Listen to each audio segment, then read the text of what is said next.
First effect ಏನಾಗುತ್ತೆ ಒಬ್ಬ ಮನುಷ್ಯಂಗೆ black magic ಆದಾಗ, ಅವ್ರಿಗೆ ಫೈನಾನ್ಷಿಯಲಿ ಹೊಡೆತ ಕೊಡ್ತಾರೆ. ಯಾಕೆ ಅಂದ್ರೆ ಸೊಲ್ಯೂಷನ್ಗೆ ಹೋಗೋಕ್ಕೆ ದುಡ್ಡು ಇರಬಾರ್ದು. ಅದಾದ ಮೇಲೆ ಏನ್ ಮಾಡ್ತಾರೆ, ಲೈಕ್ ಯಾರಿಗೆ ಯಾವ್ದ್ರ ಮೇಲೆ ಜಾಸ್ತಿ ಆಸೆ ಇರುತ್ತೆ, ಯಾರು ಯಾವ್ದ್ರ ಮೇಲೆ ಜಾಸ್ತಿ ಅಟ್ಯಾಚ್ ಆಗಿರ್ತಾರೆ ಅವ್ರ ಮೇಲೆ ಮಾಡ್ತಾರೆ. ಬ್ಲ್ಯಾಕ್ ಮ್ಯಾಜಿಕ್ ಆಗಿದೆ ಅಂತ ಆತನೇ ಹೆಂಗ್ ಕಂಡಿಡ್ಕೊಬಹುದು? ರಾತ್ರಿ ನಿದ್ದೆ ಬರಲ್ಲ, ಬೆಳಗ್ಗೆ ನಿದ್ದೆ ಬರುತ್ತೆ. ಎಲ್ಲರ ಜೊತೆ ಇರ್ಬೇಕು ಅಂತ ಅನ್ಸಲ್ಲ, ಯಾವಾಗ್ಲೂ ಒಬ್ರೇ ಕುತ್ಕೊಂಡಿರೋದು, ಏನೋ ಯೋಚನೆ ಮಾಡ್ತಾ ಇರೋದು. ಇದನ್ನ ಓಪನ್ ಆಗಿ ಮಾತಾಡಕ್ಕೆ ತುಂಬಾ ಜನ ಹಿಂಜರಿತಾರೆ. ಈ ಬ್ಲ್ಯಾಕ್ ಮ್ಯಾಜಿಕ್ ಇದು ನಿಜವಾಗ್ಲೂ ಇದೆಯಾ ಇಲ್ವಾ? ಇದನ್ನ ಯಾರು ನಂಬ್ತಾರೆ ಅನ್ನೋದಕ್ಕಿಂತ ಯಾರು ಅನುಭವಿಸಿರ್ತಾರೆ ಅದು ಏನೇನು ಅಂತ ಗೊತ್ತಿರುತ್ತೆ. ಸಾವಿರಾರು ವರ್ಷಗಳ ಹಿಂದೆಯಿಂದನೂ ಕೂಡ ದೇವಾನುದೇವತೆಗಳಿರೋ ಟೈಮಲ್ಲಿ ಆಗಿರ್ಬೋದು, ರಾಜರುಗಳು ಇರುವಂತ ಸಮಯದಲ್ಲೂ ಕೂಡ ತಂತ್ರಗಳ ಮೂಲಕ ನಮ್ಮ ದೇಶದ ರಕ್ಷಣೆ, ರಾಜ್ಯದ ರಕ್ಷಣೆ, ನಮ್ಮ ಹೆಣ್ಮಕ್ಳ ರಕ್ಷಣೆ ಒಳ್ಳೇದಕ್ಕೋಸ್ಕರ ಬಳಸ್ಕೊಳ್ತಾ ಇದ್ರು. ಅವ್ರು ಏನ್ ಮಾಡ್ತಿದ್ರು ಅಂದ್ರೆ ಆತ್ಮಗಳನ್ನ ಕರ್ಸಿ, ಯಾವ ಆತ್ಮಕ್ಕೆ ಮುಕ್ತಿ ಸಿಕ್ಕಿಲ್ಲ ಆತ್ಮಕ್ಕೆ ಕೌನ್ಸಿಲಿಂಗ್ ಮಾಡಿ ನಮ್ ಲ್ಯಾಂಗ್ವೇಜ್ ಅಲ್ಲಿ. ಬಟ್ ಇವತ್ತೇನಾಗ್ಬಿಟ್ಟಿದೆ ಅಂದ್ರೆ ಹೊಟ್ಟೆ ಕಿಚ್ಚಿಗೆ, ಇನ್ನೊಬ್ರು ಬೆಳೀತಾ ಇದ್ದಾರೆ, ಎಲ್ಲದಕ್ಕೂ ನಿಮಗೆ ಇವರನ್ನ ವಶೀಕರಣ ಮಾಡ್ಕೋಬೇಕು ಅಂತಂದ್ರೆ ಸ್ತ್ರೀ ವಶೀಕರಣ, ಪ್ರೇಮ ವಶೀಕರಣ, ಈ ನಂಬರ್ಗೆ ಸಂಪರ್ಕಿಸಿ ಅಂತ ಅಡ್ವರ್ಟೈಸ್ಮೆಂಟ್ ಕೊಡೋ ಲೆವೆಲ್ ಬಂದಿದೆ ಇವತ್ತು ವಶೀಕರಣ. ಈ ಅಡ್ವರ್ಟೈಸ್ಮೆಂಟ್ ಕೊಡೋದು ಎಷ್ಟು ತಪ್ಪು, ಅದನ್ನ ನೋಡಿ ಕಾಂಟ್ಯಾಕ್ಟ್ ಮಾಡ್ತಾರಲ್ಲ ಅದು ಅದಕ್ಕಿಂತ ದೊಡ್ಡ ಕರ್ಮ. ನೀವೇನಾದ್ರೂ ವಶೀಕರಣ, ವಾಮಾಚಾರ ಇನ್ನೊಬ್ರ ಮೇಲೆ ಮಾಡಿಸ್ತಾ ಇದ್ದೀರಾ ಅಂದ್ರೆ ನಿಮಗೂ ನಿಮ್ ಫ್ಯಾಮಿಲಿಗೂ ಮಾಡಿಸ್ಕೊಳ್ತಾ ಇದ್ದೀರಾ ಅಂತಾನೆ ಅರ್ಥ. ಬ್ಲ್ಯಾಕ್ ಮ್ಯಾಜಿಕ್ ನ ಹೇಗ್ ಮಾಡ್ತಾರೆ, ಎಲ್ ಮಾಡ್ತಾರೆ, ಯಾವ ತರ ಮಾಡ್ತಾರೆ? ಸ್ಮಶಾನಗಳಲ್ಲಿ ಮಾಡ್ತಾರೆ. ಆತ್ಮ ಪ್ರಯೋಗನೇ ಬೇರೆ, ಬೊಂಬೆ ಪ್ರಯೋಗನೇ ಬೇರೆ. ಈ ಅತೃಪ್ತ ಆತ್ಮಗಳು, ಯಾವ ಆತ್ಮಗಳಿಗೆ ಇನ್ನ ಮುಕ್ತಿ ಸಿಕ್ಕಿರಲ್ಲ ಅಂತ ಆತ್ಮಗಳನ್ನ ಇವರ ಏನ್ ಶಕ್ತಿ ಸಂಪಾದಿಸ್ಕೊಂಡಿರ್ತಾರ ಅದ್ರ ಮೂಲಕ ಕರ್ಸ್ಕೊಳ್ತಾರೆ. ನಂಗೆ ಇನ್ 1 ಮಂತ್ ಟೈಮ್ ಕೊಡಿ, ಇನ್ 1 ಪ್ರಾಣ ತಗೊಂಡು ಹೋಗ್ತೀನಿ. ಯಾಕೆ ಅಂದ್ರೆ ನನಗೆ ಅವ್ರಲ್ಲಿ ಪ್ರಾಬ್ಲಮ್ ಮಾಡ್ತಾರೆ, ಕೆಲಸ ಮುಗಿಸಿ ನಾನು ಮುಕ್ತಿ ತಗೋಬೇಕು, ನಾನು ಹೋಗ್ಬೇಕು ಅಂತ. ಅಂದ್ರೆ ಅದಕ್ಕಷ್ಟು ಹಿಂಸೆ ಮಾಡಿರ್ತಾರೆ. ಕೆಲ್ಸಕ್ಕೆ ಹೋಗೋ ಟೈಮಲ್ಲಿ ರಾತ್ರಿ ನಾನು ಮಲಗಿದ್ದೀನಿ, 1:15 ನನ್ನ ಫೋನ್ ರಿಂಗ್ ಆಯ್ತು. ಸ್ಪೀಕರ್ ಹಾಕ್ದೆ, ಹಿಂಗ್ ಇಟ್ಕೊಂಡೆ, ಅವರೇ ಮಾತಾಡ್ಲಿ ಅಂತ ಇಟ್ಕೊಂಡೆ, ನಾನೇನು ಮಾತಾಡ್ಲಿಲ್ಲ. ಸಡನ್ ಆಗಿ ಅಲ್ಲೇನೋ ಮಂತ್ರಗಳೆಲ್ಲ ಕೇಳಿಸ್ತಾ ಇತ್ತು. ಯಾರ ಹೆಸರು, ಅವ್ರದ್ದು ಕೂದಲು ತಂದಿದ್ದೀರಾ, ಬಟ್ಟೆ ತಂದಿದ್ದೀರಾ ಅಂತ ಅವರು ಕೇಳಿದ್ರು. ಅಷ್ಟು ಕೇಳಿಸ್ಕೊಂಡ ತಕ್ಷಣ ನನ್ನ ಕೈ ನಡ್ಗಕ್ ಸ್ಟಾರ್ಟ್ ಆಯ್ತು. ಲೈಕ್ ಸಡನ್ ಆಗಿ ಹೊಟ್ಟೆ ನೋವು, ಮಂಡಿ ರೈಟ್ ಸೈಡ್ ಮಂಡಿ ಪೇನ್ ಬರೋಕ್ ಸ್ಟಾರ್ಟ್ ಆಯ್ತು. ಹುಷಾರ್ ತಪ್ಪದೆ. ಗ್ರಹ ದೋಷಗಳಿದ್ರೆ ಈ ತರ ಎಫೆಕ್ಟ್ ಬೇಗ ಆಗುತ್ತೆ. ಅಡಿಕ್ಷನ್ಸ್ ಯಾಕೆ ಅಂದ್ರೆ ಆ ಎಲ್ಲಾ ಟೈಮಲ್ಲೂ ಕೂಡ ನಾವು ಲೋ ಫ್ರೀಕ್ವೆನ್ಸಿಯಲ್ಲಿ ಇರ್ತೀವಿ. ಮನೆಗೆ ನಾವು ಅಚಾನಕ್ ಆಗಿ ಹೋಗಿದ್ದೆ, ಅವ್ರ ತಾಯಿಗೆ ಬಿಫೋರ್ 3 days ನಾನು ಹೀಲಿಂಗ್ ಕೂಡ ಮಾಡಿದ್ದೀನಿ. ಸರ್ ತುಂಬಾ ಹತ್ರದಲ್ಲಿ ಕಾಣಿಸ್ತಾ ಇದೆ ಇವ್ರ ಸಾವು ಅಂತ. ಅಗೇನ್ 3 daysಗೆ ನನ್ ಕಾಲ್ ಬಂತು, ಅವರಮ್ಮ ಕಳ್ದೋಗಿದ್ದಾರೆ ಅಂತ. ರಾತ್ರಿ 8 o'clock 9 o'clockಗೆ ಗೊತ್ತಾಗಿದ್ದೇನಂದ್ರೆ ಅವರು ಅವ್ರ ಮನೆ ಸಂಪಲ್ಲಿದ್ದಾರೆ. ನಮ್ಮ ಮೇಲೆ ಇದೇನು ಅಟ್ಯಾಕ್ ಆಗ್ಲೇಬಾರ್ದು, ಇದರಿಂದ ನಮ್ಗೆ ಇದೇನು ತೊಂದರೆ ಕೊಡಬಾರ್ದು ಗುರು ಅನ್ನೋದಾದ್ರೆ ಫಸ್ಟ್ ಥಿಂಗ್ ನಾನು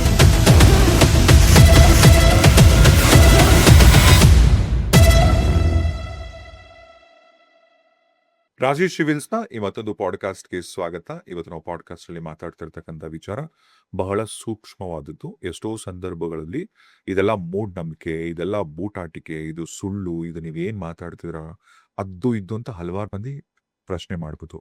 ನನಗೆ ನಾನು ಮಾತಾಡ್ತಿರ್ತಕ್ಕಂಥ ವಿಚಾರದ ಬಗ್ಗೆ ನನಗೆ ಅರಿವಿದೆ. ನಾನೊಬ್ಬ ಸೈನ್ಸ್ ಸ್ಟೂಡೆಂಟ್, ನಾನೊಬ್ಬ ಇಂಜಿನಿಯರ್. ಮೇಲಾಗಿ ಇವತ್ತಿನ ದಿನ ನಾವು ಏನು ಮಾತಾಡಕ್ ಹೊರಟಿದೀವಿ, ಈ ಬ್ಲ್ಯಾಕ್ ಮ್ಯಾಜಿಕ್, ಈ ಮಾಟ ಮಂತ್ರ ಅಂತೆಲ್ಲ ಏನ್ ಕರಿತೀವಿ, ಇದು ನಿಜವಾಗ್ಲೂ ಇದೆಯಾ ಇಲ್ವಾ? ಯಾವುದೇ ಕಾರಣಕ್ಕೂ ಇದು ಮೂಢನಂಬಿಕೆನ ನಾವು ಸ್ಪ್ರೆಡ್ ಮಾಡ್ತಕ್ಕಂಥ ಉದ್ದೇಶ ಖಂಡಿತ ಅಲ್ವೇ ಅಲ್ಲ. ನಾನೇ ಡಿಸ್ಕ್ಲೈಮರ್ ಅಲ್ಲಿ ಇದನ್ನ ಕೇಳ್ತಾ ಇದೀನಿ. ಆದ್ರೆ ನಮ್ಮ ಸಮಾಜದಲ್ಲಿ ನಮ್ಮ ಅಕ್ಕಪಕ್ಕ ನಡೀತಿರ್ತಕ್ಕಂಥ ಘಟನೆಗಳು ಅಥವಾ ಅದೊಂದು ಚಟುವಟಿಕೆನ ಏನಿದು, ಬನ್ನಿ ಈ ಪಾಡ್ಕಾಸ್ಟ್ ಅಲ್ಲಿ ಇವತ್ತು ಎಲ್ಲಾನು ಡಿಕೋಡ್ ಮಾಡ್ತಾ ಹೋಗೋಣ. ಅಂಡ್ ಅಫ್ಕೋರ್ಸ್ ಇಂಥ ಒಂದು ಸೂಕ್ಷ್ಮವಾದ ವಿಚಾರನ ನಾವು ಮಾತಾಡಬೇಕು ಅಂತ ಹೊರಟಾಗ ಒಳ್ಳೆ ಆಯ್ಕೆನೆ ಇಂದಿನ ನಮ್ಮ ಅತಿಥಿಗಳು. She is one and only, ನೀವೆಲ್ಲರ ಫೇವ್ರೇಟ್ ಅಂಡ್ ಅಫ್ಕೋರ್ಸ್ ನನ್ನ ಫೇವ್ರೇಟ್, ನನ್ನ ಸೋಲ್ಮೇಟ್ ತಾರಾ ಮಂಜುನಾಥ್ ಅವರು. ನಮಸ್ತೆ. ನಮಸ್ತೆ. ಹೇಗಿದ್ದೀರಾ? ಖುಷಿಯಾಗಿದ್ದೀನಿ, ಥ್ಯಾಂಕ್ ಯು. ಬಹಳ ದಿನ ಆಯ್ತು ನಿಮ್ಮನ್ನು ನೋಡಿ. ಹೌದು, ತುಂಬಾ ದಿನ ಆಯ್ತು. ಅಂಡ್ ದೇವಿ ತರ ಕಾಣಿಸ್ತೀವಿ ನಾವು. Thank you. ಎಷ್ಟೋ ಸಂದರ್ಭಗಳಲ್ಲಿ ನಾವ್ ಏನ್ ಮಾತಾಡ್ತೀವಿ ಅದನ್ನ ನಾವು ಅಟ್ರಾಕ್ಟ್ ಮಾಡ್ತೀವಿ ಅಂತ. ಇವತ್ತು ನಾವು ಮಾತಾಡ್ತಿರ್ತಕ್ಕಂಥ ವಿಚಾರ ಈ ಬ್ಲ್ಯಾಕ್ ಮ್ಯಾಜಿಕ್. ಈಗ ಇದನ್ನ ಓಪನ್ ಆಗಿ ಮಾತಾಡಕ್ಕೆ ತುಂಬಾ ಜನ ಹಿಂಜರಿತಾರೆ.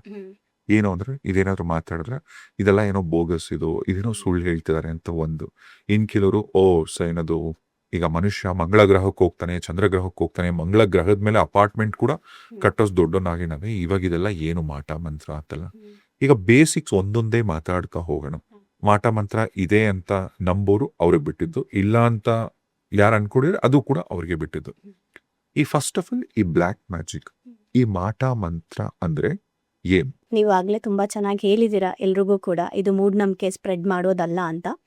ಆ್ಯಂಡ್ ಇದನ್ನ ಸ್ಟಾರ್ಟ್ ಮಾಡೋಕ್ ಮುಂಚೆ ಇದನ್ನ ಯಾರು ನಂಬ್ತಾರೆ ಅನ್ನೋದಕ್ಕಿಂತ ಯಾರು ಅನುಭವಿಸಿರ್ತಾರೆ ಅವರಿಗೆ ಮಾತ್ರನೇ ಅದು ಪೇನ್ ಏನು ಅಂತ ಗೊತ್ತಿರುತ್ತೆ.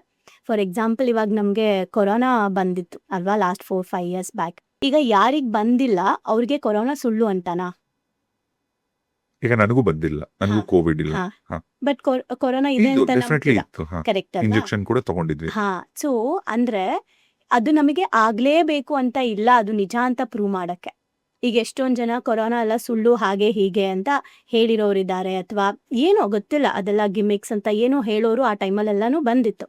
ಆದ್ರೆ ಕೊರೋನಾ ಬಂದು ತಮ್ಮ ಸ್ವಂತದವ್ರನ್ನ ಕಳ್ಕೊಂಡು ಆ ನೋವು ಅನುಭವಿಸಿರೋರಿಗೆ ಮಾತ್ರ ಗೊತ್ತು ಕೊರೋನಾ ಅಂದ್ರೆ ಏನು ಅಂತ. ಸೊ ಹಾಗಾಗಿ ಅಷ್ಟು ಈಸಿಯಾಗಿ ನಾವು ಯಾವುದ್ರ ಬಗ್ಗೆನೂ ಮಾತಾಡಬಾರ್ದು. ಇದಿಲ್ಲ ಇದಿದೆ ಅಂತ ಯಾವುದನ್ನು ನಾವು ಅಷ್ಟು ಈಸಿಯಾಗಿ ಹೇಳ್ಬಾರ್ದು. ಆ್ಯಂಡ್ ಎಲ್ಲರೂ ಅವ್ರವ್ರವರ ಅನುಭವಗಳ ಮೇಲೆನೆ ಎಲ್ಲಾನು ಡಿಸೈಡ್ ಮಾಡ್ತಾರೆ.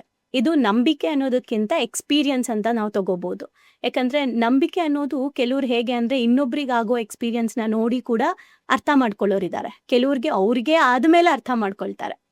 ಇನ್ ಕೆಲವರು ಅವ್ರಿಗಾದ್ರೂ ಇದಲ್ಲ ಅಂತ ವಾದ ಮಾಡ್ತಾರೆ. ಅದೆಲ್ಲವೂ ಅವ್ರವರ ಒಂದು ಎಕ್ಸ್ಪೀರಿಯನ್ಸ್, ಅವ್ರವರ ಒಂದು ನಾಲೆಡ್ಜ್ ಮೇಲೆ ಬಿಟ್ಟಿರುತ್ತೆ. ಅಂದ್ರೆ ಈಗ ಉದಾಹರಣೆಗೆ ವಿಷ ಹೇಗಿರುತ್ತೆ ಅಂದ್ರೆ, ಕರೆಕ್ಟ್, ವಿಷ ಕುಡಿಯೋ ಅವಶ್ಯಕತೆ ಇಲ್ಲ. ಕರೆಕ್ಟ್. ಜಗತ್ತಲ್ಲಿ ಸೈನೈಡ್ ಇರುತ್ತಲ್ಲ, ಹಾ, ಇದನ್ನ ಯಾರು ಟೇಸ್ಟ್ ಮಾಡದಂತ ವ್ಯಕ್ತಿನೇ ಇಲ್ವಂತೆ. ಕರೆಕ್ಟ್.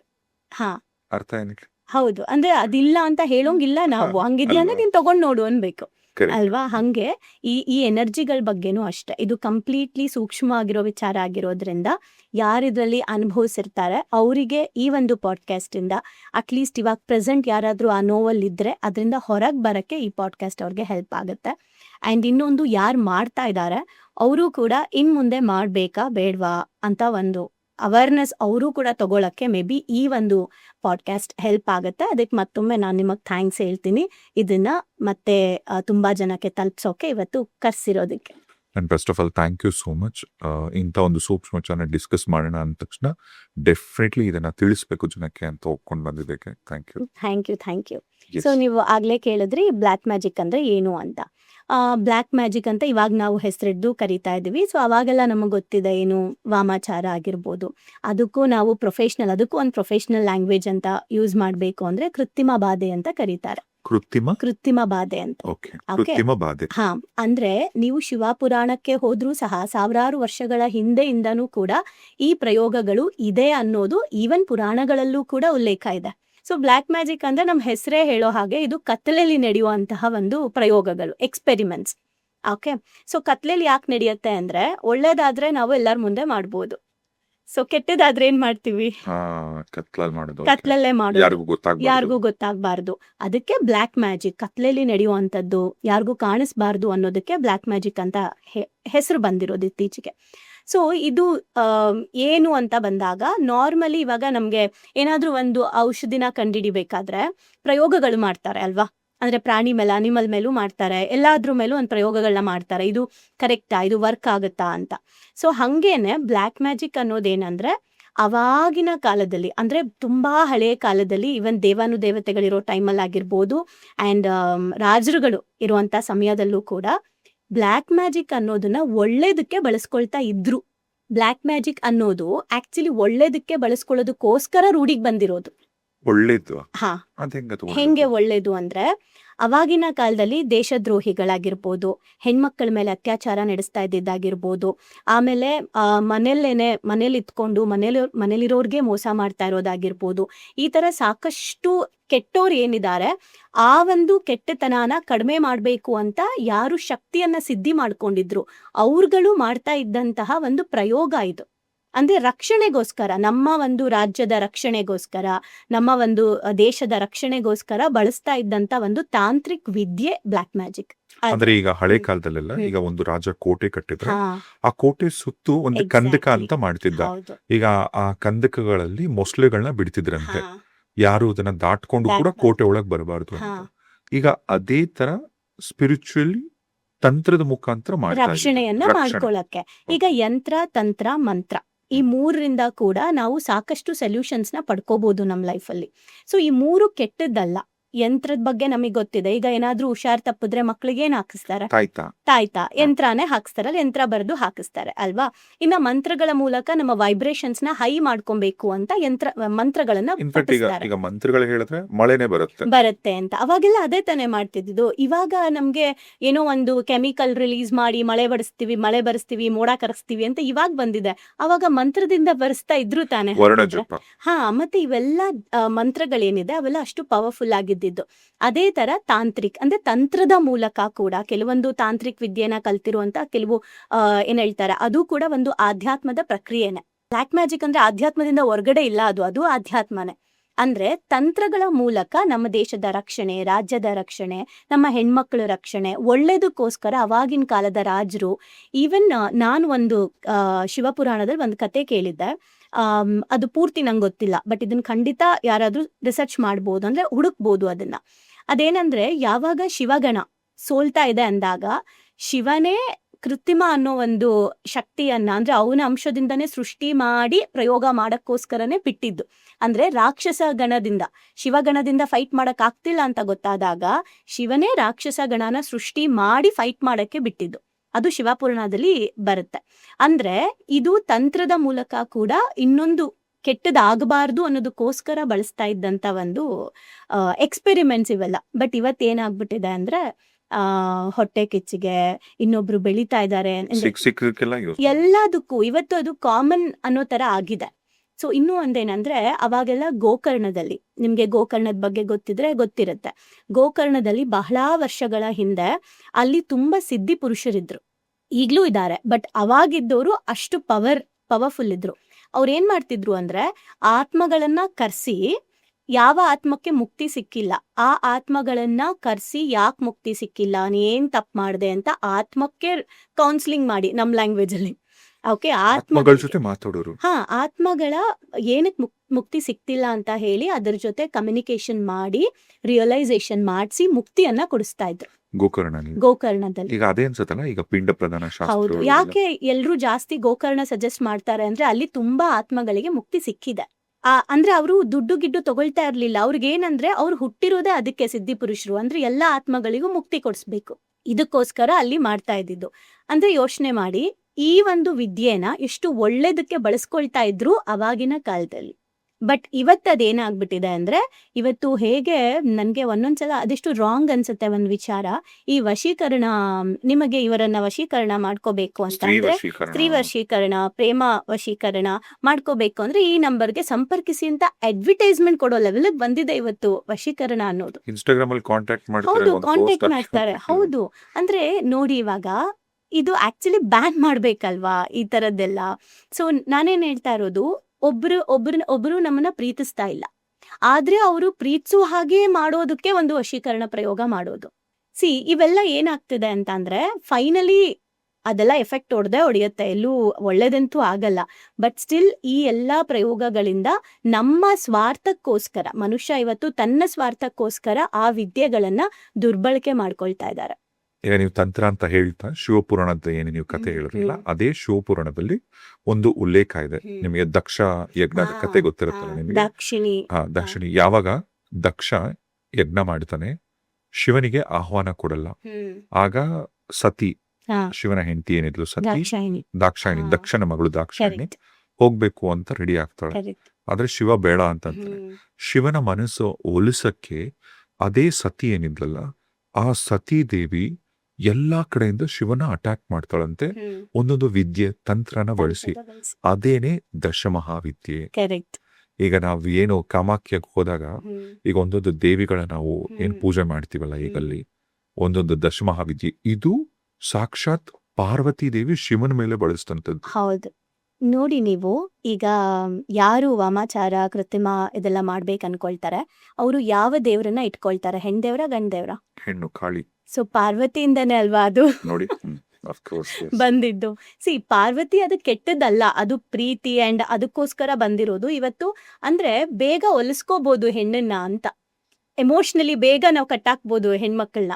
ಸೊ ಅದಕ್ಕೋಸ್ಕರನೇ ಎಲ್ಲಾ ಸಿದ್ಧಿ ಪುರುಷರುಗಳು ಅಂದ್ರೆ ಯಾರು ಈ ತರದ ತಾಂತ್ರಿಕ ಇದಕ್ಕೆ ಹೋಗ್ತಾರೆ ಅವರು ಆಲ್ಮೋಸ್ಟ್ ಕಾಳಿ ಉಪಾಸನೆಗಳಾಗಿರ್ಬೋದು ಆ ತರ ಶಕ್ತಿಗಳನ್ನ ಒಲಿಸ್ಕೊಳ್ತಾರೆ. ಸೊ ಅವ್ರಿಗೆ ನೀವು ಎಮೋಷನಲಿ ತಾಯಿ ಹೆಂಗೆ ಹೇಳಿ, ಮಕ್ಕಳು ತಪ್ಪು ಮಾಡಿದ್ರು ನನ್ ಮಗು ಅಂತ ಕ್ಷಮಿಸ್ತಾರೆ. ಅಂದ್ರೆ ತಾಯಿಗೆ ಭೇದ ಭಾವ ಇಲ್ಲ, ಭೇದ ಭಾವ ಇಲ್ಲ. ಈಗ ಮಗು ತಪ್ಪು ಮಾಡ್ಕೊಂಡ್ ಬಂದಿದ್ರು ಕೂಡ ತಾಯಿ ಮಗನ್ನ ವಹಿಸ್ಕೊಂಡ್ ಮಾತಾಡ್ತಾರೆ, "ಓ, ನನ್ ಮಗ" ಅಂತ. ಸೊ ಅದಕ್ಕೆ ಹೆಣ್ಣು ದೇವರುಗಳನ್ನ ಒಲಿಸ್ಕೊಳ್ತಾರೆ, ಬಿಕಾಸ್ ಎಮೋಷನಲಿ ಬೇಗ ಕನೆಕ್ಟ್ ಆಗ್ತಾರೆ ಅನ್ನೋ ಕಾರಣಕ್ಕೆ. ಅದು ಬಿಟ್ಟು ಇನ್ನೂ ತಾಂತ್ರಿಕ್ ಬೇರೆ ಬೇರೆ ಇದೆ, ಅದನ್ನ ನಾನು ಇಲ್ಲಿ ಡಿಸ್ಕಸ್ ಮಾಡಕ್ಕಾಗಲ್ಲ. ತುಂಬಾ ಇಂಡೈರೆಕ್ಟ್ ಆಗಿ ನಾವು ಹೇಳ್ಕೊಟ್ಟಂಗೆ ಆಗ್ಬಾರ್ದು, ನಾವು ಸ್ಟಾಪ್ ಮಾಡ್ಬೇಕಲ್ವಾ. ಸೊ ದಟ್ ಹೇಗ್ ಮಾಡ್ತಾರೆ, ಹೆಂಗ್ ಹೊಲ್ಸ್ಕೊಳ್ತಾರೆ ಅದೆಲ್ಲ ನಾನು ಹೇಳಲ್ಲ. ಈಗ ಸರಳವಾಗಿ ಹೀಗೆ ಹೇಳ್ಬೋದಾ, ಈಗ ಈಗ ಕಾಳಿ ಆರಾಧನೆ ಮಾಡೋರು ಅಮಾಂತ್ರಿಕರು ಎಲ್ಲ ಯಾರು ಇರ್ತಾರೆ ಅಂತವ್ರಿಗೆ ಹೆಂಗೆ ದೇವರು ಒಲಿತಾರೆ ಅಂದ್ರೆ, ಉದಾಹರಣೆಗೆ ಈಗ ಚಾಕ್ಲೇಟ್ ಸ್ವೀಟ್ ಇದು ತಿಂದ್ರೆ ಹುಳುಕಲ್ ಬರುತ್ತೆ, ಹಲ್ಲಿಗೆ ಒಳ್ಳೇದಲ್ಲ ಅಂತ ಗೊತ್ತು. ಒಂದ್ 5 ವರ್ಷದ ಮಗು ಗಲಾಟೆ ಮಾಡ್ತಾ ಇದೆ, ಅಮ್ಮ ನಂಗೆ ಚಾಕ್ಲೇಟ್ ಕೊಡ್ಸು ಅಂತ. ಮಗು ಹೇಳುತ್ತೆ ತಿನ್ಬೇಡ, ತಾಯಿ ಹೇಳ್ತಾರೆ ಮಗುಗೆ ತಿನ್ಬೇಡಪ್ಪ ಅದ್ ಕೊಡ್ಸಲ್ಲ ಹುಳುಕಲ್ಲು ಅಂತ. ಇಲ್ಲ, ಮಗು ಏನ್ ನೆಲದಲ್ಲಿ ಬಿತ್ತು ಜೋರಾಗೆಲ್ಲ ಫುಲ್ಲು ಅಲ್ಲಿಂದ ಇಲ್ಲಿಂದೆಲ್ಲ ರಾದ್ದಾಂತ ಮಾಡಿ ಚಾಕ್ಲೇಟ್ ಬೇಕೇ ಬೇಕು ಅಂತ ಹಠ ಮಾಡಿದಾಗ ತಾಯಿ ಏನ್ ಮಾಡ್ತಾರೆ, ಕೊಡ್ಸ್ತಾರೆ. ಹಂಗೆ ಹಿಂಗ್ ಹೇಳ್ಬೋದು ನಾವು. ಅದು ಬಿಟ್ಟು ತಾಯಿ ಹೊಲ್ಸ್ಬಿಡ್ತಾರೆ. ಅಂದ್ರೆ ಎಕ್ಸ್ಪೆಕ್ಟೇಷನ್ಸ್ ಕೂಡ ತುಂಬಾ ಇರತ್ತೆ ದೇವ್ರನ್ನ. ಅಂದ್ರೆ ಆ ಶಕ್ತಿಯನ್ನ ಒಬ್ಬ ಮನುಷ್ಯ ಹೊಲ್ಸ್ಕೋಬೇಕು ಅಂದ್ರೆ ನಮ್ಮ ಫ್ರೀಕ್ವೆನ್ಸಿಗೆ ಆಗಲ್ಲ, ನಾರ್ಮಲ್ ಮನುಷ್ಯನ ಫ್ರೀಕ್ವೆನ್ಸಿಗೆ ಆಗಲ್ಲ. ಫ್ರೀಕ್ವೆನ್ಸಿ ರೈಸ್ ಮಾಡ್ಕೊಬೇಕು ಅಂದ್ರೆ ಅಂದ್ರೆ ಭಗವಂತನ ದೇವಿ ಫ್ರೀಕ್ವೆನ್ಸಿಗೆ ಹೋಗಿ ಕನೆಕ್ಟ್ ಆಗ್ಬೇಕು ಅಂದ್ರೆ ಅಲ್ಲೂ ಸಾಕಷ್ಟು ವರ್ಕೌಟ್ ಇರುತ್ತೆ, ಅಷ್ಟು ಈಸಿ ಅಲ್ಲ ದೇವಿನ ಹೊಲಿಸ್ಕೊಳ್ಳೋದು. ಅದಕ್ಕೆ ಸಾಕಷ್ಟು ಕಂಡೀಷನ್ಸ್ ಇದೆ, ಅದನ್ನ ಫಾಲೋ ಮಾಡ್ಬೇಕು. ತುಂಬಾ ದೊಡ್ಡ ದೊಡ್ಡ ಮಾಂತ್ರಿಕರು ಅವಾಗೆಲ್ಲ ಅಘೋರಿಗಳಾಗಿರ್ಬೋದು, ಯಾಕೆ ಅವರು ಸಾಮಾನ್ಯ ಜನಗಳ ಹತ್ರ ಸಿಗಲ್ಲ? ಇವತ್ತು ಬ್ಲ್ಯಾಕ್ ಮ್ಯಾಜಿಕ್ ಏನಾಗ್ಬಿಟ್ಟಿದೆ ಅಂದ್ರೆ ಒಂದು ಚಿಕ್ಕ ಪುಟ್ಟ ತಂತ್ರ ಕಲ್ತ್ಕೊಂಡಿರೋರೆಲ್ಲ ಬ್ಲ್ಯಾಕ್ ಮ್ಯಾಜಿಕ್ ಮಾಡ್ತಾ ಇದ್ದಾರೆ. ಬಟ್ ಬೋರ್ಡ್ ಡೈರೆಕ್ಟ್ ಆಗಿ ಹೌದು ಅದೇ ಹೇಳಿದ್ ನಾನು, ಅಡ್ವರ್ಟೈಸ್ಮೆಂಟ್ ಕೊಡ್ತಾ ಇದ್ದಾರೆ ಅಂದ್ರೆ ಎಷ್ಟು ತಪ್ಪಲ್ವಾ? ಅಡ್ವರ್ಟೈಸ್ಮೆಂಟ್ ಕೊಡೋದು ಎಷ್ಟು ತಪ್ಪು, ಅದನ್ನ ನೋಡಿ ಕಾಂಟ್ಯಾಕ್ಟ್ ಮಾಡ್ತಾರಲ್ಲ ಅದು ಅದಕ್ಕಿಂತ ದೊಡ್ಡ ಕರ್ಮ. ಲೈಕ್ ನೀವೇನಾದ್ರೂ ವಶೀಕರಣ, ವಾಮಾಚಾರ ಇನ್ನೊಬ್ರ ಮೇಲೆ ಮಾಡಿಸ್ತಾ ಇದ್ದೀರಾ ಅಂದ್ರೆ ನಿಮಗೂ ನಿಮ್ ಫ್ಯಾಮಿಲಿಗೂ ಮಾಡಿಸ್ಕೊಳ್ತಾ ಇದ್ದೀರಾ ಅಂತಾನೆ ಅರ್ಥ. ಸೊ ಯಾವುದೇ ಕಾರಣಕ್ಕೂ ಇನ್ನೊಬ್ರಿಗೆ ನೀವು ಹಾನಿ ಮಾಡ್ತಾ ಇದ್ದೀರಾ ಅಂತ ಅಂದ್ರೆ ಡೆಫಿನೆಟ್ಲಿ ಕರ್ಮ ರಿಟರ್ನ್ಸ್ ಅಂತ ಏನ್ ಹೇಳ್ತಾರೆ. ನೀವಿವಾಗ ಫಾರ್ ಎಕ್ಸಾಂಪಲ್ ನಾನೊಂದು ದೇವಸ್ಥಾನಕ್ಕೆ ಹೋಗ್ತೀನಿ, ಆ ದೇವಸ್ಥಾನದಲ್ಲಿ ನಂಗೆ ತುಂಬಾ ಒಳ್ಳೆ ವೈಬ್ಸ್ ಫೀಲ್ ಆಗುತ್ತೆ, ಓ ಎಷ್ಟು ಚೆನ್ನಾಗಿದೆ ಅಂತ. ನಂಗೆ ಸಡನ್ ಆಗಿ ನೆನಪಾಗುತ್ತೆ, ನೀವೇನೋ ಹೇಳಿರ್ತೀರಾ, ಏನೋ ಒಂದು ಪ್ರಾಬ್ಲಮ್ ಹೇಳಿರ್ತೀರಾ, ಅವಾಗ ಓ ಇವ್ರಿಗೆ ನಾನು ಈ ದೇವಸ್ಥಾನಕ್ಕೆ ಸಜೆಸ್ಟ್ ಮಾಡ್ಬೋದು ಅಂತ ನನಗೆ ಅನ್ಸುತ್ತೆ. ನಾನು ನಿಮಗೆ ಸಜೆಸ್ಟ್ ಮಾಡ್ತೀನಿ, ನೋಡಿ ಆ ದೇವಸ್ಥಾನಕ್ಕೆ ಹೋಗಿ ಬನ್ನಿ ಅಂತ. ನೀವು ಹೋಗಿ ಬರ್ತೀರಾ, ನಿಮ್ಗೇನೋ ಒಂದು ರೀತಿ ಆ ಟೈಮಲ್ಲಿ ಏನಿತ್ತು ಪ್ರಾಬ್ಲಮ್ ಅದು ನಿಮ್ಗೆ ಕಡಿಮೆ ಆಗಿದೆ ಅಂತ ಅನ್ಸುತ್ತೆ. ಈಗ ನಾನು ನಿಮಗೆ ಏನ್ ಕೊಟ್ಟೆ, ಸೊಲ್ಯೂಷನ್ ದಾರಿ ತೋರಿಸ್ತೆ, ಒಳ್ಳೆ ಮಾರ್ಕ್ ಒಳ್ಳೇದನ್ನ ತೋರಿಸ್ತೆ. ಈಗ ನನಗೇನ್ ರಿಟರ್ನ್ ಬರುತ್ತೆ? ಒಳ್ಳೇದೇ ಪುಣ್ಯ ಬರುತ್ತೆ. ಬರುತ್ತೆ. ಅದೇ ನಾನ್ ನಿಮ್ಗೆ ಸೇಮ್ ನೆಗೆಟಿವ್ ದಾರಿನ ತೋರ್ಸಿದ್ರೆ ವಾಪಸ್ ಕರ್ಮ ನನಗೆ ಬರುತ್ತೆ. ದಾರಿ ತೋರ್ಸೋರ್ದು ಪ್ರಾಬ್ಲಮ್. ಈ ಕೊಲೆ ಮಾಡ್ದವ್ರು ಮಾತ್ರ ತಪ್ಪಾಗಲ್ಲ, ಕೊಲೆಗೆ ಹೆಲ್ಪ್ ಮಾಡಿದವರು ಕೂಡ ತಪ್ಪೇ ಅಲ್ಲ, ಅವರೇ ಮೇನ್ ಆಗ್ತಾರೆ. ಹಂಗೇನೆ ಬ್ಲ್ಯಾಕ್ ಮ್ಯಾಜಿಕ್ ಅನ್ನೋದಕ್ಕೆ ಯಾರು ಹೆಲ್ಪ್ ಮಾಡ್ತಾರೆ, ಯಾರು ಮಾಡ್ತಾರೆ, ಯಾರು ಮಾಡಿಸ್ತಾರೆ, ಯಾರು ಕರ್ಕೊಂಡೋಗಿ ಪರಿಚಯ ಮಾಡಿಸ್ತಾರೆ, ಯಾರು ಮಾಡ್ತಾರೆ, ಎಲ್ರಿಗೂ ಕೂಡ ದೊಡ್ಡ ಕರ್ಮ, ನೆಗೆಟಿವ್ ಕರ್ಮ ಗ್ಯಾರಂಟಿ ಆಡ್ ಆಗುತ್ತೆ. ಇದು ಹೇಗಂದ್ರೆ, ಈಗ ಬ್ಲ್ಯಾಕ್ ಮ್ಯಾಜಿಕ್ ಮಾಡೋರು ಅನ್ಕೋತಾರೆ, ಓ ಅವ್ರ ಮೇಲೆ ನಾವು ಮಾಡಿಸ್ಬಿಟ್ರೆ ನಾವೇನೋ ಗೆದ್ಬಿಟ್ವಿ, ನಾವು ಅದನ್ನೆಲ್ಲ ನೋಡ್ತೀವಿ ಅವ್ರು ನರಳೋದು ಅಂತ. ಉದಾಹರಣೆಗೆ ಹೇಳ್ಬೇಕಂದ್ರೆ, ಒಂದು ಗ್ಲಾಸ್ ತುಂಬಾ ವಿಷ ತಗೊಂಡು ನೀವು ಕುಡಿದ್ಬಿಟ್ಟು ಅವ್ರು ಸಾಯ್ಲಿ ಅಂತ ಹೌದು, ಖಂಡಿತ ಎಕ್ಸ್ಪೆಕ್ಟ್ ಮಾಡೋದು. ಹೌದು. ಇವನ್ ದ್ವೇಷ ಕೂಡ nothing but black Same, magic. black magic. Okay, ಈಗ ನೀವು ಬ್ಲ್ಯಾಕ್ ಮ್ಯಾಜಿಕ್ ಅಂದ್ರೆ ಏನು ಅಂತ ಹೇಳಿದ್ರಿ. ಇದನ್ನ black magic as you said ಕತ್ಲಲ್ಲಿ ಮಾಡತಕ್ಕಂತ ಒಂದು ವಿದ್ಯೆ.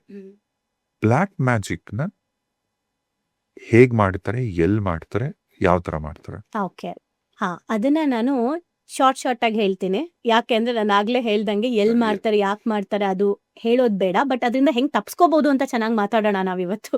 ಓಕೆ, ಸೊ ತುಂಬಾ ಇದೆ, ತುಂಬಾ ವಿಧಾನಗಳಿದೆ ಮಾಡೋದಕ್ಕೆ. ಅದಕ್ಕೆ ನಾನು ಇವಾಗ ಹೇಳೋದ್ರಲ್ಲಿ ಪೀಪಲ್ ಹೇಗ್ ನೋಡ್ಬೇಕು ಅಂತ ಅಂದ್ರೆ, ಈವನ್ ಅವರು ಆತರ ಏನಾದ್ರೂ ಪ್ರಯೋಗಕ್ಕೆ ಒಳಗಾಗಿದ್ರೆ ಅಥವಾ ಮುಂದೆ ಒಳಗಾಗಬಾರ್ದು ಅಂತಿದ್ರೆ ಅವರು ಕೂಡ ಒಂದು ಅವೇರ್ನೆಸ್ ಅಲ್ಲಿ ನೋಡ್ಲಿ, ಎಲ್ಲೆಲ್ಲೆಲ್ಲೇ ನಾವು ಹೇಗಿರ್ಬೇಕು ಅಂತ. ಫಸ್ಟ್ ಥಿಂಗ್ ಅಫ್ಕೋರ್ಸ್ ಇದು ತುಂಬಾ ಕೆಲವೊಂದು ತಂತ್ರಗಳೆಲ್ಲ ನಡೆಯೋದು ಸ್ಮಶಾನಗಳಲ್ಲಿ ಮಾಡ್ತಾರೆ. ಓಕೆ, ಆತ್ಮ ಪ್ರಯೋಗ ಅಂತ ಇದೆ. ಆತ್ಮ ಪ್ರಯೋಗನೇ ಬೇರೆ, ಬೊಂಬೆ ಪ್ರಯೋಗನೇ ಬೇರೆ. ಅಂಡ್ ಚಿಕ್ಕ ಪುಟ್ಟದ್ ಮಾಡ್ತಾರೆ ಈ ಹೆಲ್ತ್ ಇಶ್ಯೂಸ್ಗೆ ಅಂತ ಹೇಳಿ ಚಿಕ್ಕ ಚಿಕ್ಕ ಈಗ ಡೀಟೇಲ್ ಶಕ್ತಿಗಳನ್ನ ಆಗಿ ಬಳಸ್ಕೊಂಡು ಮಾತಾಡ್ಬೋದಾ ಡೀಟೇಲ್ ಆಗಿ? ಡೀಟೇಲ್ ಆಗಿ ಬೇಡ ಅಂತ. ಓಕೆ ಯಾಕಂದ್ರೆ ಅದ್ರ ಬಗ್ಗೆ ಬೇರೆಯವರೆಲ್ಲ ಮಾತಾಡ್ತಾರೆ, ಬಟ್ ನಂಗೆ ಅದು ಬೇಡ ಅಂತ ಓಕೆ ಓಕೆ ನನ್ನ ಆತ್ಮಸಾಕ್ಷಿ ಒಪ್ತಿಲ್ಲ. ಓಕೆ ಓಕೆ, ಆ ತರ ಎಲ್ಲ ನಡೆಯುತ್ತೆ ಅದು. ಇಲ್ಲಿ ಏನಂತ ಅಂದ್ರೆ ಈ ಅತೃಪ್ತ ಆತ್ಮಗಳು, ಓಕೆ, ಯಾವ ಆತ್ಮಗಳಿಗೆ ಇನ್ನ ಮುಕ್ತಿ ಮುಕ್ತಿ ಸಿಕ್ಕಿರಲ್ಲ ಅಂತ ಆತ್ಮಗಳನ್ನ ಇವರ ಏನ್ ಶಕ್ತಿ ಸಂಪಾದಿಸ್ಕೊಂಡಿರ್ತಾರೆ ಅದ್ರ ಮೂಲಕ ಕರೆಸ್ಕೊಂಡು ಅವ್ರು ಯಾರ ಮೇಲೆ ಪ್ರಾಬ್ಲಮ್ ಕ್ರಿಯೇಟ್ ಮಾಡ್ಬೇಕು ಅಂತಿರುತ್ತೆ ಆ ಆತ್ಮಕ್ಕೆ ಹೇಳ್ತಾರೆ ನೀನ್ ಇದನ್ ಮಾಡ್ಲೇಬೇಕು ಅಂತ. ರೀಸೆಂಟ್ ಆಗಿ ಆಗಿದ್ ಒಂದು ವಿಷಯ ಹೇಳ್ತೀನಿ ನಾನು. ನಂಗೆ ತುಂಬಾ ಕ್ಲೋಸ್ ಇರೋರ್ಗೆ ಒಬ್ರಿಗೆ ಈ ಇನ್ಸಿಡೆಂಟ್ ಆಯ್ತು. ಹೇಗೆ ಅಂದ್ರೆ ಅದು ಏನ್ ಹೇಳ್ತಾ ಇತ್ತು ಅಂತ ಅಂದ್ರೆ ನಾವ್ ಅದನ್ನ ಕಟ್ ಮಾಡ್ಬೇಕು ಅಂತ ಮಾಡೋ ಪ್ರೊಸೆಸ್ ಅಲ್ಲಿ ನಂಗೆ ಇನ್ 1 ಮಂತ್ ಟೈಮ್ ಕೊಡಿ, ಇನ್ 1 ಪ್ರಾಣ ತಗೊಂಡು ಹೋಗ್ತೀನಿ. ಮಾಡಕ್ಕೆ ಬಿಡ್ತಾನೆ ಇಲ್ಲ, ಕೆಲವು ಪ್ರೊಸೀಜರ್ಸ್ನ ಮಾಡ್ಬೇಕಾದ್ರೆ ಮಾಡಕ್ಕೆ ಬಿಡ್ತಾ ಇಲ್ಲ, 1 ಮಂತ್ ಟೈಮ್ ಕೊಡಿ ಅಂತ. ಯಾಕೆ ಅಂದ್ರೆ ನನಗೆ ಅವ್ರಲ್ಲಿ ಪ್ರಾಬ್ಲಮ್ ಮಾಡ್ತಾರೆ, ನಂಗೆ 1 ಮಂತ್ ಟೈಮ್ ಕೊಟ್ಬಿಡಿ, ನನ್ ಕೆಲಸ ಮುಗಿಸಿ ನಾನು ಮುಕ್ತಿ ತಗೋಬೇಕು, ನಾನು ಹೋಗ್ಬೇಕು ಅಂತ. ಆ ಸೋಲ್ ಅಂದ್ರೆ ಅದಕ್ಕಷ್ಟು ಹಿಂಸೆ ಮಾಡಿರ್ತಾರೆ. ನೀನ್ ಆ ಕೆಲಸ ಮಾಡ್ಕೊಂಡ್ ಬಂದ್ರೆ ನಿನ್ನನ್ನ ಮುಕ್ತಿ ಕೊಡಿಸ್ತೀವಿ. ಯಾರಿಗೇ ಆಗ್ಲಿ ಆಸೆ ಹುಟ್ಸಿದ್ರೆ ಮಾಡೇ ಮಾಡ್ತಾರೆ. ಲಂಚಕ್ಕೆ ಏನೇನೋ ಮಾಡ್ಬೇಕಾದ್ರೆ ಇನ್ನು ಆತ್ಮ ತೃಪ್ತಿ ಬೇಕು ಅಂದ್ರೆ ಮಾಡ್ಲೇಬೇಕಲ್ಲ. ಆ ತರ ಸ್ಟಾಪ್ ಮಾಡಿ ಆ ಪ್ರೊಸೀಜರ್ ಮಾಡ್ಬೇಕಾದ್ರೆ ಇವನ್ ಅದನ್ನ ಸ್ಟಾಪ್ ಮಾಡ್ತಾ ಇತ್ತು. ಒಂದೇ ಒನ್ ಮಂತ್ ಟೈಮ್ ಕೊಡಿ ಅಂತ.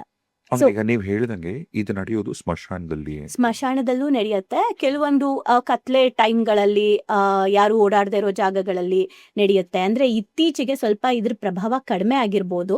ಅವಾಗೆಲ್ಲ ಏನಂದ್ರೆ ಮುಂಚೆ ತುಂಬಾ ಇತ್ತು, ಕಾಡುಗಳ ಮಧ್ಯ ಜನಗಳಿಲ್ದೇ ಇರೋ ಕಡೆ ಎಲ್ಲೋ ಹೋಗೆಲ್ಲ ಮಾಡ್ತಾ ಇದ್ರು. ಇವಾಗ ಕೊಳೆಗಾಲನ ಬ್ರ್ಯಾಂಡ್ ಮಾಡ್ಬಿಟ್ಟಿದ್ರು. ಹೌದು ಕೊಳೆಗಾಲದವರು ಅಂದ್ರೆ ಭಯ ಪಡ್ತಿದ್ರು. ಹೌದು. ಅಂದ್ರೆ ಯಾವ್ದೋ ಒಂದು ಜಾಗ ಅಲ್ಲಿ ಜಾಸ್ತಿ ಜನ ಓಡಾಡದೇ ಇರೋ ಜಾಗ ಆಗಿರ್ಬೋದು, ಕತ್ತಲೆ ಇರೋ ಜಾಗ, ಇನ್ನು ಯಾವ್ದು ಫೆಸಿಲಿಟೀಸ್ ಕ್ರಿಯೇಟ್ ಆಗದೆ ಇರೋ ಜಾಗ ಅಂತ ಕಡೆ ಅವೆಲ್ಲ ಮಾಡ್ತಾ ಇದ್ರು. ಇವಾಗ ಹೆಂಗಾಗಿದೆ ಅಂದ್ರೆ ಮನೇಲೇನೆ ಮಾಡ್ತಾರೆ ಅಂತ ಮಾಂತ್ರಿಕರು. ಕೆಲವರು ಅವ್ರವ್ರ ಮನೆ ರೂಮ್ಗಳಲ್ಲೇ ಮಾಡ್ತಿರ್ತಾರೆ. ನನಗೆ ಏನಂದ್ರೆ ಅವ್ರ ಮನೇಲಿ ಏನ್ ನೆಗೆಟಿವ್ ಮಾಡಿರ್ತಾರಲ್ಲ ಬೇರೆಯವ್ರಿಗೆ, ಅದ್ ಹೆಂಗ್ ಅವ್ರು ಚೆನ್ನಾಗಿರ್ತಾರೆ ಆ ಜಾಗದಲ್ಲೇ ಹೇಗ್ ಮಾಡ್ಕೋತಾರ ಅವರು ಅಂತ ಅನ್ಸುತ್ತೆ. ಇವಾಗ ಮನೆಯಲ್ಲೂ ಇದೆ. ಇವಾಗ ಅಡ್ವರ್ಟೈಸ್ಮೆಂಟ್ ಕೊಡ್ತಾರಲ್ಲ, ಅವ್ರು ಎಲ್ಲಿ ಕರ್ಕೊಂಡು ಹೋಗ್ತಾರೆ? ಮನೆಗಳಲ್ಲೇ ಮಾಡ್ತಾರೆ, ಇಲ್ಲೇ ಮಾಡ್ತೀವಿ ಬನ್ನಿ ಅಂತ ಹೇಳ್ತಾರೆ. ಇದು ನಾನು ಹೇಳೋದು, ದಯವಿಟ್ಟು ಈ ತರ ನೋಡಿದ ತಕ್ಷಣ ಹಿಂದೆ ಹೋಗ್ಬೇಡಿ. ಬಿಕಾಸ್ ಈ ಮೊದಲನೇದಾಗಿ ಈ ಒಂದು ಕ್ರಿಯೆ ಇರೋದೇನೆ ಒಳ್ಳೇದಕ್ಕೋಸ್ಕರ, ಅದನ್ನ ಯಾರು ಕೆಟ್ಟದಕ್ಕೆ ಬಳಸ್ಕೋಬಾರ್ದು. ಅಂಡ್ ಫಸ್ಟ್ ಆಫ್ ಆಲ್ ಅದನ್ನ ಒಂದ್ ಕಡೆ ಹೋಗಿ ಮಾಡ್ಸಿದ ತಕ್ಷಣ ನಿಮ್ಗೆ ಒಳ್ಳೇದಾಗ್ಬಿಡುತ್ತೆ, ಅವ್ರಿಗೆ ಕೆಟ್ಟದಾಗ್ಬಿಡುತ್ತೆ ಅಂತ ನೀವೇನ್ ಮನ್ಸಲ್ಲಿ ಅನ್ಕೊಳ್ತಿದ್ದೀರಾ. ಇದು ನಾನು ಪ್ರತಿ ಪಾಡ್ಕಾಸ್ಟ್ ಅಲ್ಲೂ ಹೇಳಿದ್ದೀನಿ, ಜ್ಞಾನ ಮಾರ್ಗದಲ್ಲಿ ಆಗಿರ್ಬೋದು. ಅಂದ್ರೆ ಬೇರೆಯವ್ರ ಬಗ್ಗೆ ನೀವೇನ್ ಕೆಟ್ಟದನ್ನ ಯೋಚನೆ ಮಾಡ್ತೀರಾ, ಆ ಕೆಟ್ಟ ಥಾಟ್ ಸ್ಟಾರ್ಟ್ ಆಗದೆ ನಮ್ಮೊಳಗಡೆ ಅಂತ. ಫಸ್ಟ್ ಸ್ಟಾರ್ಟ್ ಆಗದೆ, ಮೂಲನೇ ಅಲ್ಲಿಂದ ಸ್ಟಾರ್ಟ್ ಆಗುತ್ತೆ. ನೀವ್ ಏನೇ ಮಾಡ್ಸಿದ್ರು ಅದ್ರ ಮೂಲಕ್ಕೆ ವಾಪಸ್ ಬಂದ್ ಟಚ್ ಆಗೇ ಆಗುತ್ತೆ. ಈ ತರದೆಲ್ಲ ಇದೆ. ಅಂಡ್ ಇನ್ನೂ ಒಂದೇನಂದ್ರೆ ಕೂದಲುಗಳಿಂದ ಹೇಗೆ ಮಾಡ್ತಾರೆ ಅಂತ ಅಂದ್ರೆ, ಕೂದಲು ಇವಾಗ ನಾನು ಇವಾಗಿನ ಜನರೇಷನ್ಗೆ ಅರ್ಥ ಆಗೋಂಗ್ ಹೇಳ್ತೀನಿ. ಈಗ ಒಂದು ಕೊಲೆ ಆಗಿದೆ ಅಂತ ಅನ್ಕೊಳ್ಳಿ, ಏನೇನು ಮೂಲಕ ಕೊಲೆಗಾರನ ಕಂಡಿಡಿತಾರೆ? ಒಂದು ಫಾರೆನ್ಸಿಕ್ ಅಲ್ವಾ, ಫಾರೆನ್ಸಿಕ್ ಇದ್ರಲ್ಲಿ ಏನಾದ್ರು ಮುಟ್ಟಿರ್ತಾರೆ, ಫಿಂಗರ್ ಪ್ರಿಂಟ್ಸ್, ತಲೆ ಕೂದಲು, ಆಮೇಲೆ ಬಟ್ಟೆ, ಆಮೇಲೆ ಬೇರೆ ಕೇಸಸ್ ಅಲ್ಲೆಲ್ಲ ಇನ್ಫ್ಯಾಕ್ಟ್ ಈಗ ಅದೇ ಮುಕ್ತವಾಗಿ ಮಾತಾಡ್ತೀನಿ. ಈಗ ಬೇರೆ ಏನ್ ನಡೆದಿದ್ರೆ, ಈಗ ಹುಡುಗರದ್ದು ಏನಾದ್ರು ತಪ್ಪಿದ್ರೆ ಅವ್ರದ್ದು ಸಿಮೆಂಟ್ ತಗೊಂತಾರೆ. ಆಮೇಲೆ ದೇಹದ ಮೇಲೆ ಕಚ್ಚಿರೋ ಮಾರ್ಕ್ಗಳಿದ್ಯಾ ಅಂತ ಅದನ್ನ ನೋಡ್ತಾರೆ, ಕಲೆಗಳು ಆ ತರದ್ದು. ಮೇನ್ ಬಟ್ಟೆ ಅಂತೂ ಡೆಫಿನೆಟ್ಲಿ. ಕೂದ್ಲು ಉಗುರು ಸಿಕ್ಕರೆ, ಉಗುರೆಲ್ಲ ಸಿಗಲ್ಲ, ಬಟ್ ಎಂತದೆಲ್ಲ ಫಾರೆನ್ಸಿಕ್ ಮುಟ್ಟಿರೋದು ಎಸ್ಪೆಷಲಿ ಅಲ್ವಾ. ಸೈನ್ಸ್ ಹೆಂಗೆ ಇದನ್ನೆಲ್ಲ ಇಟ್ಕೊಂಡು ಇವರು ಕೊಲೆಗಾರ ಅಂತ ಕಂಡಿಡಿಯತ್ತೋ, ಹಾಗೆ ತಾಂತ್ರಿಕದಲ್ಲೂ ಕೂಡ ಈ ಎಲ್ಲಾದ್ರಿಂದ ಕೂಡ ಒಬ್ಬ ಮನುಷ್ಯನ ನಾವು ಕುಗ್ಗಿಸಬಹುದು. ಇದನ್ನ ಇಟ್ಕೊಂಡು ಅವ್ರುಗಳು ತಂತ್ರವಿದ್ಯೆಗಳ ಮೂಲಕ ಸ್ಟಾಪ್ ಮಾಡ್ತಾರೆ ಅವ್ರ ಗ್ರೋತ್ನ. ಇವರು ಇವಾಗ ಒಂದು ನಾಯಿ ಕರ್ಕೊಂಡ್ ಬರ್ತಾರೆ, ಡಾಗ್ ಸ್ಮೆಲ್ ಮಾಡುತ್ತೆ ಅಲ್ವಾ, ಕರ್ಕೊಂಡ್ ಬಂದು ಬೆವರು ಸ್ಮೆಲ್ಲಿಂದ ಕೂಡ ಕಂಡಿಡಿಯತ್ತೆ ಅದು. ಇದೆಲ್ಲಾದ್ರಿಂದ ಕೂಡ ಬ್ಲ್ಯಾಕ್ ಮ್ಯಾಜಿಕ್ ನ ಮಾಡ್ತಾರೆ. ಅದಕ್ಕೆ ಹೇಳೋದು, ಕೂದಲನ್ನ ಹೊರಗಡೆ ಎಲ್ಲೆಲ್ಲೋ ಬಾಚ್ಕೊಂಬೇಡಿ. ಅವಾಗಿನ ಕಾಲದಲ್ಲಿ ಉಗುರ್ನ ಕಟ್ ಮಾಡ್ಬೇಕು ಅಂದ್ರೆ ಒಂದ್ ಕಡೆ ಕೂತೆ ಕಟ್ ಮಾಡ್ಬೇಕು, ಭೂಮಿ ಬಗದ್ಬಿಟ್ಟು ಕಟ್ ಮಾಡಿ ಅದ್ರ ಒಳಗಡೆ ಊತಾಕ್ಬೇಕು. ಅದೆಲ್ಲ ಇತ್ತು ಉಗುರುಗಳ್ದು. ಆಮೇಲೆ ಕೂದಲುಗಳು ಹೊರಗಡೆ ಬಿಟ್ಕೊಂಡು ಓಡಾಡಬೇಡಿ, ಕತ್ಲೆಯಲ್ಲೆಲ್ಲ ಬಿಟ್ಕೊಂಡು ಓಡಾಡಬೇಡಿ ಅಂಡ್ ಕಟ್ಕೊಳ್ಳಿ, ಇದನ್ನ ಹೇಳ್ತಾ ಇದ್ರು. ಪೀರಿಯಡ್ಸ್ ಟೈಮಲ್ಲಿ ಹೆಣ್ಮಕ್ಳು ಸೂಕ್ಷ್ಮವಾಗಿರ್ತೀರಾ, ಸೊ ಹೇರ್ ಸ್ನಾನ ಮಾಡ್ಕೊಂಡು ಹೊರಗಡೆ ಓಡಾಡಬೇಡಿ ಅಂತ ಹೇಳ್ತಾ ಇದ್ರು. ಸೊ ಏನಕ್ಕೆ ಇದೆಲ್ಲ ಅಂದ್ರೆ ಸ್ಮೆಲ್ಲಿಂದ, ಕೂದಲಿಂದ, ಉಗುರಿಂದ, ಬಟ್ಟೆಗಳಿಂದ ಕೂಡ ನಮ್ಗೆ ಸೇಮ್ ಹೆಂಗೆ ಸೈನ್ಸ್ ಕಂಡುಹಿಡಿತಾ ಇದೆಯೋ ಇದ್ರ ಮೂಲಕ ಕೂಡ ಒಬ್ಬ ಮನುಷ್ಯನ ಕಂಟ್ರೋಲ್ ಮಾಡೋ ಶಕ್ತಿ ತಂತ್ರವಿದ್ಯೆಗೆ ಇದೆ. ಸೊ ಅದಕ್ಕೋಸ್ಕರ ನಾವು ಆದಷ್ಟು ಕೂಡ ನನ್ನ ಪ್ರಕಾರ ಕೂದಲನ್ನ ನಾವೇನ್ ಮಾಡ್ತೀವಿ, ಈಗ ನೀವು ಡೊನೇಟ್ ಮಾಡ್ತೀರಾ ಅನ್ಕೊಳ್ಳಿ, ಕ್ಯಾನ್ಸರ್ ಪೇಷಂಟ್ಸ್ಗೆ ಡೊನೇಟ್ ಮಾಡ್ತೀರಾ, ಒಂದು ಒಳ್ಳೆ ಇಂಟೆನ್ಷನ್, ಅದು ರಾಂಗ್ ಇಲ್ಲ. ಆದ್ರೆ ಬಿಚ್ಬಿಟ್ಟು ಎಲ್ಲೋ ಹಾಕ್ಬಿಡೋದು, ಈಗ ಸೇಲ್ ಮಾಡೋದು ಮಾಡ್ತಾರೆ, ಕೂದಲು ಕೇಳ್ಕೊಂಡ್ ಬರ್ತಾರೆ ಕೊಡೋದು. ದಯವಿಟ್ಟು ನೀವೇನಾದ್ರೂ ನಿಮ್ಮ ಹೇರ್ ಫಾಲ್ ಆಗಿದ್ರೆ, ಕೂದಲು ಏನ್ ಬಂದಿರತ್ತೆ ಅದನ್ನೆಲ್ಲ ಕಲೆಕ್ಟ್ ಮಾಡ್ಕೊಳ್ಳಿ, ಒಂದ್ ಕವರಲ್ಲಿ ಕಲೆಕ್ಟ್ ಮಾಡಿ ಇಟ್ಕೊಳ್ಳಿ, ಅಥವಾ ಒಂದು ಬಾಕ್ಸಲ್ಲಿ ಕಲೆಕ್ಟ್ ಮಾಡಿ ಇಟ್ಕೊಂಡು ತಿಂಗ್ಳಿಗೆ ಒಂದ್ಸಲ ಅದನ್ನ ಒಂದು ತೆಂಗಿನ ಚಿಪ್ಪಲ್ಲಿ ಇಟ್ಬಿಟ್ಟು ಅದನ್ನ ಬರ್ನ್ ಮಾಡ್ಬೇಕು. ಬರ್ನ್ ಮಾಡ್ಬೇಕಾದ್ರೆ ನನ್ನ ದೇಹದಲ್ಲಿ, ನನ್ನ ಮನ್ಸಲ್ಲಿ, ನನ್ನ ಆತ್ಮದಲ್ಲಿ ಏನೆಲ್ಲ ನೆಗೆಟಿವ್ ಇದೆ ಅಥವಾ ಕಣ್ಣು ದೃಷ್ಟಿಗಳು ಏನಾಗಿದೆ ಅದೆಲ್ಲವೂ ಈಗಲೇ ಬರ್ನ್ ಆಗ್ತಾ ಇದೆ ಅಂತ ಸ್ಟ್ರಾಂಗ್ ಸ್ಟೇಟ್ಮೆಂಟ್ ಸೆಟ್ ಮಾಡಿ ಬರ್ನ್ ಮಾಡಬೇಕು. ಇದನ್ನ ಎವ್ರಿ ಮಂತ್ ಎಲ್ಲಾನು ಹಂಗ್ ಮಾಡ್ತಾ ಬಂದ್ರೂ ಕೂಡ ನಮ್ಗೆ ಯಾವುದು ದೃಷ್ಟಿಗಳು ಅಥವಾ ಅದನ್ನ ಬಳಸ್ಕೊಂಡು ಮಾಡೋಕೆ ಕಷ್ಟ ಆಗುತ್ತೆ, ಅವೆಲ್ಲವೂ ಮಾಡಬೇಕು. ಆ್ಯಂಡ್ ಈವನ್ ಬಟ್ಟೆಗಳನ್ನ ನಾವು ಬೇರೆಯವ್ರಿಗೆ ಕೊಡ್ತೀವಿ ಅಲ್ವಾ, ಈಗ ರಿಲೇಟಿವ್ಸ್ಗಳಿಗೆ ನಾವು ನಮಗೆ ಚಿಕ್ಕದಾಯಿತು ಅಂತ ನಮ್ಮ ರಿಲೇಟಿವ್ ಯಾರಿಗೋ ಒಬ್ರಿಗೆ ಕೊಡ್ತೀವಿ. ಕೊಡಬೇಕಾದ್ರೆ ಸಾಲ್ಟ್ ವಾಟ್ರಲ್ಲಿ ಒಂದ್ಸಲ ಅದನ್ನ ಡಿಪ್ ಮಾಡಿ, ಅಂದರೆ ಒಗೆದ್ಬಿಟ್ಟು ಸಾಲ್ಟ್ ವಾಟರ್ ಡಿಪ್ ಮಾಡಿಬಿಟ್ಟು ಕೊಡಬೇಕು ಬಟ್ಟೆ ಕೊಡೋದಿದ್ರೆ, ನಾವು ಹಾಕಿರೋ ಬಟ್ಟೆಗಳನ್ನ ಕೊಡ್ತೀವಿ ಅಂದರೆ. ಯಾಕೆ, ಒಂದು ನಮ್ಮ ಕರ್ಮ ಅವ್ರಿಗೂ ಆ್ಯಡ್ ಆಗೋದು ಬೇಡ ಮೊದಲನೇದು. ಆ್ಯಂಡ್ ಈವನ್ ಈಗ ಹಾಕಿದ ಬಟ್ಟೆನ ಕೆಲವರು ತುಂಬಾ ಕ್ಲೋಸ್ ಇರೋರು, ಈಗ ಇವ್ರು ಸ್ವೆಟರ್ ಹಾಕೊಂಡಿರ್ತಾರೆ, ತಗೋ ನೀನು ಹಾಕೋ ಅಂತ ಬಿಚ್ಕೊಡ್ತಾರೆ. ಅದೆಲ್ಲ ತುಂಬಾ ಡೇಂಜರ್. ಯಾಕೆ ಅಂತಂದ್ರೆ ನಿಮ್ಮ ಸ್ವೆಟ್ ಏನಿದೆ ನಿಮ್ಮ DNA, ಸೊ ಅದು ಅವ್ರಿಗೂ ಹೋದಂಗೆನೆ. ಇದನ್ನ ನಾವು ಆಧ್ಯಾತ್ಮದಲ್ಲಿ ನಿಮ್ ಕರ್ಮ ಅವ್ರಿಗೆ ಕೊಟ್ಟಂಗೆನೆ, ನೀವ್ ಅದನ್ನ ಹಾಕೊಂಡಾಗ ಏನೇನೆಲ್ಲ ಎಮೋಷನ್ಸ್ ಫೀಲ್ ಮಾಡಿರ್ತೀರಾ ಅದೆಲ್ಲವೂ ಕೊಟ್ಟಂಗೆನೆ. ಸೊ ಯಾಕೆ ಯೂನಿಫಾರ್ಮ್ ಅಂತ ಮಾಡಿರೋದು, ಡಾಕ್ಟರ್ಸ್ಗೆ ಈ ಯೂನಿಫಾರ್ಮ್, ಅವಾಗ ಮಾತ್ರ ಅವ್ರು ಅದನ್ನ ಹಾಕೊಂತಾರೆ, ಎಲ್ಲಾ ಕಡೆ ಹಾಕೊಂಡು ಓಡಾಡ್ತಾರ? ಕರೆಕ್ಟ್. ಹಾಕೊಂಡು ಓಡಾಡಲ್ಲ. ಯಾಕೆ ಅಂದ್ರೆ ಅಲ್ಲಿ ಪೇಷಂಟ್ಸ್ ಬಂದಿರ್ತಾರೆ, ಅವ್ರನ್ನ ಟ್ರೀಟ್ ಮಾಡಿರ್ತಾರೆ, ಅದೆಲ್ಲವೂ ಇರುತ್ತೆ. ಸೊ ಆ ಬಟ್ಟೆ, ಆ ಮೇಲಿರೋ ಕೋಟ್ ತೆಗೆದ್ರೆ ಅವ್ರಿಗೊಂದು ರಿಫ್ರೆಶ್ ಆಯ್ತು ಅಂತ. ಇದೆಲ್ಲಾನು ಕೂಡ ನಮ್ಗೆ ಅಂತಾರೆ ದಿನನಿತ್ಯ ನೋಡ್ಕೊಬೇಕಾಗಿರುವಂತದ್ದು. ಅಂಡ್ ಅವಾಗ ಕಾಲು ತೊಳ್ಕೊಂಡು ಒಳಗ್ ಬನ್ನಿ, ಹಿಂಡಿ ತೊಳ್ಕೊಂಡು ಒಳಗ್ ಬನ್ನಿ ಅಂತ ಹೇಳ್ತಿದ್ರು. ಅದೇ ಬೆವರುಗಳಾಗಿರ್ಬೋದು, ಅವೆಲ್ಲ ನಾವು ನಡೆದಿರೋ ಜಾಗ, ಕಾಲ್ ಧೂಳು, ಸ್ಲಿಪ್ಪರ್ಗಳು ಎಲ್ಲವೂ ಇರುತ್ತೆ. ಸೊ ಬರ್ಬೇಕಾದ್ರೆ ಕಾಲ್ ತೊಳ್ಕೊಂಡು ಒಳಗಡೆ ಬನ್ನಿ. ಯಾವ ಹಿರಿಯರು ಕೂಡ, ನಮ್ಮ ಹಿರಿಯರು ಯಾರಿದ್ದಾರೆ ಅವ್ರು ಮಾಡಿರೋ ಯಾವ ಒಂದು ಶಾಸ್ತ್ರನೂ ಕೂಡ ಮೂಢನಂಬಿಕೆ ಅಲ್ಲ. ಅದಕ್ಕೆ ಒಂದು ಸೈಂಟಿಫಿಕ್ ರೀಸನ್ನೂ ಇದೆ, ಅವರ ಅನುಭವನೂ ಇದೆ. ಈಗ ನೀವು ಬಟ್ಟೆಗಳು ಹೇಳಿದ್ರಿ, ಸರಿ, ನಿಮ್ಮ ಸಂಬಂಧಿಕರಿಗೆ ಯಾರೋ ಬಟ್ಟೆ ಕೊಡೋ ಮುಂಚೆ ಉಪ್ಪಿಗೆ ಹಾಕೊಡಿ, ಹೋಗೋದ್ ಕೊಡಿ ಅಂತ. ಈಗ ಕೆಲವರು ಹೆಂಗಸರು ಮದ್ವೆಗಳಿಗೆ ಹೋಗ್ಬೇಕು ಅಂತ ಒಡವೆಗಳು ಇಸ್ಕೊತಾರಲ್ಲ, ಪಕ್ಕದ ಮನೆಯವ್ರದ್ದು, ಸಂಬಂಧಿಕರದು, ಅಂತ ಟೈಮಲ್ಲಿ ಆಕ್ಚುಲಿ ಒಡವೆಗಳನ್ನ ಇನ್ ಕೇಸ್ ಹಂಗ್ ತಗೊಂಡ್ರು ಕೂಡ ಅದನ್ನು ಕೂಡ ನಾವು ನೀರಲ್ಲಿ ಒಂದ್ಸಲ ಏನು ಡಿಪ್ ಮಾಡ್ಬಿಟ್ಟು ಅದಕ್ಕೂ ಕೂಡ ನಾವು ಪ್ರೇ ಮಾಡ್ಬಿಟ್ಟು ಆಮೇಲೆ ಹಾಕೊಬೇಕು. ವಾಪಸ್ ಕೊಡ್ಬೇಕಾದ್ರೂ ಅದೇ ಪ್ರೊಸೀಜರ್ ಮಾಡಿ ವಾಪಸ್ ಕೊಡ್ಬೇಕು. ಓಕೆ, ಇಲ್ಲಿ 2 ಥಿಂಗ್ಸ್. ಒಂದು, ಬಟ್ಟೆ ಅಥವಾ ಒಡವೆ ಕೊಡ್ಬೇಕಂದ್ರು ನೀರಲ್ಲಿ ಡಿಪ್ ಮಾಡಿ ಇದೆಲ್ಲ ಮಾಡಿ ಕೊಡಿ ಅಂತೆಲ್ಲ ಅಂದ್ರಲ್ಲ. ಈಗ ಬಟ್ಟೆ ಉಪ್ಪು ನೀರಲ್ಲಿ ಅದ್ಬಿಟ್ಟು ಒಣಗಿಸ್ಬಿಟ್ಟು ಒಗದ್ಬಿಟ್ಟು ಹೊಸ ಬಟ್ಟೆನ ಕೊಟ್ಟೆ ಅವ್ರಿಗೆ, ಒಗದ್ಬಿಟ್ಟು ಕೊಟ್ಟು. ಸೊ ಇವಾಗ ನನಗೇನು, ನನ್ ಕರ್ಮ ಅವ್ರಿಗೇನು, ಇದನ್ನ ಮಾಡಿದೀನಿ, ಸೊ ನನಗೆ ಕರ್ಮ ಟ್ರಾನ್ಸ್ಫರ್ ಆಗಲ್ಲ. ಇದನ್ನ ಮಾಡಿದೀನಿ, ನನಗೇನು ಆಗಲ್ಲ ಅನ್ನೋದು ನನಗೆ ಮೈಂಡ್ಗೆ ಸಿಗೋ ಉತ್ತರನ ಒಂದು. ಎರಡನೇದು, ನಾನು ಉಪ್ಪಲ್ಲಿ ಹಂಗೆಲ್ಲ ಮಾಡಿದಾಗ ಆಕ್ಚುಲಿ ಅಲ್ಲಿ ಏನಾದ್ರು ಮ್ಯಾಜಿಕ್ ಆಗತ್ತಾ? Very good. ಸಿಂಪಲ್ ಆಗಿ ಹೇಳ್ಬೇಕು ಅಂದ್ರೆ ಇದನ್ನ ಇವತ್ತಿನ ಲ್ಯಾಂಗ್ವೇಜ್ ಅಲ್ಲಿ ಮಾತಾಡೋದಾದ್ರೆ ಅಫ್ಕೋರ್ಸ್ ನಮ್ಮ ಸಬ್ ಕಾನ್ಶಿಯಸ್ ಅಂದ್ರೆ ನಾವ್ ಅದನ್ನ ಮಾಡಿದಾಗ ನಮ್ಗೊಂದು ಫೀಲ್ ಬರುತ್ತೆ, ಎಸ್ ಈಗ ಕ್ಲನ್ಸ್ ಆಗಿದೆ, ಈಗ ನನಗೇನು ಎಫೆಕ್ಟ್ ಆಗಲ್ಲ, ಕೊಡ್ತಾ ಇರೋರ್ಗು ಏನು ಎಫೆಕ್ಟ್ ಆಗಲ್ಲ ಅಂತ ಸಬ್ ಕಾನ್ಶಿಯಸ್ ಫೀಡ್ ಮಾಡ್ಕೊಳತ್ತೆ. ಅದು ಕೂಡ ವರ್ಕ್ ಆಗತ್ತೆ. ಅಫ್ಕೋರ್ಸ್ ಮೈಂಡ್ ಸಬ್ ಕಾನ್ಶಿಯಸ್ ಅನ್ಕೊಂಡಿದ್ದು ವರ್ಕ್ ಆಗುತ್ತೆ.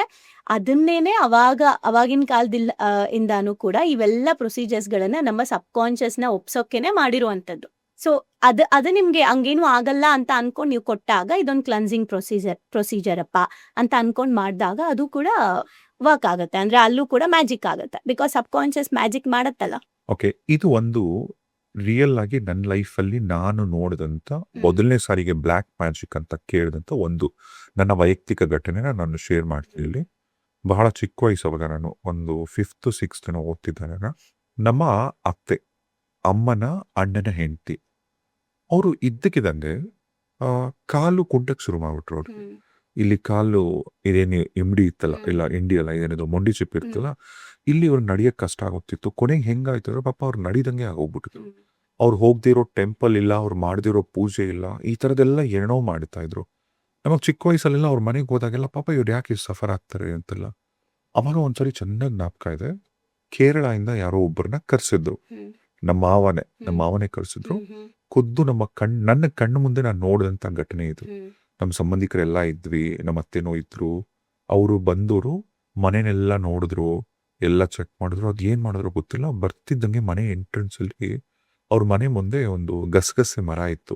ತುಂಬಾ ದೊಡ್ಡದಾಗಿ ಏನು ಬೆಳೆದಿರ್ಲಿಲ್ಲ, ಅದು ಬೆಳ್ಕೊಂಡಿತ್ತು. ಇಲ್ಲ ಅಗಿರಿ ಅಂತಂದ್ರು. ಆಮೇಲೆ ಅಗದ್ರು. ಆ ಮರದ ಬುಡದಲ್ಲಿ ನನ್ನ ಕಣ್ಣಾರೆ ನಾನು ನೋಡಿತ್ತು ಒಂದೇನೋ ಒಂದು ಡಬ್ಬಿ ತರ, ಕಪ್ಪು ಬಟ್ಟೆಲಿ ಡಬ್ಬಿ ತರ. ಆಮೇಲೆ ಅದನ್ನ ತೆಗೆದಾಗ ನನಗೆ ಅದೇನು ಅರ್ಥ ಆಗಿಲ್ಲ ಅಂತ. ಆಮೇಲೆ ಇನ್ನೂ ಚೆನ್ನಾಗಿ ಜ್ಞಾಪಕ ಇದೆ ಅಲ್ಲಿ ಏನ್ ಡಿಸ್ಕಷನ್ ನಡೀತು ಅಂತ. ಅದ್ರ ಒಳಗಡೆ ಬಟ್ಟೆ, ಕೂದ್ಲು, ಆಮೇಲೆ ಕೊಬ್ಬು, ಒಂದು ಪ್ರಾಣಿದೇನೋ ಕೊಬ್ಬು ಬರುತ್ತಲ್ಲ, ಕೊಬ್ಬು, ಸಮಥಿಂಗ್ ಏನೇನೋ ಒಂದು ಮೊಳೆ, ಸಮಥಿಂಗ್ ಬೊಂಬೆ, ಅದು ಏನೇನೋ ಮಾಡಿ ಹಾಕಿದ್ದು. ನಾನು ಅವಾಗ ಕೇಳಿಸ್ಕೊಂಡಿದ್ದು ಹಿಂಗೇನೋ ಬ್ಲ್ಯಾಕ್ ಮ್ಯಾಜಿಕ್ ಮಾಡ್ತಾರೆ, ಹಿಂಗೆಲ್ಲ ಇದೆ ಬ್ಲ್ಯಾಕ್ ಮ್ಯಾಜಿಕ್ ಅಂತ. ಓಕೆ, ಈಗ ಬ್ಲ್ಯಾಕ್ ಮ್ಯಾಜಿಕ್ ಒಂದು ಮನೆಯಲ್ಲಿ ಅಥವಾ ಇದು ಯಾರ ಮೇಲೆ ಪ್ರಭಾವ ಬೀರುತ್ತೆ? ಓಕೆ, ತುಂಬ ಒಳ್ಳೆ ಪ್ರಶ್ನೆ. ಮೊದಲನೇದಾಗಿ ನಾನು ನಂದೊಂದು ಎಕ್ಸ್ಪೀರಿಯನ್ಸ್ ಹೇಳ್ತೀನಿ. ನಾನು ನಿಮಗೆ ಫಸ್ಟು ನಿಮ್ಮ ಮೊದಲನೇ ಎಪಿಸೋಡಲ್ಲಿ ನಾನು ಆತ್ಮ ಇದ್ರದ್ದು ಹೇಳಿದ್ದೆ. ನಾನು ತುಂಬ ರೇಗಿಸ್ತಾ ಇದ್ದೆ, ಇದೆಲ್ಲ ಸುಳ್ಳು, ಹಾಗೆ ಹೀಗೆ ಅಂತ ಎಲ್ಲರನ್ನೂ ರೇಗಿಸ್ತಾ ಇದ್ದೆ, ಕಾಲೆಳಿತಾ ಇದ್ದೆ. ನನಗೆ ಅನುಭವ ಆದಮೇಲೆ ನಾನು ಸ್ಟಾಪ್ ಮಾಡಿದೆ ಯಾವುದನ್ನು ಕೂಡ ನಾನು ಹೇಳೋದನ್ನ ಅಂತ. ಅದೇ ಥರ ಈ ಒಂದು ಪ್ರಯೋಗ ಯಾವಾಗ ಅಂದರೆ ನಾನು ಕೆಲ್ಸಕ್ಕೆ ಹೋಗೋ ಟೈಮಲ್ಲಿ, ಓಕೆ, 10 ಇಯರ್ಸ್ ಬಿಫೋರ್ ಅನ್ಕೊಳ್ಳಿ, 10, 12, 13 ಇಯರ್ಸ್ ಬಿಫೋರ್. ನಾನು ಅವಾಗ ಆ್ಯಂಕ್ರಿಂಗ್ ಮಾಡ್ತಾ ಇದ್ದೆ. ಅಂದರೆ ಈಗ ರವೀಂದ್ರ ಕಲಾಕ್ಷೇತ್ರದಲ್ಲೆಲ್ಲ ಕೆಲವೊಂದೆಲ್ಲ ಆ್ಯಂಕ್ರಿಂಗ್ ಮಾಡ್ತಾ ಇದ್ದೆ. ಸೊ ಅವತ್ತು ರಾತ್ರಿ ನಾನು ಮಲಗಿದ್ದೀನಿ, 1:00 ನನ್ನ ಫೋನ್ ರಿಂಗ್ ಆಯಿತು ಮನೇಲಿ. ಅವತ್ತು ಯಾರೂ ಇಲ್ಲ, ಎಲ್ಲ ಊರಿಗೆ ಹೋಗಿದ್ದಾರೆ, ನಾನು ಒಬ್ಬಳೇ ಇದ್ದಿದ್ದು, ನನ್ನ ರೂಮಲ್ಲಿ ಮಲ್ಕೊಂಡಿದ್ದೀನಿ. 1:00 ರಿಂಗ್ ಆಯಿತು. ರಾತ್ರಿ 1:00 ರಿಂಗ್ ಆದ ತಕ್ಷಣ ಇಷ್ಟೊತ್ತಿನಲ್ಲಿ ಯಾರು ಕಾಲ್ ಮಾಡ್ತಿದ್ದಾರೆ ಅಂತ ತೊಗೊಂಡೆ. ಒಬ್ರು ನಂಗೆ ಪರಿಚಯ ಇರೋರು ಕಾಲ್ ಅದು. ಇಷ್ಟೊತ್ತಿನಲ್ಲಿ ಯಾಕೆ ಮಾಡ್ತಾರೆ ಇವರು ಅಂತ ಅನ್ಕೊಂಡು ನೋಡೋಣ, ಯಾಕೋ ಸಡನ್ ಆಗಿ ಬರ್ತಾ ಇದೆಯಲ್ಲ ಅಂತ ರಿಸೀವ್ ಮಾಡಿ ಸ್ಪೀಕರ್ ಹಾಕ್ದೆ, ಹಿಂಗೆ ಇಟ್ಕೊಂಡೆ. ಅವರೇ ಮಾತಾಡ್ಲಿ ಅಂತ ಇಟ್ಕೊಂಡೆ, ನಾನೇನು ಮಾತಾಡಲಿಲ್ಲ. ಸಡನ್ ಆಗಿ ಅಲ್ಲೇನೋ ಮಂತ್ರಗಳೆಲ್ಲ ಕೇಳಿಸ್ತಾ ಇತ್ತು ನನಗೆ. ನಾನು ಗಮನಿಸಿದೆ, ಏನು ಮಂತ್ರ ಕೇಳಿಸ್ತಿದೆ, ಯಾರೋ ನಂಗೆ, ಅಂದರೆ ಅವರು ಮೋಸ್ಟ್ಲಿ ಎಲ್ಲೋ ಪೂಜೆ ಮಾಡಿಸ್ತಿದ್ದಾರೆ, ಸೊ ನನಗೂ ಒಳ್ಳೇದಾಗ್ಲಿ ಅಂತೇನೋ ಆನ್ ಮಾಡಿದ್ದಾರೆ ಅನ್ಸುತ್ತೆ ಅಂತ ಇನ್ನೊಂದು ಸ್ವಲ್ಪ ಹಾಗೆ ಇಟ್ಕೊಂಡಿದ್ದೀನಿ. ಅವ್ರು ಏನು ಕೇಳಿದ್ರು, ಯಾರ ಹೆಸರು, ಅವ್ರದ್ದು ಕೂದಲು ತಂದಿದ್ದೀರಾ, ಬಟ್ಟೆ ತಂದಿದ್ದೀರಾ ಅಂತ ಅವರು ಕೇಳಿದ್ರು. ಯಾರು ಮಾಡ್ತಾ ಇದ್ದಾರೆ ಅವ್ರು ಕೇಳಿದ್ರು. ಇದು ನಿಮ್ಗೆಲ್ಲ ಫೋನಲ್ಲಿ ಕೇಳಿಸ್ತಿದೆ? ಫೋನಲ್ಲಿ ಹೇಳ್ತೀನಿ ನಾನು ನಿಮಗೆ, ಯಾಕೆ ನಾವು ಅವೇರ್ನೆಸ್ಸಲ್ಲಿ ಇರಬೇಕು ಅಂತ. ಕೇಳಿಸ್ತು. ನಾನು ಇದೇನು ಬಟ್ಟೆ ಕೂದಲು, ಅಲ್ಲಿವರೆಗೂ ನನಗೆ ಈ ಕಾನ್ಸೆಪ್ಟ್ ಅಷ್ಟು ಗೊತ್ತಿಲ್ಲ ಅಲ್ಲ, ಮತ್ತೆ ಕಿವಿಗೆ ಹತ್ರ ಇಟ್ಕೊಂಡು ಕೇಳಿಸ್ಕೊಂಡೆ ಏನು ಹೇಳ್ತಿದ್ದಾರೆ ಅಂತ. ಅವರು ನನ್ನ ಹೆಸರು ಹೇಳಿದ್ರು, ಯಾರು ನನಗೆ ಕಾಲ್ ಮಾಡಿದ್ರು ಅವ್ರು ನನ್ನ ಹೆಸರು ಹೇಳಿದ್ರು, ತಂದಿದ್ದೀನಿ ಅಂತ ಹೇಳಿದ್ರು, ಕೂದಲು ಬಟ್ಟೆ ಇದೆಲ್ಲ ತಂದಿದ್ದೀನಿ ಅಂತ ಹೇಳಿದ್ರು, ಇದೆಲ್ಲ ತಂದಿದ್ದೀನಿ ಅಂತ ಹೇಳಿ ನನ್ನ ಹೆಸರು ಹೇಳಿದ್ರು. ಅಷ್ಟು ಕೇಳಿಸ್ಕೊಂಡ ತಕ್ಷಣ ನನ್ನ ಕೈ ನಡ್ಗಕ್ಕೆ ಸ್ಟಾರ್ಟ್ ಆಯಿತು. ಲೈಕ್ ಭಯ ಆಗತ್ತೆ, ಏನು ನಡೀತಾ ಇದೆ ಇಲ್ಲಿ ಅಂತ.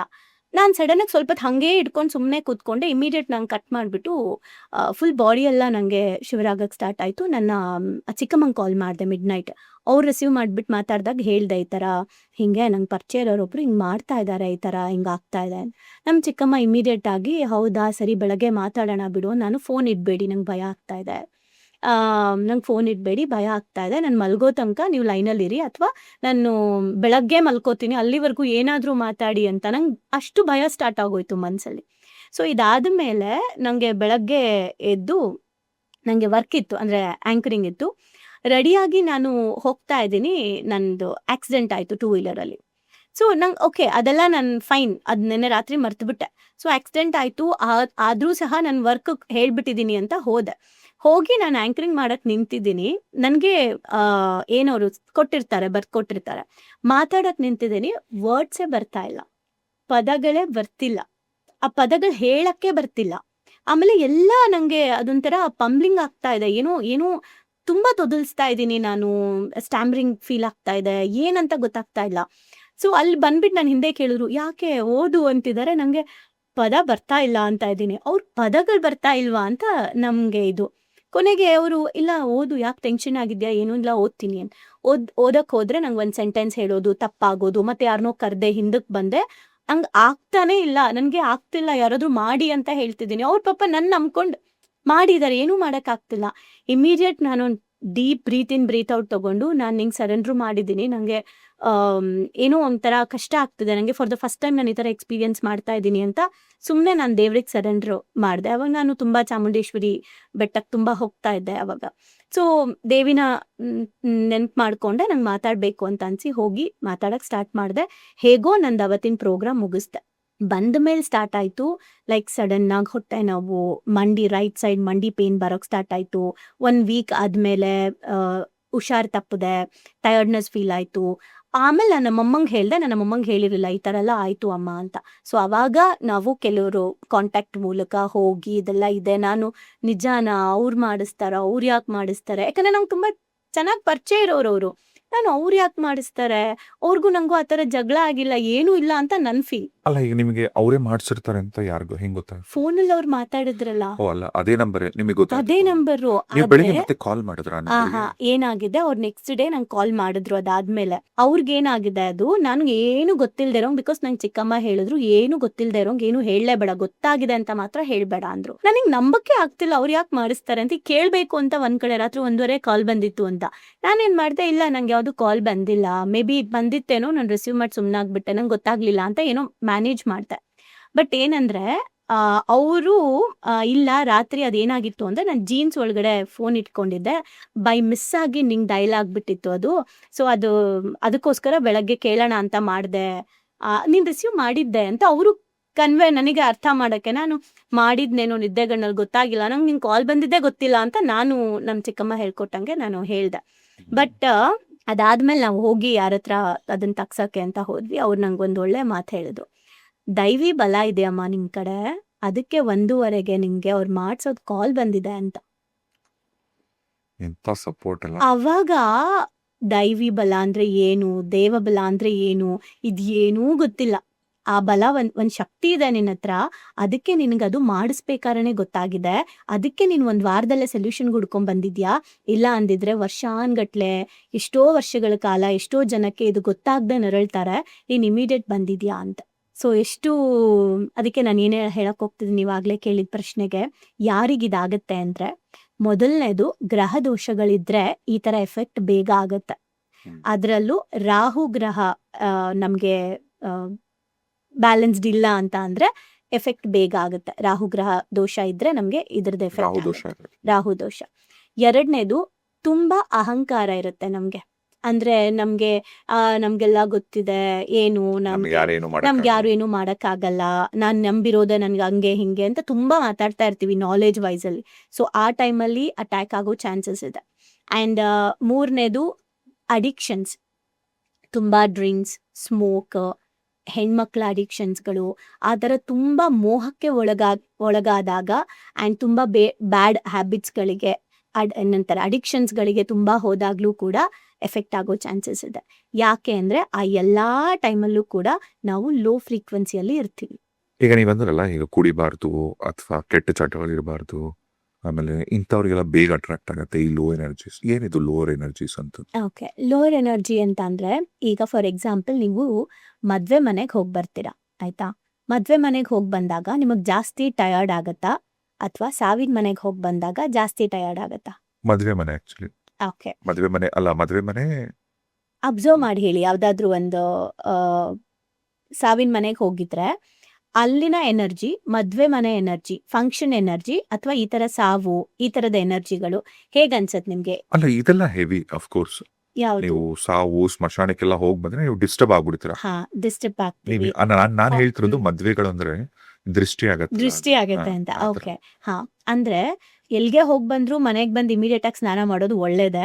ಬಟ್ ಸ್ಟಿಲ್ ನೀವು ಹಾಸ್ಪಿಟಲ್ಗೆ ಹೋಗೋದಕ್ಕೂ ದೇವಸ್ಥಾನಕ್ಕೆ ಹೋಗೋದಕ್ಕೂ ಡಿಫ್ರೆನ್ಸ್ ಇದೆ.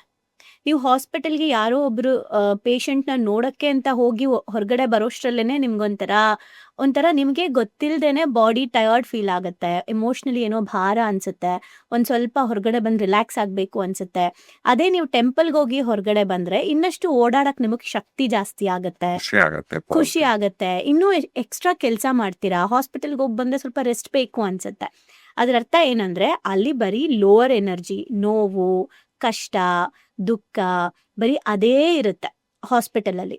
ಬಟ್ ದೇವಸ್ಥಾನದಲ್ಲಿ ಮಂತ್ರ, ಖುಷಿ, ಪ್ರಾರ್ಥನೆ, ಜಪ ಇವೆಲ್ಲ ನಡೀತಾ ಇರುತ್ತೆ. ಕರೆಕ್ಟಾ? ಹಂಗೆ ನಮ್ಮ ಬಾಡಿ ಅಥವಾ ನಮ್ಮ ಮೈಂಡ್ ಕೂಡ ಲೋವರ್ ಎನರ್ಜಿ, ಹೈಯರ್ ಎನರ್ಜಿ. ಅಂದ್ರೆ ನಾವು ಯಾವಾಗ ಇನ್ನೊಬ್ಬರ ಮೇಲೆ ದ್ವೇಷ ಇಟ್ಕೊಳ್ತೀವಿ, ಯಾವಾಗ ಇನ್ನೊಬ್ರು ಹಾಳಾಗ್ಲಿ ಅಂತ ಬಯಸ್ತೀವಿ, ಅಥವಾ ನಾವು ಕ್ಷಮಿಸಲ್ಲ ಯಾರನ್ನೂ ಕೂಡ. ಆಮೇಲೆ ಏನು ತುಂಬಾ ಸ್ವಾರ್ಥದಲ್ಲಿ ನಾವು ಮಿಸ್ಯೂಸ್ ಮಾಡ್ಕೊಳ್ತೀವಿ ಕೆಲವ್ರನ್ನ. ಒಬ್ರು ಒಳ್ಳೆತನನ ನಾವು ಮಿಸ್ಯೂಸ್ ಮಾಡ್ಕೊಳ್ಳೋದಾಗಿರ್ಬೋದು, ಅಥವಾ ಬೆನ್ ಹಿಂದೆ ಚೂರಿ ಹಾಕೋದಾಗಿರ್ಬೋದು, ಸುಳ್ಳು ಹೇಳೋದಾಗಿರ್ಬೋದು, ಹೆವಿ ಸುಳ್ಳು ಹೇಳೋದಾಗಿರ್ಬೋದು. ಇವೆಲ್ಲ ಏನಿದೆ ಇದೆಲ್ಲ ಕೇಳಿದ್ರೇನೆ ಏನನ್ಸುತ್ತೆ ನಮ್ಗೆ? ಇವೆಲ್ಲ ಬೇಕನ್ಸುತ್ತಾ ಬೇಡ ಅನ್ಸುತ್ತಾ? ಬೇಡ, ಇದೆಲ್ಲ ಹೆವಿ, ಇದು ಹೆವಿ ಅನ್ಸುತ್ತೆ ಅಲ್ವಾ? ಸೊ ಆ ಥರದ ಎನರ್ಜಿಗಳು ಯಾರು ಜಾಸ್ತಿ ಇಟ್ಕೊಂಡಿರ್ತಾರಲ್ವಾ ಅವ್ರಿಗೆ ಲೋವರ್ ಎನರ್ಜಿ, ಅಫ್ಕೋರ್ಸ್ ಅವರ ಎನರ್ಜಿ ಲೋ ಆಗ್ತಾ ಹೋಗುತ್ತೆ. ಅಂದ್ರೆ ಟಯರ್ಡ್ ಫೀಲ್ ಆಗುತ್ತೆ, ಸುಸ್ತಾಗುತ್ತೆ. ನಾವು ಕ್ಷಮಿಸದಿದ್ದರೆ ಅನ್ನೋ ಒಂದು ಪಾಡ್ಕಾಸ್ಟ್ ಅಲ್ಲಿ ಹೇಳಿದ್ವಿ ಯಾವ್ಯಾವ ಎಮೋಷನ್ಸ್ಗಳು ಯಾವ್ಯಾವ ಕಾಯಿಲೆಗಳನ್ನ ಕಾಯಿಲೆಗಳನ್ನ ಅಟ್ರಾಕ್ಟ್ ತರುತ್ತೆ ಮಾಡುತ್ತೆ ಅಂತ. ಅಂತ. ಸೇಮ್ ಈ ಥರದ ಒಂದು ಅಡಿಕ್ಷನ್ಗೆ ಹೋಗ್ತೀರಾ ಅನ್ಕೊಳ್ಳಿ, ಅಫ್ಕೋರ್ಸ್ ಬ್ಯಾಲೆನ್ಸ್ಡ್ ಇರಲ್ಲ ಅಲ್ವಾ ಮೈಂಡು. ನೀವು ತುಂಬಾ ಅಡಿಕ್ಟ್ ಆದಾಗ ಯಾವುದಕ್ಕಾದ್ರೂ ಬ್ಯಾಲೆನ್ಸ್ ಇರಲ್ಲ ಆ ಟೈಮಲ್ಲಿ. ಅದೆಲ್ಲ ಲೋವರ್ ಎನರ್ಜಿಗೆ ಕರ್ಕೊಂಡು ಹೋಗುತ್ತೆ. ಹೈಯರ್ ಎನರ್ಜಿ ಅಂದ್ರೆ ಒಂಥರ ನಿಮ್ಮ ಒಳಗಡೆಯಿಂದ ಪೀಸ್ ಆಗಿರ್ಬೋದು, ಶಾಂತಿ ಒಂದು ಫೀಲ್ ಆಗಿರ್ಬೋದು, ಖುಷಿಯಾಗಿರೋದು, ನೆಮ್ಮದಿ ಆಗಿರೋದು, ಏನೋ ಒಂಥರ ನಿಮ್ಗೆ ಎಲ್ಲವೂ ಪರ್ಫೆಕ್ಟ್ ಆಗಿದ್ಯಪ್ಪ ಅನ್ಸೋದು.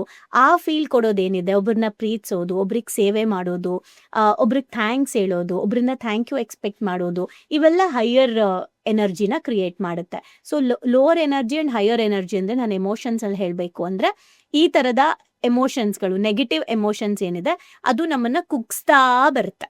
ಈಗ ಕೋಪ ಮಾಡ್ಕೊಂಡಾಗ, ನೀವು ತುಂಬಾ ಕೋಪ ಮಾಡ್ಕೊಂಡ್ರಿ, ಕಿರ್ಚಾಡಿದ್ರಿ, ಏನಾಗುತ್ತೆ ಬಾಡಿ ಎಲ್ಲ ಆಟೋಮೆಟಿಕ್ ಆಗಿ ಟಯರ್ಡ್ ಆಗುತ್ತೆ, ಸ್ಟ್ರೆಸ್ ಆಗುತ್ತೆ. ಸ್ಟ್ರೆಸ್ ಆಗುತ್ತೆ, ಗಂಟ್ಲು ನೋವು ಬರುತ್ತೆ. ನೀವು ತುಂಬಾ ಭಯ ಪಡ್ಕೊಂಡ್ಬಿಟ್ರಿ, ಆತಂಕ ಪಡ್ಕೊಂಡ್ಬಿಟ್ರಿ ಅಂದಾಗ ನಿಮಗೆ ನೆಕ್ಸ್ಟ್ ಏನ್ ಮಾಡ್ಬೇಕು ಅಂತ ಗೊತ್ತಾಗಲ್ಲ, ಬ್ಲಾಕ್ ಆಗುತ್ತೆ ಮೈಂಡ್ ಅಲ್ವಾ? ಅದೇ ನೀವು ಸಮಾಧಾನವಾಗಿದ್ದಾಗ ಸೊಲ್ಯೂಷನ್ ಸಿಗುತ್ತೆ, ನೀವು ಕೋಪದಲ್ಲಿದ್ದಾಗ ಪ್ರಾಬ್ಲಮ್ ಕ್ರಿಯೇಟ್ ಆಗುತ್ತೆ. ಸೊ ಅಷ್ಟೇ ಡಿಫ್ರೆನ್ಸು. ಅಂದ್ರೆ ನೆಗೆಟಿವ್ ಎಮೋಷನ್ಸ್ಗಳಿಂದ ನಾವು ಲೋವರ್ ಎನರ್ಜಿನ ಅಟ್ರಾಕ್ಟ್ ಮಾಡ್ತೀವಿ, ಅಂದ್ರೆ ನಾವು ಲೋ ಆಗ್ತೀವಿ. ಅವಾಗ ಈಗ ಲೋವರ್ ಎನರ್ಜಿ, ಹೈಯರ್ ಎನರ್ಜಿ ಹೊರಗಡೆ ಯಾವುದು ಅಂತ ಬಂದಾಗ ಈ ಈವಿಲ್ ಸ್ಪಿರಿಟ್ಸ್ ಆಗಿರ್ಬೋದು, ಈ ಬ್ಲ್ಯಾಕ್ ಮ್ಯಾಜಿಕ್ ಆಗಿರ್ಬೋದು, ಇವೆಲ್ಲವೂ ಕೂಡ ಲೋವರ್ ಎನರ್ಜಿ ಕನೆಕ್ಟ್ ಆಗುವಂಥದ್ದು. ಅವು ದುಃಖದಲ್ಲಿರುತ್ತೆ, ಅವು ಬೇಜಾರಲ್ಲಿರುತ್ತೆ, ಅವು ಅತೃಪ್ತವಾಗಿರುತ್ತೆ. ನಾವು ಅತೃಪ್ತಿಯಿಂದ ಇರ್ತೀವಿ, ನಾವು ಬೇಜಾರಾಗಿರ್ತೀವಿ, ನಾವು ದುಃಖದಲ್ಲಿರ್ತೀವಿ. ಸೊ ಎರಡು ಫ್ರೆಂಡ್ಸ್ ಆಗುತ್ತೆ. ಬಟ್ ಹೈಯರ್ ಎನರ್ಜಿಯಲ್ಲಿದ್ದಾಗ ನಾವು ಪ್ರೀತಿಯಿಂದ ಇರ್ತೀವಿ, ಸಹನೆಯಿಂದ ಇರ್ತೀವಿ, ತಾಳ್ಮೆಯಿಂದ ಇರ್ತೀವಿ. ಸೊ ಭಗವಂತ ನಮಗೆ ಹಂಗೆ ಕನೆಕ್ಟ್ ಆಗ್ತಾ ಹೋಗ್ತಾರೆ, ಯಾಕಂದ್ರೆ ಭಗವಂತ ಕಾಮ್ ಆಗಿರ್ತಾರೆ, ಯೋಚನೆ ಮಾಡ್ತಾರೆ. ಸೊ ಆ ಎನರ್ಜಿ ಕನೆಕ್ಟ್ ಆಗ್ತಾ ಹೋಗ್ತೀವಿ.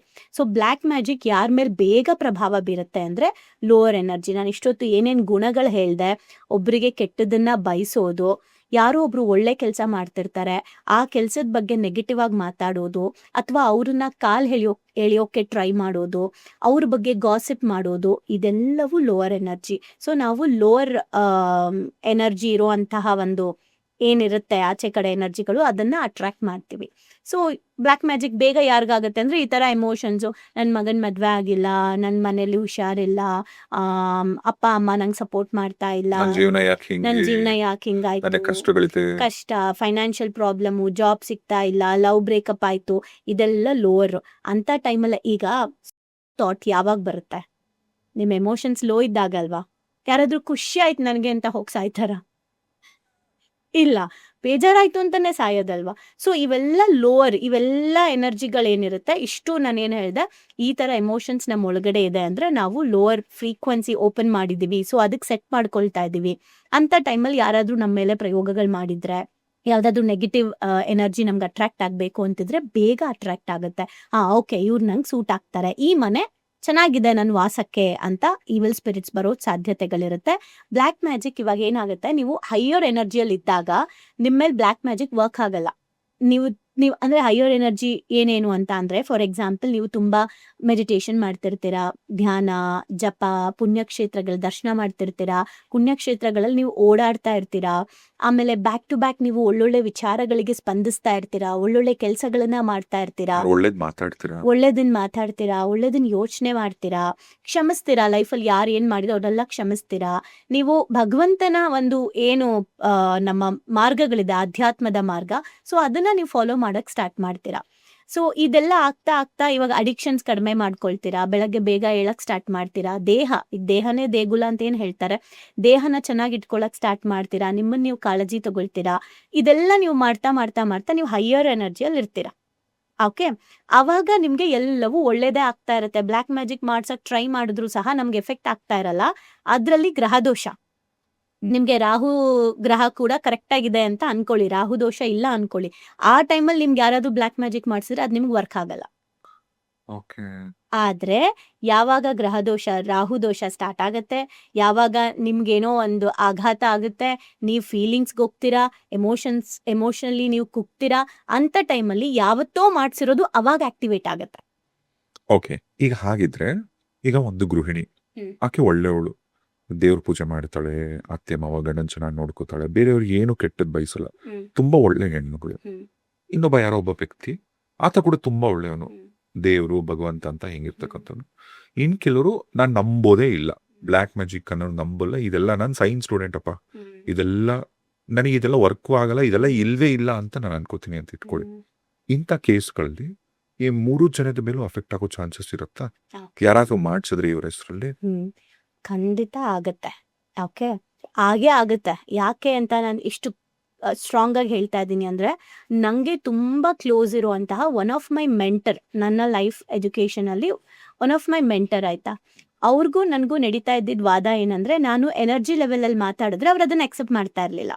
ಅವ್ರು ಯಾವಾಗ್ಲೂ ಹೇಳ್ತಿದ್ದೇನಂದ್ರೆ ಸಬ್ ಕಾನ್ಶಿಯಸ್ ಮೈಂಡ್, ಸೊ ನಿನ್ ಮೈಂಡ್ ಏನ್ ನಂಬುತ್ತೆ ಅದೇ ಆಗುತ್ತೆ, ನಿನ್ ಮೈಂಡ್ ನಂಬಿದ್ರೆ ಮಾತ್ರನೇ ಅದಾಗತ್ತೆ ಅಂತ. ನಾನು ಹಂಗಲ್ಲ ಸರ್, ಇವಾಗ ಯಾರೋ ಬಂದು ಡೋರ್ ತಟ್ಟಿದಾಗ ಯಾರು ಅಂತ ನಿಮಗೆ ಗೊತ್ತಿಲ್ಲ ಎಕ್ಸಾಂಪಲ್, ಅಥವಾ ನೀವು ನೋಡ್ತೀರಾ ಯಾರೋ, ಬಟ್ ಸ್ಟಿಲ್ ನೀವೇನ್ ಮಾಡ್ತೀರಾ, ಓಪನ್ ಮಾಡ್ತೀರಾ. ಯಾರೇ ಬಂದಿರ್ಲಿ ನೀವು ಓಪನ್ ಮಾಡ್ತೀರಾ ಅಲ್ವಾ?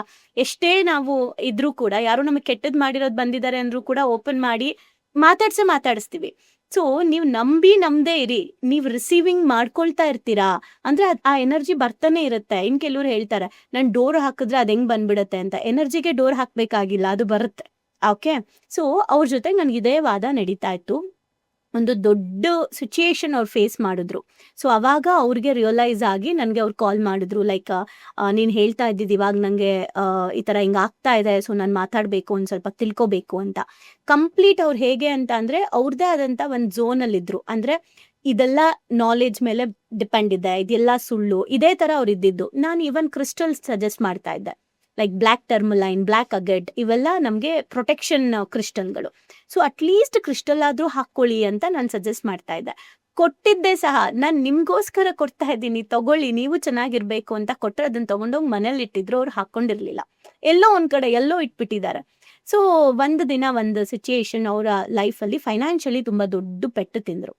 ಅದು ತಿಂದಾಗ್ಲೂ ಕೂಡ ಅವ್ರು ತಲೆ ಕೆಡ್ಸ್ಕೊಳ್ಳಿಲ್ಲ. ಅಂದ್ರೆ ಏನ್ ಮಾಡಕ್ಕಾಗುತ್ತೆ, ಇದ್ಯಾವುದೋ ನಂಗೊಂದು ಲೆಸನ್ ಇದು, ಅದಕ್ಕೆ ಇದೆಲ್ಲ ಆಗಿದೆ ಅಂತ ಅನ್ಕೊಂಡು ವಾಪಸ್ ಆರಾಮಾಗಕ್ ಸ್ಟಾರ್ಟ್ ಆದ್ರು, ಅದನ್ನ ಅಂದ್ರೆ ಫೇಸ್ ಮಾಡಕ್ ಸ್ಟಾರ್ಟ್ ಆದ್ರು. ಸೊ ಅವಾಗ ಫಸ್ಟ್ ಎಫೆಕ್ಟ್ ಏನಾಗುತ್ತೆ ಒಬ್ಬ ಮನುಷ್ಯಂಗೆ ಬ್ಲ್ಯಾಕ್ ಮ್ಯಾಜಿಕ್ ಆದಾಗ, ಅವ್ರಿಗೆ ಫೈನಾನ್ಷಿಯಲಿ ಹೊಡೆತ ಕೊಡ್ತಾರೆ. ಯಾಕೆ ಅಂದ್ರೆ ಸೊಲ್ಯೂಷನ್ಗೆ ಹೋಗಕ್ಕೆ ದುಡ್ಡು ಇರಬಾರ್ದು. ಓಕೆ, ಅವ್ರಿಗೆ ಸೊಲ್ಯೂಷನ್ ಹುಡ್ಕೊಂಡು ಹೋಗಾಗ ಅವ್ರಿಗೆ ಆಗಬಾರ್ದು, ಅದಕ್ಕೆ ಏನು ಹೊಂದಿಸ್ಕೊಳಕ್ ಆಗಬಾರ್ದು. ಸೊ ಫಸ್ಟ್ ಫೈನಾನ್ಷಿಯಲಿ ಹೊಡೆತ, ಅವ್ರಿಗೆ ಅದೇನು ಎಫೆಕ್ಟ್ ಆಗ್ಲಿಲ್ಲ, ಪರವಾಗಿಲ್ಲ, ಅವ್ರು ಅದನ್ನ ಹ್ಯಾಂಡ್ಲು ಮಾಡ್ಬಿಟ್ರು. ಅದಾದ ಮೇಲೆ ಏನ್ ಮಾಡ್ತಾರೆ, ಲೈಕ್ ಯಾರಿಗೆ ಯಾವ್ದ್ರ ಮೇಲೆ ಜಾಸ್ತಿ ಆಸೆ ಇರುತ್ತೆ, ಯಾರು ಯಾವ್ದ್ರ ಮೇಲೆ ಜಾಸ್ತಿ ಅಟ್ಯಾಚ್ ಆಗಿರ್ತಾರೆ, ಅವ್ರ ಮೇಲೆ ಮಾಡ್ತಾರೆ. ಫಾರ್ ಎಕ್ಸಾಂಪಲ್, ನಾನ್ ಏನ್ ಮಾಡಿದ್ರು ಅಲ್ಲಾಡಲ್ಲ. ಈಗ ನಾನ್ ಯಾರಿಗೋ ಕನೆಕ್ಟ್ ಇದ್ದೀನಿ, ತುಂಬಾ ಕ್ಲೋಸ್ ಇದ್ದೀನಿ, ಅವ್ರನ್ನ ಟಾರ್ಗೆಟ್ ಮಾಡ್ತಾರೆ. ಅವ್ರಿಗೆ ಹುಷಾರ್ ತಪ್ಪಿದಾಗ, ಅವ್ರಿಗೆ ಹೆಲ್ತ್ ಅಪ್ಸೆಟ್ ಆದಾಗ ನಾವು ಎಮೋಷನಲಿ ಇಂಬ್ಯಾಲೆನ್ಸ್ ಆಗ್ಬಿಡ್ತೀವಿ. ನಾನ್ ಸ್ಟ್ರಾಂಗ್ ಇದ್, ನನಗಾಗಿದ್ ನಾನು ತಡ್ಕೊಳ್ತೀನಿ ಅಂತ ಇರ್ತೀನಿ, ಬಟ್ ನನಗ್ ತುಂಬಾ ಪ್ರೀತಿ ಇರೋರ್ ಮೇಲೆ ಆದಾಗ ನಾನು ಬ್ಯಾಲೆನ್ಸ್ ಮಾಡಕ್ ಆಗಲ್ಲ, ಬಿಕಾಸ್ ಅಟ್ಯಾಚ್ಮೆಂಟ್. ಅದಕ್ಕೆ ಅಟ್ಯಾಚ್ಮೆಂಟ್ ಇಸ್ ವೆರಿ ಡೇಂಜರ್ ಅಂತ ಹೇಳೋದು. ಸೊ ನಾನು ಅಟ್ಯಾಚ್ಮೆಂಟ್ ಅಲ್ಲಿ ಇಲ್ಲ ಅಂದ್ರೆ ನಾನು ಆ ಒಂದು ಶಕ್ತಿಯನ್ನ ಅವಾಯ್ಡ್ ಕೂಡ ಮಾಡ್ಬೋದು, ಆದ್ರೆ ನಾನು ಅಟ್ಯಾಚ್ಮೆಂಟ್ ಅಲ್ಲಿ ಇರ್ತೀನಿ. ಸೊ ಇವ್ರಿಗೆ ಏನಾಯ್ತು, ಫೈನಾನ್ಷಿಯಲ್ ಪ್ರಾಬ್ಲಮ್ ಆಯ್ತು. ಅದಕ್ ಮುಂಚೆ 2 ಟೈಮ್ ಆಕ್ಸಿಡೆಂಟ್ ಆಯ್ತು. ಓಕೆ 2 ಟೈಮ್ ಆಕ್ಸಿಡೆಂಟ್ ಆದಾಗ ಹಾಕೊಂಡ್ರ ನೀವು ಕ್ರಿಸ್ಟಲ್ನ ಅಂತ ಕೇಳ್ದೆ. ಆಕ್ಸಿಡೆಂಟ್ಗೂ ಇದಕ್ಕೂ ಏನಪ್ಪ ಸಂಬಂಧ? ಅದು ಸ್ಪೀಡಾಗಿ ಹೋಗ್ತಾ ಇದ್ದೆ, ಆಟೋ ಬಂತು, ಬಿದ್ದೆ, ಯಾರಿದ್ರು ಬೀಳ್ತಾ ಇದ್ರು. ಬಟ್ ಸ್ಟಿಲ್ ನೀವು ಹಾಕೊಳ್ಳಿ, ಪ್ರಾಬ್ಲಮ್ ಏನು ಅಂತ. ಅವ್ರು ಇಲ್ಲ, ನಾನು ಅದನ್ನ ನಂಬಲ್ಲ, ನಾನು ಹಾಕೊಳ್ಳಲ್ಲ, ನಿನ್ಗೋಸ್ಕರ ಬೇಕಾದ್ರೆ ಹಾಕೊಳ್ತೀನಿ, ನನ್ಗೋಸ್ಕರ ಹಾಕೋಬೇಡಿ ಅಂತ ನಾನು. ಸೊ ಅದು ಆಯ್ತು, ಆಕ್ಸಿಡೆಂಟ್ ಆಯ್ತು. ನಾನು ಅವ್ರ ಹಂಗ ಆದ ತಕ್ಷಣ ಹಿಂಗ್ ನೋಡ್ತಾ ಇದ್ದೆ, ಹಿಂಗ್ ನೋಡ್ತಿದ್ದೆ, ಏನೂ ಹೇಳಕ್ ಆಗ್ತಿರ್ಲಿಲ್ಲ, ಸುಮ್ಮನಾಗ್ತಾ ಇದ್ದೆ. ಅದಾದ್ಮೇಲೆ ಫೈನಾನ್ಷಿಯಲ್ ಹೊಡ್ತಾ ಬಂತು. ಸೊ ಅದು ಏನೂ ಅವ್ರಿಗೆ ಎಫೆಕ್ಟ್ ಆಗ್ಲಿಲ್ಲ. ಅದಾದ್ಮೇಲೆ ತುಂಬಾ ಮೇಜರ್ ವಿಷಯ ಅವ್ರ ಮನೇಲಿ ನಡೆದಿದ್ದೇನಂದ್ರೆ ಅವರ ತಾಯಿ ಸಾವು. ಅವರ ತಾಯಿದು ಡೆತ್ ಆಯ್ತು. ಅದು ತುಂಬಾ ವಿಚಿತ್ರವಾದ ಒಂದು ಇದು, ಅಂದ್ರೆ ಎಕ್ಸ್ಪೆಕ್ಟೇ ಮಾಡದೇ ಇರುವಂತ ಒಂದು ಸಾವದು. ಸೊ ಅಲ್ಲಿ ಅವರು ಕಂಪ್ಲೀಟ್ಲಿ ಎಮೋಷ್ನಲಿ ಇಂಬ್ಯಾಲೆನ್ಸ್ ಆದ್ರು. ಸೊ ಆ ಎಮೋಷ್ನಲಿ ಅವ್ರನ್ನ ಇಂಬ್ಯಾಲೆನ್ಸ್ ಮಾಡೋಕೆ ಅಷ್ಟೆಲ್ಲ ನಡೆದಿದ್ದು. ಯಾಕೆ ಅಂದ್ರೆ ಯಾವಾಗ ಅವ್ರು ಕುಗ್ತಾ ಹೋಗ್ತಾರೆ, ಸೊ ಅವಾಗ ಅವ್ರ ಮೇಲೆ ಜಾಸ್ತಿ ಪ್ರಯೋಗಗಳು ವರ್ಕ್ ಆಗಕ್ ಸ್ಟಾರ್ಟ್ ಆಗುತ್ತೆ. ಅದಕ್ಕೆ ಹೇಳೋದು, ಎಂಥ ಪರಿಸ್ಥಿತಿಯಲ್ಲೂ emotionally, physically, mentally, spiritually strong ಆಗಿರಿ ಅಂತ. ಆ ಶಕ್ತಿ ನಿಮ್ಮೊಳಗಡೆ ಆಲ್ರೆಡಿ ಭಗವಂತ ಪರಮಾತ್ಮ ಎಲ್ಲಿದ್ದಾನೆ ಅಂದ್ರೆ ನಮ್ಮೊಳಗಡೆನೆ ಇದ್ದಾನೆ. ಪರಮಾತ್ಮನ ನಾವು ಕರೆಕ್ಟಾಗಿ ಆಕ್ಟಿವೇಟ್ ಮಾಡ್ಕೊಂಡಿಲ್ಲ ಅಂದಾಗ ಈ ತರ ಎನರ್ಜಿಗಳು ಬರೋ ಸಾಧ್ಯತೆಗಳು ಜಾಸ್ತಿ ಇರುತ್ತೆ. ಸೊ ಅವ್ರ ತಾಯಿಗೆ ಅದು ಎಫೆಕ್ಟ್ ಆಯ್ತು. ಸೊ ಅವಾಗ ಅವರು ನಂಬಕ್ ಸ್ಟಾರ್ಟ್ ಮಾಡಿದ್ರು. ಯಾಕೆ ಅಂದ್ರೆ ಅವ್ರ ತಾಯಿ ಅವ್ರು ಜಾಸ್ತಿ ಕನೆಕ್ಷನ್ ಅಲ್ಲಿದ್ರು. ಓಕೆ, ಅಂಡ್ ಏನ್ ಮಿರಾಕಲ್ ಒಂದು ಅಂದ್ರೆ, ಅವ್ರ ಮನೆಗೆ ನಾವು ಅಚಾನಕ್ ಆಗಿ ಹೋಗಿದ್ದೆ, ಏನೋ ಒಂದು ವಿಷಯಕ್ಕೆ ಹೋಗಿದ್ದೆ. ಅವ್ರ ತಾಯಿಗೆ ಬಿಫೋರ್ 3 days ನಾನು ಹೀಲಿಂಗ್ ಕೂಡ ಮಾಡಿದ್ದೀನಿ. ಓಕೆ, ಹೀಲಿಂಗ್ ಕೂಡ ಮಾಡಿದ್ದೀನಿ. ನಾನು ಅವ್ರಿಗೆ ಹೇಳ್ದೆ, ಸರ್ ತುಂಬಾ ಹತ್ರದಲ್ಲಿ ಕಾಣಿಸ್ತಾ ಇದೆ ಇವ್ರ ಸಾವು ಅಂತ. ಓಕೆ, ನಾನು ಗ್ರೇಟ್ ಅಂತ ಹೇಳ್ತಿಲ್ಲ, ಖಂಡಿತ ಇದನ್ನೆಲ್ಲ ಬಾಯಲ್ಲಿ ಹೇಳ್ಸೋದೆ ಭಗವಂತ. ಯಾಕಂದ್ರೆ ಕೆಲವೊಂದು ಟೈಮ್ ನಮಗೆ ಅರಿವಿಲ್ದೆ ನಾವು ಏನೋ ಮಾತಾಡ್ತಾ ಇರ್ತೀವಿ. ಮುಂಚೆ ಎಲ್ಲ ನನಗೆ ಅವಾಗ ಈ ವಿದ್ಯೆಗಳೆಲ್ಲ ಕಲಿಬೇಕಾದ್ರೆ ಒಂದು ಈಗೋ ಇತ್ತು, ನಾನೇನೋ ಮಾಡ್ತಾ ಇದ್ದೀನಿ ಅಂತ. ಇವಾಗ ಅದು ಹೊರಟೋಗಿದೆ, ಬಿಕಾಸ್ ನಾವೇನೂ ಅಲ್ಲ ಅಂತ ಗೊತ್ತಾಗಿದೆ. ಅವಾಗ ಅವ್ರಿಗೆ ಹೇಳ್ದೆ, ನೋಡಿ ಈ ತರ ನಂಗೇನೋ ಬೇಗ ಹೋಗೋದ್ ಸೆನ್ಸ್ ಆಗ್ತಾ ಇದೆ, ಇವ್ರು ಸದ್ಯದಲ್ಲೇ ಹೋಗ್ತಾರೆ. ಸೊ ಅವ್ರೇನ್ ಹೇಳಿದ್ರು, ಇಲ್ಲ ಅವ್ರು ಹೆಲ್ದಿ ಆಗಿದ್ದಾರೆ, ಅದ್ ಹೆಂಗ್ ಹೇಳ್ತೀಯಾ? ಫಸ್ಟ್ ಆಫ್ ಆಲ್ ನಂಗೆ ಹೇಳೋಳೆ ಅಲ್ಲ, ನಂಗೆ ಗೊತ್ತಾದ್ರು, ನನಗೆ ಇವ್ರಿಗೆ ಹತ್ರದಲ್ಲಿ ಇದೆ ಅನ್ಸಿದ್ರು, ಅಥವಾ ಇವ್ರಿಗೇನೋ ಆಗತ್ತೆ ಅಂದ್ರೂ ನಾನು ಹೇಳಲ್ಲ. ನಿಮ್ಗೆ ನಾನು ಹೇಳಿದ್ದೆ, ನನ್ನ ಕಸಿನ್ದೆ ಕೂಡ 1 weekಲ್ಲಿ ಒಂದು ದೊಡ್ಡ ಎಕ್ಸ್ಪೀರಿಯನ್ಸ್ ನೀನ್ ಮಾಡ್ತೀಯಾ ಅಂತ ಹೇಳಿದ್ದೆ ಹೊರ್ತು ಏನ್ ಎಕ್ಸ್ಪೀರಿಯನ್ಸ್ ಮಾಡ್ತೀಯಾ ಅಂತ ನಾನು ಹೇಳಲಿಲ್ಲ. ಬಿಕಾಸ್ ಕೆಲವೊಂದು ಕರ್ಮ ನಾವು ಹೇಳಂಗಿರಲ್ಲ, ಅದೆಲ್ಲ ಫಾಲೋ ಮಾಡಿದ್ರೇನೆ ಅವ್ನು ನಮಗೆ ಕೊಡೋದು. ಸೊ ಅದ್ ಯಾಕೆ ಅವ್ರಿಗೆ ಹಂಗೆ ಹೇಳಿದ್ನೋ ನಂಗೆ ಗೊತ್ತಿಲ್ಲ. ಮೇ ಬಿ ಭಗವಂತ ಯಾಕೆ ಹೇಳಿಸ್ದ ಅಂದ್ರೆ ಅವ್ರು ನಂಬಲ್ಲ ಅಂತ ಇರ್ಬೇಕು. ಓಕೆ, ಆಯ್ತು. ಅದಾದ್ಮೇಲೆ ಅವ್ರು ನಂಬಲಿಲ್ಲ. ಆ ಸಿಚುಯೇಷನ್ ಮುಗಿದ್ಮೇಲೆ ನಾನು ಬಂದೆ. ನೆಕ್ಸ್ಟ್ ಅಗೇನ್ 3 daysಗೆ ನಂಗೆ ಕಾಲ್ ಬಂತು, ಅವರಮ್ಮ ಕಳ್ದೋಗಿದ್ದಾರೆ ಅಂತ, ಮಿಸ್ಸಿಂಗ್ ಅಂತ. ಸೊ ಮಿಸ್ಸಿಂಗ್ ಅಂತ ಅಂದಮೇಲೆ ಓಕೆ, ಮಿಸ್ ಅಲ್ವಾ, ಹುಡುಕ್ತಾರೆ ಅಂತ. ನಾನು ಮತ್ತೆ ನನ್ನ ಕಸಿನ್ ಅವ್ರ ಮನೆಗೆ ಹೋದ್ವಿ. ಫೋನ್ ಮಾಡೋರು, ಒಂಚೂರು ಮನೆ ಹತ್ರ ಹೋಗು. ಅವ್ರು ಇಲ್ಲ, ಔಟ್ ಆಫ್ ಸ್ಟೇಷನ್ ಹೋಗಿದ್ದಾರೆ. ಸೊ ಮನೆ ಹತ್ರ ಹೋಗ್ತೀನಿ, ನನಗೆ ಒಳಗಡೆಯಿಂದ ಇಲ್ಲೇ ಇದ್ದಾರೆ ಅಂತ ಸೆನ್ಸ್ ಆಗ್ತಾ ಇದೆ. ನಾನು ನನ್ನ ಕಸಿನ್ಗೆ ಹೇಳ್ತಾ ಇದ್ದೀನಿ, ಅವ್ರು ಇಲ್ಲೇ ಇದ್ದಾರೆ ಅನ್ನಿಸ್ತಾ ಇದೆ ಅಂತ. ಸೊ ನನ್ಗೆ ತುಂಬಾ ಸೆನ್ಸ್ ಆಗ್ತಿದೆ, ಅವ್ರು ಇಲ್ಲೇ ಇದ್ದಾರೆ ಅಂತ. ನಾನು ಹೇಳ್ದೆ, ಫುಲ್ ಹುಡುಕಿದ್ರಾ, ಎಲ್ಲಾ ಕಡೆ ಹುಡುಕಿದ್ರಾ? ನಾನು ಯಾಕೆ ಮತ್ತೆ ನಮಗೆ ಗೊತ್ತಾಗ್ತಾ ಇಲ್ಲ, ಇಲ್ಲೇ ಇದ್ದಾರೆ ಅಂತ ಗೊತ್ತಾಗ್ತದೆ, ಬಟ್ ಯಾಕೆ ಗೊತ್ತಾಗ್ತಾ ಇಲ್ಲ ಅಂತ. ರಾತ್ರಿ 8 o'clock 9 o'clockಗೆ ಗೊತ್ತಾಗಿದ್ದೇನಂದ್ರೆ, ಅವರು ಅವ್ರ ಮನೆ ಸಂಪಲ್ ಬಿದ್ದೋಗಿದ್ದಾರೆ ಕೆಳಗಡೆ ಟ್ಯಾಂಕಲ್ಲಿ. ಅದು ಕ್ಲೋಸ್ ಕೂಡ ಆಗಿದೆ, ಬಾಡಿ ಮೇಲ್ ಬಂದಿದೆ ತೇಲ್ಕೊಂಡು. ಅಂದ್ರೆ ನಿಮಗೆ ಕಾಣಿಸ್ತಿತ್ತು ಅಲ್ಲಿತ್ತು ಅಂತ ಅಲ್ಲಿ ಫೀಲ್ ಆಗ್ತಿದೆ ಅಂತ ಗೊತ್ತಾಗ್ತಿದೆ, ಬಟ್ ಅದು ಹೆಂಗ್ ಬ್ಲಾಕ್ ಆಗಿದೆ ಅಂದ್ರೆ ಎಲ್ಲಿದೆ ಅಂತಾನೂ ಗೊತ್ತಾಗ್ತಾ ಇಲ್ಲ.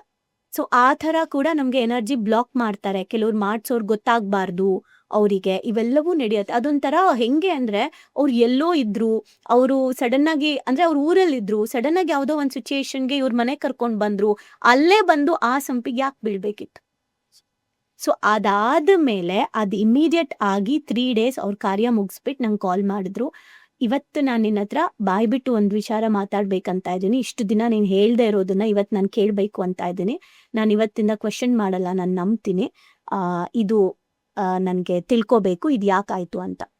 ಸೊ ನಾನು ಯಾಕೆ ಇದನ್ನು ಹೇಳ್ತಾ ಇದ್ದೀನಿ, ಅವಾಗ ನಾನು ಬನ್ನಿ ಮಾತಾಡೋಣ ಅಂತ ಹೇಳಿ ಅವತ್ತು ಮಾತಾಡಿ, ಅದಾದ್ಮೇಲೆ ಕ್ರಿಸ್ಟಲ್ ಸಜೆಷನ್ ಆಗಿರ್ಬೋದು, ಆಮೇಲೆ ಬೇರೆ ಬೇರೆ ಪ್ರೊಸೀಜರ್ಸ್ ಎಲ್ಲವೂ ಅವ್ರು ಫಾಲೋ ಮಾಡ್ಕೊಂಡ್ರು.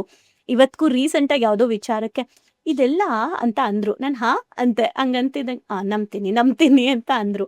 ಅಂದ್ರೆ ಅಷ್ಟು ಸ್ಟ್ರಾಂಗ್ ಅವ್ರ ಮೈಂಡ್ ಯಾವ ಲೆವೆಲಿಗೆ ಸ್ಟ್ರಾಂಗ್ ಇತ್ತು ಅಂದ್ರೆ, and is the person like ಅವರು ಎಷ್ಟು ಒಳ್ಳೆಯವರು ಅಂದ್ರೆ ವ್ಯಕ್ತಿತ್ವದಲ್ಲಿ ನನ್ಗೇನು ಕ್ವೆಶನ್ ಇಲ್ಲ ಅವ್ರ ವ್ಯಕ್ತಿತ್ವದಲ್ಲಿ ಮಾತಾಡಕ್ಕೆ, ಅಷ್ಟು ಡೌನ್ ಟು ಅರ್ತ್. ಅಷ್ಟು ಜನರ ಪ್ರೀತಿ ಸಂಪಾದಿಸಿದ್ದಾರೆ. ಅಷ್ಟೆಲ್ಲ ಇರುವಂತಹ ವ್ಯಕ್ತಿ ಮೇಲೆ ಪ್ರಯೋಗ ನಡೆಯುತ್ತೆ ಅಂದ್ರೆ ಈಗ ಒಳ್ಳೆಯವರು ಕೆಟ್ಟವರು ಶಕ್ತಿಗಳಿಗೆ ಗೊತ್ತಾಗಲ್ಲ. ಅವ್ರಿಗೇನು ಆಮ್, ಯಾವುದ್ರ ಮೂಲಕ ನಡೆದಿರತ್ತೆ ಅದನ್ನ ಅವರು ಮಾಡೇ ಮಾಡ್ತಾರೆ. ಸೊ ಅದಾದ್ಮೇಲೆ ಲೈಕ್ ಅಂದ್ರೆ ನಾನು ಏನ್ ಹೇಳಕ್ ಹೋಗ್ತಾ ಇದ್ದೀನಿ, ಇವಾಗ ಎಷ್ಟೇ ನಾಲೆಜ್ ಇರ್ಲಿ, ನಾನು ಎಲ್ರಿಗೂ ಒಳ್ಳೇದನ್ನೇ ಬಯಸ್ತಾ ಇದ್ದೀನಿ, ನನಗೆ ಏನು ಕೆಟ್ಟದಾಗೋದೇ ಇಲ್ಲ, ಇದೆಲ್ಲ ಚಾನ್ಸೇ ಇಲ್ಲ. ಇದು ಒಂದು. ಇನ್ನೊಂದು ವಿಷಯ ಹೇಳ್ಬಿಡ್ತೀನಿ, ಮೇ ಬಿ ಎಲ್ಲರಿಗೂ ಒಂದು ಕ್ಲಾರಿಟಿ ಸಿಗುತ್ತೆ. ಈ ಲೈಫಲ್ಲಿ ನಾನು ಎಲ್ಲ ಒಳ್ಳೇದೇ ಮಾಡಿದ್ದೀನಿ, ಬಟ್ ಯಾವ ಲೈಫಲ್ಲಿ ಏನ್ ಮಾಡಿದಿನೋ ಯಾರಿಗ್ ಗೊತ್ತು. ಕರೆಕ್ಟ್ ಅಲ್ವಾ? ಇದನ್ನ ನಾವು ಪಾಸ್ಟ್ ಲೈಫಿಂದ ತಗೊಂಡ್ರೆ ಯಾವ್ಯಾವ್ದೋ ಜನ್ಮದಲ್ಲಿ ನಾನು ಏನಾದ್ರೂ ಈ ತರ ಏನು ತುಂಬಾ ಕ್ರೂರವಾದ ಕೆಲಸಗಳನ್ನ ಮಾಡಿದ್ರೂ ಕೂಡ ಆ ಕರ್ಮ ನಮಗೆ ಮತ್ತೆ ಬ್ಲ್ಯಾಕ್ ಮ್ಯಾಜಿಕ್ ರೂಪದಲ್ಲೂ ರಿಟರ್ನ್ ಬರುತ್ತೆ. ಸೊ ಇವಾಗ ಕೆಲವ್ರು ಅಂದ್ರೆ ನನ್ಗೆ ಆ ಕರ್ಮನ್ ಬ್ಯಾಲೆನ್ಸ್ ಮಾಡಕ್ಕೆ. ಹೌದು, ಕರ್ಮ ಬ್ಯಾಲೆನ್ಸ್ ಮಾಡಕ್ಕೆ ಬರುತ್ತೆ. ಸೊ ಯಾಕೆ ಹೇಳ್ತಿರೋದು, ಒಂದು, ನೀವೆಷ್ಟೇ ಮೆಂಟಲಿ ಸ್ಟ್ರಾಂಗ್ ಇದ್ರೂ ಕೂಡ ಫಸ್ಟ್ ನಿಮ್ಮ ಮೈಂಡ್ ಅನ್ನ ವೀಕ್ ಮಾಡೋಕೆನೆ ಪ್ರಯೋಗಗಳು ನಡೆಯುತ್ತೆ. ಸೋಮಾರಿತನ ಆಗ್ಬಿಡೋದು, ಕೆಲ್ಸಗಳು ಮುಂದೂಡ್ಬಿಡೋದು, ಹೆಲ್ತ್ ಸಡನ್ ಆಗಿ ಅಪ್ಸೆಟ್ ಆಗ್ಬಿಡೋದು, ಏನ್ ಮಾಡಿದ್ರು ನಮ್ಗೆ ಏನು ಚೆಕ್ ಮಾಡಿಸಿದ್ರು ರಿಪೋರ್ಟ್ ಸಿಗದೆ ಇರೋದು, ಕೈಗೆ ಬಂದಿತ್ತು ಬಾಯಿಗೆ ಬರಲ್ಲ ಅಂತ ಅನ್ನೋದು, ಚೆನ್ನಾಗಿ ದುಡಿತಾರೆ, ದುಡ್ದಿದ್ದು ಎಲ್ಲಿ ಸೇವ್ ಆಗ್ತಿದೆ ಅಂತ ಗೊತ್ತಿಲ್ಲ, ಖರ್ಚಾಗ್ತಾ ಇರುತ್ತೆ. ಇದೆಲ್ಲ ನಡೀತಿದೆ ಅಂದ್ರೆ ಏನೋ ಬ್ಲಾಕೇಜಸ್ ಇದೆ ಅಂತ ಹೇಳಿ ಅರ್ಥ. ಅದು ದೃಷ್ಟಿ ಅನ್ನೋದು ಮೊದಲನೇ ಹಂತ. ಸೊ ಅದನ್ನ ಎಲ್ಲರೂ ಸಾರ್ಟ್ ಔಟ್ ಮಾಡ್ಕೊಬಹುದು ಆರಾಮಾಗಿ. ಈವನ್ ಚಿಕ್ಕ ಚಿಕ್ಕ ಶಕ್ತಿಗಳನ್ನ ಉಪಯೋಗಿಸ್ಕೊಂಡು ಕೆಲವೊಂದು ಪ್ರಯೋಗ ಮಾಡಿರೋದನ್ನ ಈಸಿಯಾಗಿ ತೆಗೆದು ಬಿಡ್ಬೋದು.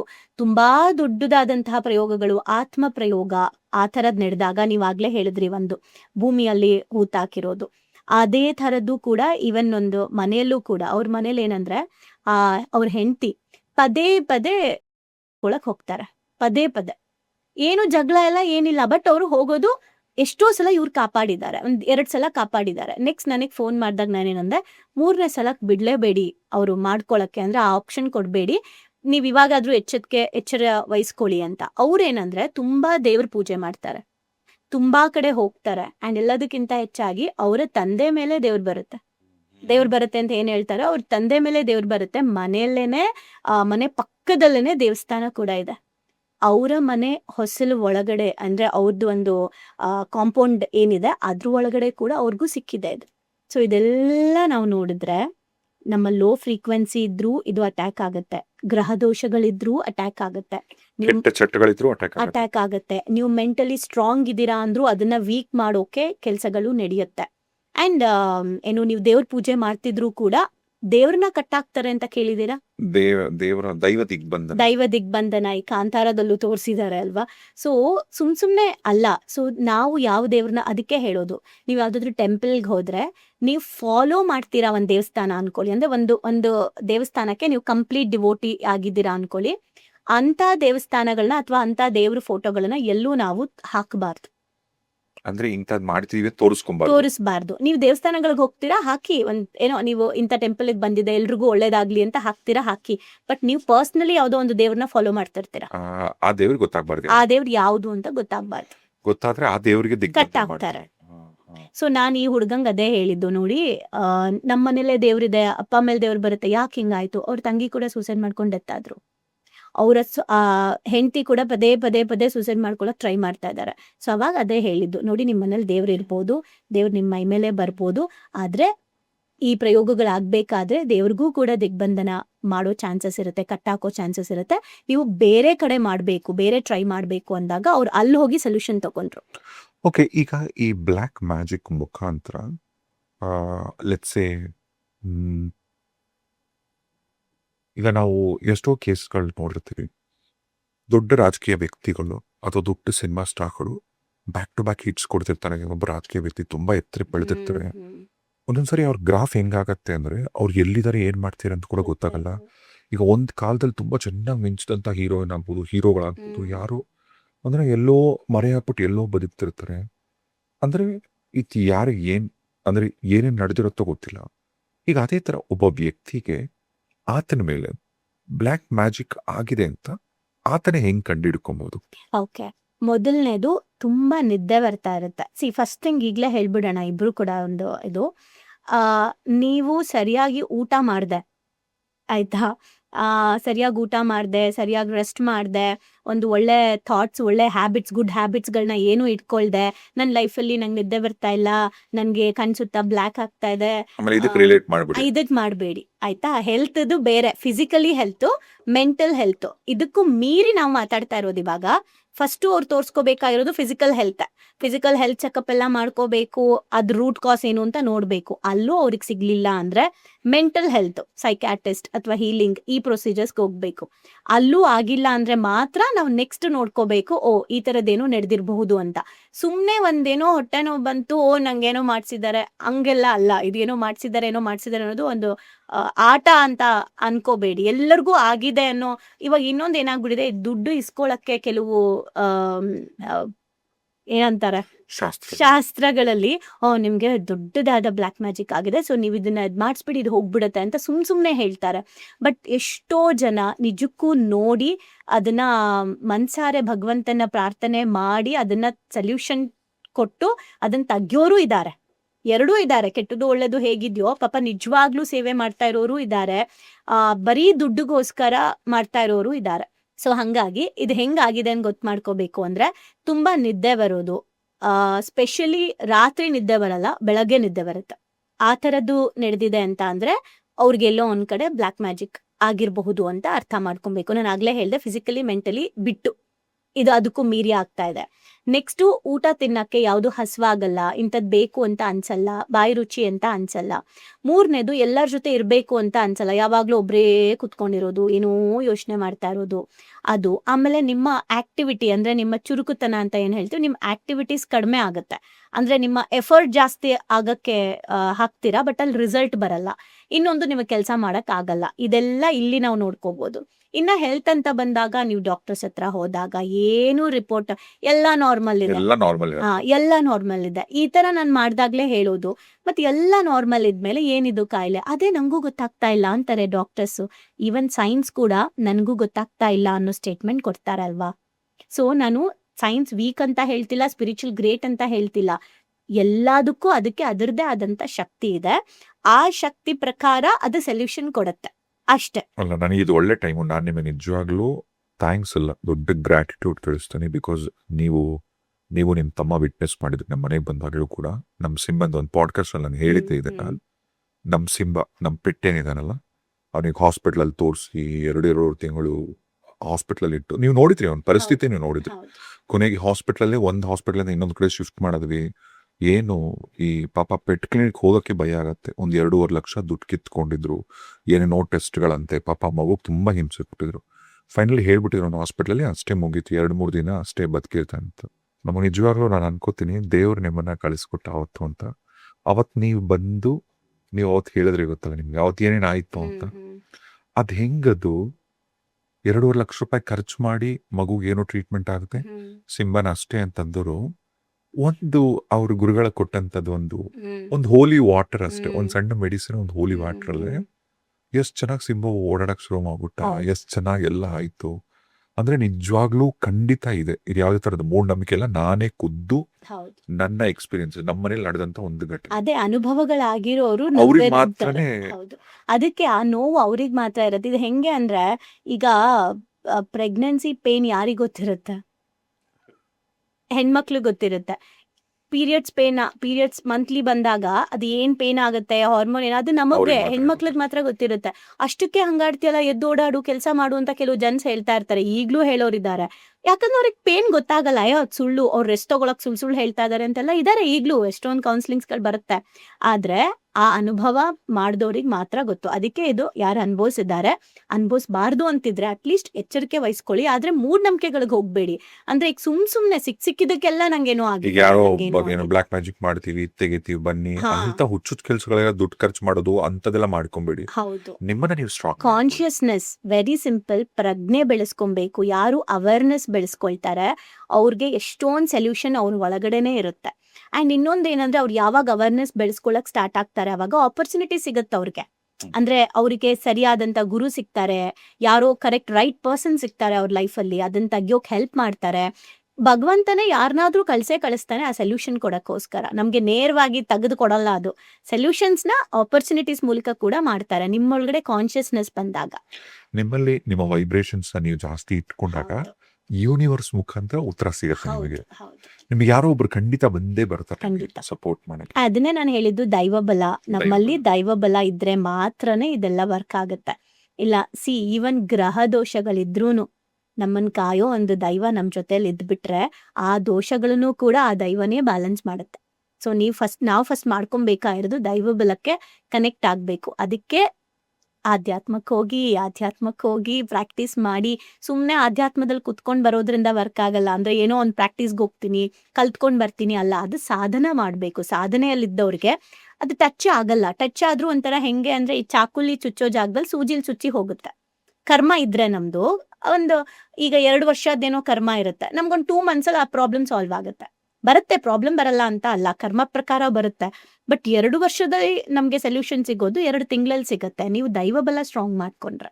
ಅಂಡ್ ಒಂದ್ ನೆನಪಿರ್ಲಿ, ಮೂಢನಂಬಿಕೆ ಬೇರೆ ಅಂಡ್ ಪರಿಹಾರ ಬೇರೆ. ಹೌದು. ಈಗ ಇನ್ನೊಂದು 2 ವಿಚಾರ ನಿಮ್ಮನ್ನು ಕೇಳಬೇಕು. ಒಂದು, ಈಗ ಯಾವುದೋ ಒಂದು ಆತ್ಮಗಳನ್ನ ಲೋರ್ ಎನರ್ಜೀಸ್ ನ ಕರೆಸಿ ಮಾಟ ಮಂತ್ರಕ್ಕೆ ಬಳಸ್ತಾರಲ್ಲ, ಅದಕ್ಕೆ ಮುಕ್ತಿ ಕೊಡ್ತೀನಿ ಅಂತ ಆಸೆ ಇಡ್ಸಿರ್ತಾರ ಅಥವಾ ಅದಕ್ಕೂ ಟ್ರಬಲ್ ಮಾಡ್ಬೋದಾ ಇವರು? ಎರಡೂ ಮಾಡ್ಬೋದು. ಒಂದು ಮುಕ್ತಿ ಕೊಡಿಸ್ತೀನಿ ಅನ್ನೋ ಆಸೆನೂ ಹುಟ್ಟಿಸ್ಬೋದು. ಇನ್ನೊಂದೇನಂತ ಅಂದ್ರೆ ಲೈಕ್ ಅಲ್ಲೆಲ್ಲೆಲ್ಲೋ ಅದ್ ಅಟ್ಲೀಸ್ಟ್ ಫ್ರೀ ಆಗಿ ಹೆಂಗೋ ಓಡಾಡ್ತಾ ಇರತ್ತೆ, ಅದನ್ನು ಕಟ್ ಹಾಕ್ತಾರೆ.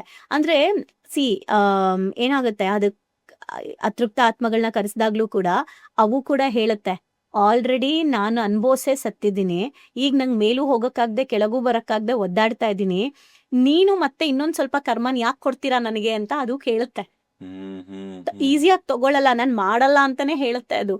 ಬಟ್ ಸ್ಟಿಲ್ ನೀ ಅದನ್ನ ಮಾಡ್ಲಿಲ್ಲ ಅಂದ್ರೆ ಏನಾಗುತ್ತೆ ಅನ್ನೋ ಹಿಂಸೆನ ಕೊಟ್ಟು ಆ ಅತೀವ ಶಕ್ತಿಗಳನ್ನ ಇವರು ಬಳಸ್ಕೊಂಡಿರ್ತಾರೆ ಅಲ್ಲ, ಆ ಸಿದ್ಧಿ ಮಾಡ್ಕೊಂಡಿರೋರು. ಸೊ ಅದ್ರ ಮೂಲಕ ಹಿಂಸೆ ಮಾಡಿ ಕೂಡ ಮಾಡಿಸ್ತಾರೆ. ನನ್ ಪ್ರಕಾರ ಆತ್ಮಗಳಿಗೆ ಹಿಂಸೆ ಮಾಡೋದಕ್ಕಿಂತ ಈ ದೇವಿಗಳಿಗೆ ಹಿಂಸೆ ಮಾಡೋದು, ಅಂದ್ರೆ ಕೆಲವು ಚೌಡಿ ಆಗಿರ್ಬೋದು, ಈ ತರ ಕೆಲವೊಂದ್ ದೇವ್ರಿರುತ್ತೆ, ಹೆಣ್ ದೇವ್ರುಗಳು, ಅಲ್ಲಿ ಹೋಗಿ ಹಂದಿ ಕೊಡೋದು, ಹಂದಿನ ಕೊಡ್ತೀವಿ ಅಂತ ಖಾರದ ಪುಡಿನ ಕಣ್ಣಿಗೆ ಹಚ್ಚೋದು, ಕಣ್ಣಿಗೆ ಹಚ್ಬಿಟ್ಟು ನೀನ್ ಇದನ್ ಮಾಡಿದ್ಮೇಲೆ ಬಂದು ನಾನ್ ತೊಳಿತೀನಿ ಅಂತ. ಹೈದರಾಬಾದಲ್ಲಿ ಒಂದು ದೇವಸ್ಥಾನ ಇದೆ, ಅದು ದೊಡ್ಡ ದೇವಸ್ಥಾನನೇ, ಅದು ನನ್ನ ಹೆಸರಳಕ್ ಹೋಗಲ್ಲ, ವಿಜುವಲ್ಸ್ ನೀವು ಟಿವಿಲಿ ನೋಡಿದ್ರೆ ನನಗೆ ಗೊತ್ತಾಗತ್ತೆ. ಅಲ್ಲಿ ದೇವಿಗೆ ಖಾರದ ಪುಡಿ ಹಚ್ಚೋದಂತೆ, ಪಾಪ ಏನೇನೋ ಮಾಡ್ತಾರೆ. ಹೌದು, ನೋಡಿ ಯಾವ ಲೆವೆಲ್ಗೆ ನಾವ್ ಇವತ್ತು ಯುಟಿಲೈಸ್ ಮಾಡ್ಕೊಳ್ತಾ ಇದೀವಿ. ಅದು ಹುಟ್ಟಿದ ಮೂಲನೇ ಬೇರೆ. ಅದಕ್ಕೆ ನಾ ಹೇಳೋದು ಜ್ಞಾನ ಮಾರ್ಗ ಅಂದ್ರೆ ಏನಂದ್ರೆ, ಯಾವುದೇ ಒಂದು ಕೆಲಸ ಆಗಿರ್ಬೋದು, ಅದ್ರ ಹಿಂದೆ ಅದು ಉದ್ದೇಶ ಏನು, ಆ ಕೆಲಸ ಯಾಕೆ ಶುರುವಾಯ್ತು ಅಂತ ಮೂಲ ತಿಳ್ಕೊಂಡ್ರೆ ಯಾರು ಇಂಥದ್ದು ಕೈ ಹಾಕಲ್ಲ. ಸೊ ಫಸ್ಟ್ ಆಫ್ ಆಲ್ ಇನ್ನೊಬ್ಬರನ್ನ ಹಾಳು ಮಾಡ್ಬೇಕು, ಇನ್ನೊಬ್ಬರನ್ನ ಬೀಳಿಸ್ಬೇಕು, ಇನ್ನೊಬ್ಬರನ್ನ ಎಳಿಬೇಕು ಅಂತ ಏನ್ ಟ್ರೈ ಮಾಡ್ತಿರ್ತಾರೆ, ಅದು ಗ್ಯಾರಂಟಿ ಹೇಳ್ತೀನಿ, ಅವರು ಅವರ ಮಕ್ಕಳು ಅವ್ರ ಫ್ಯಾಮಿಲಿಯಲ್ಲಿ ಅವ್ರ ಸಫರಿಂಗ್ ಮಾಡೇ ಮಾಡ್ತಾರೆ. ನಾನೀಗ ಅದನ್ನೇ ನಿಮಗೆ ಕೇಳೋನಿದ್ದೆ, ಈ ತರ ಎಲ್ಲ ಮಾಡಿಸ್ತಾರಲ್ಲ ಮಾಟ ಮಂತ್ರದವ್ರು, ಅದು ಯಾರೋ ದೂರದವ್ರಲ್ಲ, ನಿಮ್ ಸಂಬಂಧಿಕರೇ ಮಾಡ್ಸಿರ್ತಾರೆ, ಹತ್ತಿರದವ್ರು ಮಾಡ್ಸಿರ್ತಾರೆ, ಬಿಸ್ನೆಸ್ ಅಲ್ಲಿ ಪಾಪ ನೀವು ನ್ಯಾಯವಾಗಿದ್ದು ದುಡ್ಡು ಕೇಳಿದ್ರಿ ಅಂತ ಅದಕ್ಕೂ ಮಾಡಿಸ್ತಾರೆ. ಈ ಮಾಟ ಮಂತ್ರ ಮಾಡಿಸ್ತಾರಲ್ಲ, ಇಂಥವ್ರಿಗೆಲ್ಲ ಏನಾಗಲ್ಲ? ಬೇಜಾನಾಗತ್ತೆ. ತುಂಬಾ ಚೆನ್ನಾಗಿ ಕೇಳಿದ್ರೆ ಇಂಥವ್ರಿಗೆಲ್ಲ ಏನಾಗಲ್ಲ, ತುಂಬಾ ಆಗತ್ತೆ. ಯಾರು ಮಾಡಿಸ್ತಾರಲ್ಲ, ಅಂದ್ರೆ ಮಾಡ್ತಾರಲ್ಲ, ಯಾರು ಅದೆಲ್ಲ ಪ್ರಯೋಗ ಮಾಡ್ತಾರಲ್ಲ, ನೀವೊಂದ್ ರಿಸರ್ಚ್ ಮಾಡಿ ಬೇಕಿದ್ರೆ, ಆ ಥರದವ್ರು ಯಾರಾದ್ರೂ ಇದ್ರೆ ಹುಡುಕ್ ನೋಡಿ, ಅವ್ರು ಯಾರ ಲೈಫು ಚೆನ್ನಾಗಂತೂ ಇರಲ್ಲ. ಅವ್ರ ಮನೇಲಿ ಅವ್ರ ಮಗಂಗೋ ಅವ್ರ ಮಗಳಿಗೋ ಏನೋ ಪ್ರಾಬ್ಲಮ್ ಆಗಿರುತ್ತೆ. ಡೆಫಿನೆಟ್ಲಿ ಹೊಡೆದಿರುತ್ತಲ್ಲ. ಡೆಫಿನೆಟ್ಲಿ 100%. ಬಿಕಾಸ್ ನೀವು ಒಬ್ರು ಇಬ್ರಲ್ಲ, ಆ ಥರ ಎಲ್ಲ ಬಂದವ್ರಿಗೆಲ್ಲ ಬಂದವ್ರೆಲ್ರೂ ಕೂಡ ನಾವ್ ಸರಿ ಇದೀವಿ ಅವ್ರು ಕೆಟ್ಟವ್ರು ಅಂತ ಹೇಳ್ತಾರೆ. ಹೌದಾ, ನಾವ್ ಹಂಗಾರೆ ಒಳ್ಳೇದಕ್ ಮಾಡ್ತಿದೀವಿ ಅನ್ಕೊಂಡು ಇವ್ರು ಮಾಡ್ತಾರೆ. ಬಂದಿರೋರು ಕೆಟ್ಟವ್ರ ಒಳ್ಳೆಯವ್ರ ಅಂತ ಇವ್ರು ನೋಡೋದೇ ಇಲ್ಲ ಅಲ್ಲ. ಫಸ್ಟ್ ಆಫ್ ಆಲ್ ಇನ್ನೊಬ್ರಿಗೆ ತೊಂದರೆ ಆಗೋ ತರ ಮಾಡಿಸ್ತಾ ಅವ್ರಿಗೆ ಕರ್ಮ ಹೊಡಿಯುತ್ತೆ, 100% ಹೊಡಿಯುತ್ತೆ. ಇಲ್ಲ, ಯಾರು ಡೆವಲಪ್ ಆಗಿಲ್ಲ. ಈಗ ನೋಡಿ, ಒಳ್ಳೆ ಪೂಜೆ ಪುನಸ್ಕಾರಗಳನ್ನ ಮಾಡ್ಕೊಂಡು ಭಗವಂತನ ಸಮೀಪದಲ್ಲಿರೋರು ಅವ್ರು ಹೆಲ್ದಿ ಆಗಿರ್ತಾರೆ, ಚೆನ್ನಾಗಿ ಬೆಳೀತಾ ಇರ್ತಾರೆ. ಬಟ್ ಯಾರು ತಾಂತ್ರಿಕನ ಮಿಸ್ಯೂಸ್ ಮಾಡ್ಕೊಳ್ತಿರ್ತಾರೆ, ಅವರು ಕಂಪ್ಲೀಟ್ ಆಗಿ ಗ್ರೋತ್ ಆಗಕ್ ಆಗಲ್ಲ. ಡಿವೋರ್ಸ್ ಕೇಸ್ಗಳಾಗಿರುತ್ತೆ ಅವ್ರ ಮನೆಗಳಲ್ಲಿ, ಅವ್ರ ಮಕ್ಕಳುಗಳದ್ದು ಡಿವೋರ್ಸ್ ನಡೀತಾ ಇರುತ್ತೆ, ಹೆಲ್ತ್ ಎಫೆಕ್ಟ್ ಆಗ್ತಾ ಇರುತ್ತೆ, ಫೈನಾನ್ಷಿಯಲಿ ಮೇ ಬಿ ಅವ್ರು ಚೆನ್ನಾಗಿರ್ತೀನಿ ಅನ್ಕೊಂಡಿರ್ತಾರೆ, ಮಿಕ್ಕಿದೆಲ್ಲವೂ ಹೊಡ್ತಾ ಡೆಫಿನೆಟ್ಲಿ ಬೀಳ್ತಾ ಇರುತ್ತೆ. ಹಾಗೆ ಆಗುತ್ತೆ. ಅಂಡ್ ಮಾಡಿಸೋರ್ಗೆ, ಯಾರು ಮಾಡಿಸ್ತಾರಲ್ಲ, ಯಾರೋ ನಾರ್ಮಲ್ ಇವಾಗ ಹೇಳಿದ್ರೆ ತುಂಬಾ ಹತ್ರದಲ್ಲಿರೋರು, ಇದು ಒಂದು ನಾನು ಪ್ರೀತಿಯಿಂದ ಹೇಳ್ತಾ ಇದ್ದೀನಿ, ಯಾರು ಮಾಡಿಸ್ತಾರೋ ಅವ್ರಿಗೆ ಪ್ರೀತಿಯಿಂದ ಹೇಳ್ತಾ ಇದ್ದೀನಿ, ನೀವು ಪ್ರಾಬ್ಲಮ್ ಮಾಡ್ಕೋಬೇಡಿ ಅಂತ. ಈಗ ಯಾರೋ ಬೆಳೀತಿದ್ದಾರೆ, ಯಾರೋ ಚೆನ್ನಾಗಿದ್ದಾರೆ ಅಂತ ನೀವು ಹೋಗಿ ಏನ್ ಮಾಡಿಸ್ತೀರಾ, ಅದು ಫೈನಲಿ ಆ ಕ್ಷಣಕ್ಕೆ ನಿಮಗೆ ಎದುರುಗಡೆ ಇರೋ ವ್ಯಕ್ತಿಗೆ ವರ್ಕ್ ಆಗಬಹುದು, ನಿಮಗೆ ಸ್ಯಾಟಿಸ್ಫ್ಯಾಕ್ಷನ್, ಈಗೋ ಸ್ಯಾಟಿಸ್ಫ್ಯಾಕ್ಷನ್ ಆಗಬಹುದು. ಸದ್ಯ ಅವ್ರಿಗೆ ನಾ ಏನೋ ಮಾಡಿದೆ, ನನ್ನ ಕಣ್ಣೆದುರು ನೋಡಿದ್ನಪ್ಪ ಅವ್ರು ಅನುಭವಿಸಿದ್ದು ಅಂತ ನಿಮಗೆ ಅನ್ನಿಸ್ಬೋದು. ಆದರೆ ಡೆಫಿನೆಟ್ಲಿ ನಿಮಗೆ, ನಿಮ್ಮ ಮಕ್ಕಳಿಗೆ, ನಿಮ್ಮ ಹಸ್ಬೆಂಡ್, ನಿಮ್ಮ ವೈಫ್, ನಿಮ್ಮ ಕೆಲಸ, ನಿಮ್ಮ ಜಾಬಲ್ಲಿ ಏನು ಮಾಡಿದ್ರೂ ನಿಮಗೂ ಕೂಡ ಏಳಿಗೆ ಆಗಲ್ಲ. ನೀವೆಷ್ಟು ದುಡಿದ್ರೂ ಹಾಸ್ಪಿಟಲ್ಗೆ ಕೊಡ್ತೀರಾ, ನೀವು ಎಲ್ಲೇ ಹೋದ್ರೂ ಸೊಲ್ಯೂಷನ್ ಸಿಗಲ್ಲ. ಆ ಥರ ನೀವು ಇನ್ನೊಬ್ರಿಗೆ ಅನ್ಯಾಯ ಮಾಡಿದ್ರೆ. ಅಥವಾ ಈ ಕ್ಷಣದಲ್ಲಿ ನೀವು ಮಾಡಿದಂಥ ಮಾಟ ಮಾತ್ರ ಫಲಿಸ್ಬಿಟ್ಟು ಪಾಪ ಅವರಿಗೆ ತೊಂದರೆಗಳಾಗಿ ನೀವು ಸಂತೋಷವಾಗಿ ನಗ್ತಿದ್ದು ನೆಮ್ಮದಿಯಾಗಿ ಹಾಲು ಕುಡಿತಾ ಇದ್ರೆ ಮುಂದೆ ಇದೆ.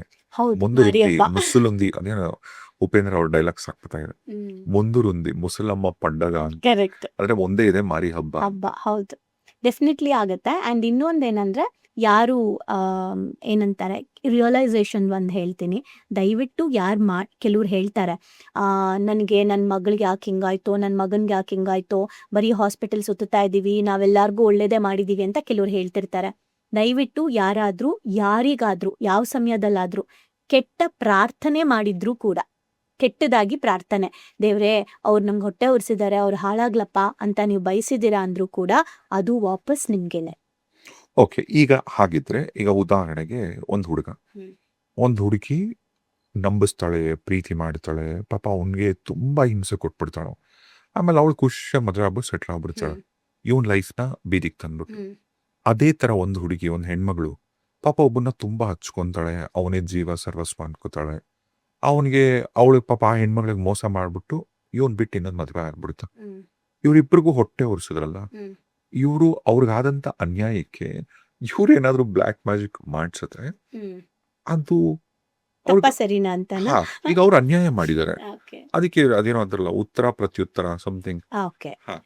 ಇದೇ ನಾನೇನು ಹೇಳ್ತೀನಿ ಅಂದ್ರೆ, ಒಬ್ರು ನಮಗೆ ಅನ್ಯಾಯ ಮಾಡಿದ್ದಾರೆ, ಓಕೆ, ಅವ್ರು ಅನ್ಯಾಯ ಮಾಡಿದ್ದಾರೆ ಅಂದಮೇಲೆ ನಾವು ಅದನ್ನೇ ಮಾಡಿದ್ರೆ ನಮಗೂ ಅವ್ರಿಗೂ ಏನ್ ಡಿಫ್ರೆನ್ಸ್ ಇದೆ? ಮತ್ತೀಗ ಇವ್ರುಗಳು ಕೇಳ್ಬೋದಲ್ಲ, ನಾವೇನ್ ತಪ್ಪು ಮಾಡಿದ್ವಿ, ಯಾಕೆ ಹಿಂಗಾಯ್ತು ಅಂತ. ಹೌದು, ಆದ್ರೆ ನಮಗ್ ಅನ್ಯಾಯ ಆದ್ಮೇಲೆ ನಾನ್ ನಿಜಕ್ಕೂ ಹೇಳ್ತೀನಿ, ಯಾರಿಗ ಅನ್ಯಾಯ ಆಗಿರುತ್ತೆ ಅಲ್ಲ, ಅವರೇ ಆಕ್ಚುಲಿ ಲೈಫಲ್ಲಿ ಚೆನ್ನಾಗಿರೋದು, ಅಥವಾ ಮುಂದೆ ಇನ್ನೂ ತುಂಬಾ ಚೆನ್ನಾಗಿ. ಅನ್ಯಾಯ ಮಾಡ್ದವ್ರಲ್ಲ. ನಿನ್ನೆ ನಂಗೊಂದು ಹುಡುಗ ಸಿಕ್ಕಿದ, 5-6 years ಬಿಫೋರ್ ನಂಗೆ ಕಾಲ್ ಮಾಡಿ, ಮಧ್ಯರಾತ್ರಿಲಿ ಕಾಲ್ ಮಾಡಿಬಿಟ್ಟು ಜೋರಾಗಿ ಅಳ್ತಾ ಇದ್ದಾನೆ. ಏನು, ಯಾಕೆ ಅಳ್ತಿದ್ದೀರಾ, ಎಲ್ಲಿದ್ದೀರಾ ಅಂತ ಕೇಳಿದ್ರೆ, ಬಿಲ್ಡಿಂಗ್ ಮೇಲಿದ್ದೀನಿ ನಾನು, ಫುಲ್ ಡ್ರಿಂಕ್ಸ್ ಮಾಡಿಬಿಟ್ಟಿದ್ದಾನೆ, ಬಿಲ್ಡಿಂಗ್ ಮೇಲಿದ್ದೀನಿ, ನಾನು ಬೀಳ್ತಾ ಇದ್ದೀನಿ ಇವಾಗ, ನಿಮ್ಗೆ ಹೇಳೋಣ ಅಂತ. ನಂಗೆ ಲಾಸ್ಟ್ ಕಾಲ್ ಬೇರೆ. ಸೊ ನಾನು ಓಕೆ ಯಾಕೆ, ಅವಳು ನನಗೆ ಮೋಸ ಮಾಡಿಬಿಟ್ಲು, ಅವಳು ಮದುವೆ ಆಗ್ತದಲ್ಲ ಅಂತೆಲ್ಲ ಹೇಳ್ತಾ ಇದ್ದಾನೆ, ಸಿಕ್ಕಾಬಟ್ಟೆ ಅತ್ತ. ಸರಿ, ಡೆಫಿನೆಟ್ಲಿ ನೀನು ಏನು ಮಾತಾಡ್ಬೇಕು ಮಾತಾಡ್ತೀನಿ, ಬೆಳಗ್ಗೆ ಮಾತಾಡ್ತೀನಿ ಆಯ್ತಾ, ಈ ಕೆಳಗಡೆ ಇಳ್ದು ಬಾ, ನಾನು ಬೆಳಗ್ಗೆ ಮಾತಾಡ್ತೀನಿ, ನಂಗೆ 5 ನಿಮಿಷ ಟೈಮ್ ಕೊಡು ಅಂದೆ. 5 ನಿಮಿಷ ಏನೂ ಮಾಡ್ಕೋಬಾರ್ದು, ನಾನು ಹಿಂಗೆ ಕಾಲ್ ಮಾಡ್ತೀನಿ ಅಂತ ಕಟ್ ಮಾಡಿ, ಅವ್ರ ಫ್ಯಾಮಿಲಿಯವ್ರಿಗೆ ಕಾಂಟ್ಯಾಕ್ಟ್ ಮಾಡಿಬಿಟ್ಟು ಇಂಥ ಕಡೆ ಇದ್ದಾನೆ ಅಂತ ಹೇಳಿ ಅವ್ರನ್ನ ಅಲ್ಲಿ ಕಳ್ಸಕ್ಕೆ, ಬೇಗ ಹೋಗಿ ನಾನು ಮಾತಾಡಿಸ್ತಾ ಇರ್ತೀನಿ ಅಂತ ಹೇಳಿ ಇವನಿಗೆ ಮಾತಾಡಿಸ್ತಾ ಇದ್ದೆ. ಆಮೇಲೆ ಫ್ಯಾಮಿಲಿಯವ್ರು ಹೋಗಿ ಅವ್ನು ಬಿಲ್ಡಿಂಗ್ ಮೇಲೆ ಕೂತಿದ್ನಂತೆ, ಕರ್ಕೊಂಡು ಬಂದ್ಮೇಲೆ ಅವ್ರ ಫ್ಯಾಮಿಲಿಯವರು ನಮ್ಮ ಹತ್ರ ಇದಾನೆ ಮೇಡಮ್ ಅಂದಾಗ ನಾನು ಫೋನ್ ಇಟ್ಟಪ್ಪ, ನನ್ನ ಲಾಸ್ಟ್ ಕಾಲು, ಫಸ್ಟ್ ನೋಡ್ಕೊಳ್ಳಿ ಅವನ್ನ ಅಂತ. ಬೆಳಗ್ಗೆ ಅವ್ನು ಚೆನ್ನಾಗಾದ್ಮೇಲೆ ಮಾಮೂಲಿ ಏನು ಪ್ರೊಸೀಜರ್ಸ್ ಹೇಳ್ಬೇಕು ಮಾಡಿದೆ. ನೆನ್ನೆ ಸಿಕ್ಕಿದ್ದಾನೆ ಆ ಹುಡುಗ, ಆಲ್ರೆಡಿ ಮದುವೆ ಆಗಿದೆ ಬೇರೆಯವ್ರ ಜೊತೆ ಆಯ್ತಾ, ಸಖತ್ತಾಗಿದ್ದಾನೆ ಲೈಫಲ್ಲಿ. ನಾನು ಏನಪ್ಪ ಅವತ್ತು ನೋಡಿದ್ರೆ 5 ವರ್ಷದಿಂದ ಕಾಲ್ ಮಾಡಿಬಿಟ್ಟು ನಾನು ಬಿದ್ದೆ ಅಂತ, ಇಲ್ಲೇ ಇದೆಯಾ ನೀನು ಅಂತ ನಾನು ರೇಗಿಸ್ತಾ ಇದ್ದೆ. ಅವನು ಹೇಳ್ತಾ ಇದ್ದ, ಇಲ್ಲ ಅಕ್ಕ, ನನ್ನ ಲೈಫ್ ತುಂಬ ಚೆನ್ನಾಗಿದೆ ಇವಾಗ, ನನ್ನ ಲೈಫ್ ತುಂಬ ಚೆನ್ನಾಗಿದೆ. ನಾನು ಅವಾಗ ಇನ್ ಕೇಸ್ ನಾನು ಆ ಹುಡುಗಿನ ಮದುವೆ ಆಗಿದ್ದಿದ್ರು ನಾನು ಇಷ್ಟು ಚೆನ್ನಾಗಿರ್ತಿರ್ಲಿಲ್ಲ. ನಾನು ಇವತ್ತು ಕಾರ್ ತೊಗೊಂಡಿದ್ದೀನಿ, ನಾನು ಹಿಂಗೆ ಇವಾಗ ಮನೆ ಕಟ್ಟಿಸ್ತಾ ಇದ್ದೀನಿ, ಒಳ್ಳೆ ಕೆಲಸ ಸಿಕ್ಕಿದೆ, ಕೈ ತುಂಬ ಕೆಲಸ ಇದೆ ಅಕ್ಕ, ನಾನು ತುಂಬ ಚೆನ್ನಾಗಿದ್ದೀನಿ ಅಂದ. ಇದನ್ನೇ 5 ವರ್ಷದಿಂದ ಅದನ್ನೇ ಬಡ್ಕೊಂಡಿದ್ದು, ಟೈಮ್ ಕೊಡು ಸರಿ ಹೋಗ್ತೀಯಾ ಅಂತ ಹೇಳಿದಾಗ, ಇಲ್ಲ ಅಕ್ಕ, ನಂಗೆ ಕರೆಕ್ಟ್ ಅರ್ಥ ಆಯಿತು. ಅವಾಗ ಅದನ್ನೇ ಹೇಳ್ತಿದ್ದೆ, ನೋಡು ಇವತ್ತೇನು ನಿನ್ಗಿದು ಫೀಲ್ ಆಯ್ತಲ್ಲ, ಇನ್ನು ಮುಂದೆ ನಿನ್ನ ಲೈಫಲ್ಲಿ ಯಾವುದೇ ಚಾಲೆಂಜ್ ಬರಲಿ, ಅವಾಗ ನೀನು ಬಿಲ್ಡಿಂಗ್ ಮೇಲೆ ಹೋಗಿ ಕುತ್ಕೊಂಡಿದ್ದಲ್ಲ, ಅದನ್ನ ನೆನ್ಪು ಮಾಡ್ಕೊ. ಅಂದ್ರೆ ಅವತ್ತು ಸಾಯೋಕ್ ಹೋದೆ, ಬಟ್ ಆಫ್ಟರ್ 5 years ನನ್ನ ಲೈಫ್ ಇಷ್ಟು ಚೆನ್ನಾಗಿದೆ, ಇವತ್ತು ನನಗೆ ಅದೇ ಮೂಮೆಂಟ್ ಬಂದಿದೆ, but next 5 years, next 2 years ಈ ಪ್ರಾಬ್ಲಮ್ ಇರಲ್ಲ. ಇದೊಂದು ತಲೆಗೆ ಹಾಕೊಂಡ್ಬಿಡು, ಆ ಟೈಮಲ್ಲಿ ಬಂದಂತ ಎಷ್ಟೇ ಕಷ್ಟ ಆಗಿರ್ಬೋದು, ನೆಕ್ಸ್ಟ್ ವರ್ಷಗಳಲ್ಲಿ ಆ ಪ್ರಾಬ್ಲಮ್ ಇರಲ್ಲ, ನೀನ್ ಸ್ಟ್ರಾಂಗ್ ಆಗಿದ್ರೆ ಅಂತ. ಹಂಗೆ ಈಗ ಅವ್ರು ಮೋಸ ಮಾಡಿದ ಹೇಳ್ದೆ, ನೀನ್ ಏನ್ ತಲೆ ಕೆಚ್ಕೊಂಬಿಡ, ಇವತ್ತು ನೀನ್ ಚೆನ್ನಾಗಿದ್ಯಾ, ಬಟ್ ಆ ಹುಡುಗಿ ಲೈಫಲ್ಲಿ ಹೇಗಿದ್ದಾಳೋ ನಂಗೆ ಗೊತ್ತಿಲ್ಲ. ಸೊ ನನಗೆ ಅವಳ ಕನೆಕ್ಷನಲ್ಲಿ ಇರೋ ತನಕನೂ ಖುಷಿಯಾಗಿದ್ದಿದ್ದು ನಾನು ನೋಡಿಲ್ಲ. ಸೊ ಹಂಗಾಗಿ ನೀವು ಇನ್ನೊಬ್ರಿಗೆ ಮೋಸ ಮಾಡೋದು ಇದೆಲ್ಲ ನಾವು ನೋಡ್ತೀವಿ ಅಂದ್ರೆ ಅಫ್ಕೋರ್ಸ್ ನಮ್ಮ ಆತ್ಮಕಥೆಗಳಲ್ಲಿ ನಾವು ಮಾತಾಡಿದೀವಿ. ಸೊ ಸೋಲ್ ಲೆವೆಲ್ ಅಲ್ಲಿ ನಿಮಗ್ ನಾನು ಅನ್ಯಾಯ ಮಾಡಿರ್ತೀನಿ ಲಾಸ್ಟ್ ಲೈಫಲ್ಲಿ, ಈ ಲೈಫಲ್ಲಿ ನೀವು ನನಗೆ ಮಾಡ್ತೀರಾ ಅಂದ್ಮೇಲೆ ನಾನು ಅಕ್ಸೆಪ್ಟ್ ಮಾಡ್ಲೇಬೇಕು. ನಾನು ಯಾವ್ದಕ್ಕೆ ದ್ವೇಷ ಪಡ್ಬೇಕು ಅಂತ ಕೇಳೋದಾದ್ರೆ ಆಕ್ಚುಲಿ ಯಾವುದಕ್ಕೂ ಪಡಂಗಿಲ್ಲ. ನನ್ಗೆ ಯಾರೋ ತುಂಬಾ ದೊಡ್ಡ ಮೋಸ ಮಾಡಿದ್ದಾರೆ ಅಂದ್ರೂ ನಾನು ಅವ್ರಿಗೆ ಥ್ಯಾಂಕ್ಸ್ ಹೇಳಲೇಬೇಕು. ಸೊ ಅವರು ಮಾಡಿದ್ರು ಅಂತ ನಾವು ಮಾಡಕ್ ಆಗಲ್ಲ ಅಲ್ಲ. ಅಲ್ಲ ಅದು ಒಳ್ಳೇದೇ ಅಲ್ಲ, ಪ್ರಾಬ್ಲಿ ಅಲ್ಲಿಂದಾನೇ ನಮ್ಮ ಲೈಫ್ಗಳು ಶಿಫ್ಟ್ ಹೌದು ಆಗಿರುತ್ತೆ. ಹೌದು. ಇನ್ನೂ ಇದೊಂದು ಹೇಳ್ಬೋದು, ರಾಮ ವಾಲಿದು ನಾವು ಮಾತಾಡಿದ್ವಿ ಅಲ್ಲ, ಅಂದ್ರೆ ವಾಲಿನ ರಾಮ ಮರದಿಂದ ನಿಂತ್ಕೊಂಡು ಹೊಡೆದಾಗ ವಾಲಿ ಕೇಳ್ತಾರೆ ರಾಮನ್ನ, ನೀನ್ ಇಷ್ಟೊಂದು ಧರ್ಮ ಫಾಲೋ ಮಾಡೋರು, ನಿಮ್ಮನ್ನ ಅಷ್ಟು ನಾನು ಕೇಳಿದೀನಿ ನಿಮ್ಮ ಬಗ್ಗೆ, ನಿಮ್ಮ ಧರ್ಮ ಪಾಲನೆ ಬಗ್ಗೆ, ಧರ್ಮ ಕರ್ಮಗಳ ಬಗ್ಗೆ, ನೀವು ಬೆನ್ ಹಿಂದೆ ನಿಂತ್ಕೊಂಡು ನಂಗೆ ಯಾಕೆ ಹೊಡೆದ್ರಿ? ನೀವೇ ಮೋಸ ಮಾಡಿದ್ರಲ್ಲ, ನೀವೇ ಅನ್ಯಾಯ ಮಾಡಿದ್ರಲ್ಲ, ನೀವೇ ಅಧರ್ಮದ ಕೆಲಸ ಮಾಡಿದ್ರಲ್ಲ ಅಂತ. ಆಗ ರಾಮ ಸಿಂಪಲ್ ಒಂದು ಸೆಂಟೆನ್ಸ್ ಕೇಳ್ತಾರೆ, ಏನಂದ್ರೆ ನಿಂಗೆ ಗೊತ್ತಾ ಇದು ಅಧರ್ಮ ಇದು ಧರ್ಮ ಅಂತ, ಅದ್ರ ಬಗ್ಗೆ ಎಲ್ಲ ಗೊತ್ತಿದ್ಯಾ ಅಂತ ಕೇಳ್ತಾರೆ ರಾಮ ವಾಲಿಗೆ. ಹಾ ಗೊತ್ತು, ಗೊತ್ತಿಲ್ದೆ ಮಾಡಿದ್ರೆ ಶಿಕ್ಷೆ ಕಡಿಮೆ, ಗೊತ್ತಿದ್ದು ಮಾಡಿದ್ರೆ ಶಿಕ್ಷೆ ಜಾಸ್ತಿ. ಈಗ ಬಾಲ್ಯ ಇದ್ರಲ್ಲಿ ಏನೋ ಚುಚ್ಚುತ್ತಾರೆ ಮಕ್ಕಳುಗಳು, ಅವ್ರಿಗೆ ಶಿಕ್ಷೆ ಕಡಿಮೆ ಇರುತ್ತೆ ಗೊತ್ತಾ. ಈಗ ಪುಟ್ಟ ಮಗು ಸ್ಕೂಲಲ್ಲಿ ಏನೋ ಪೆನ್ಸಿಲ್ ಇದ್ ಮಾಡ್ತಾ ಕಣ್ಣಿಗೆ ಚುಚ್ಬಿಡ್ತು ಅನ್ಕೊಳ್ಳಿ, ಮಿಸ್ ಆಗಿ, ಆ ಮಗುಗೆ ಯಾರಾದ್ರು ಕರ್ಕೊಂಡೋಗಿ ಜೈಲ್ಗೆ ಹಾಕ್ತಾರಾ? ಬಿಕಾಸ್ ಕಾನ್ಶಿಯಸ್ನೆಸ್ ಇಲ್ಲ, ಅದಕ್ಕೆ ಗೊತ್ತಿಲ್ಲ ಅದಕ್ಕೆ. ಬಟ್ ಗೊತ್ತಿರೋರು ನೀವು ಹೋಗಿ ಕಣ್ಣಿಗೆ ಚುಚ್ಚಿದ್ರೆ ಬಿಡ್ತಾರಾ? ಕೊಲೆ ಪ್ರಯತ್ನ ಅಂತ ಹಾಕ್ತಾರೆ ಅಲ್ವಾ.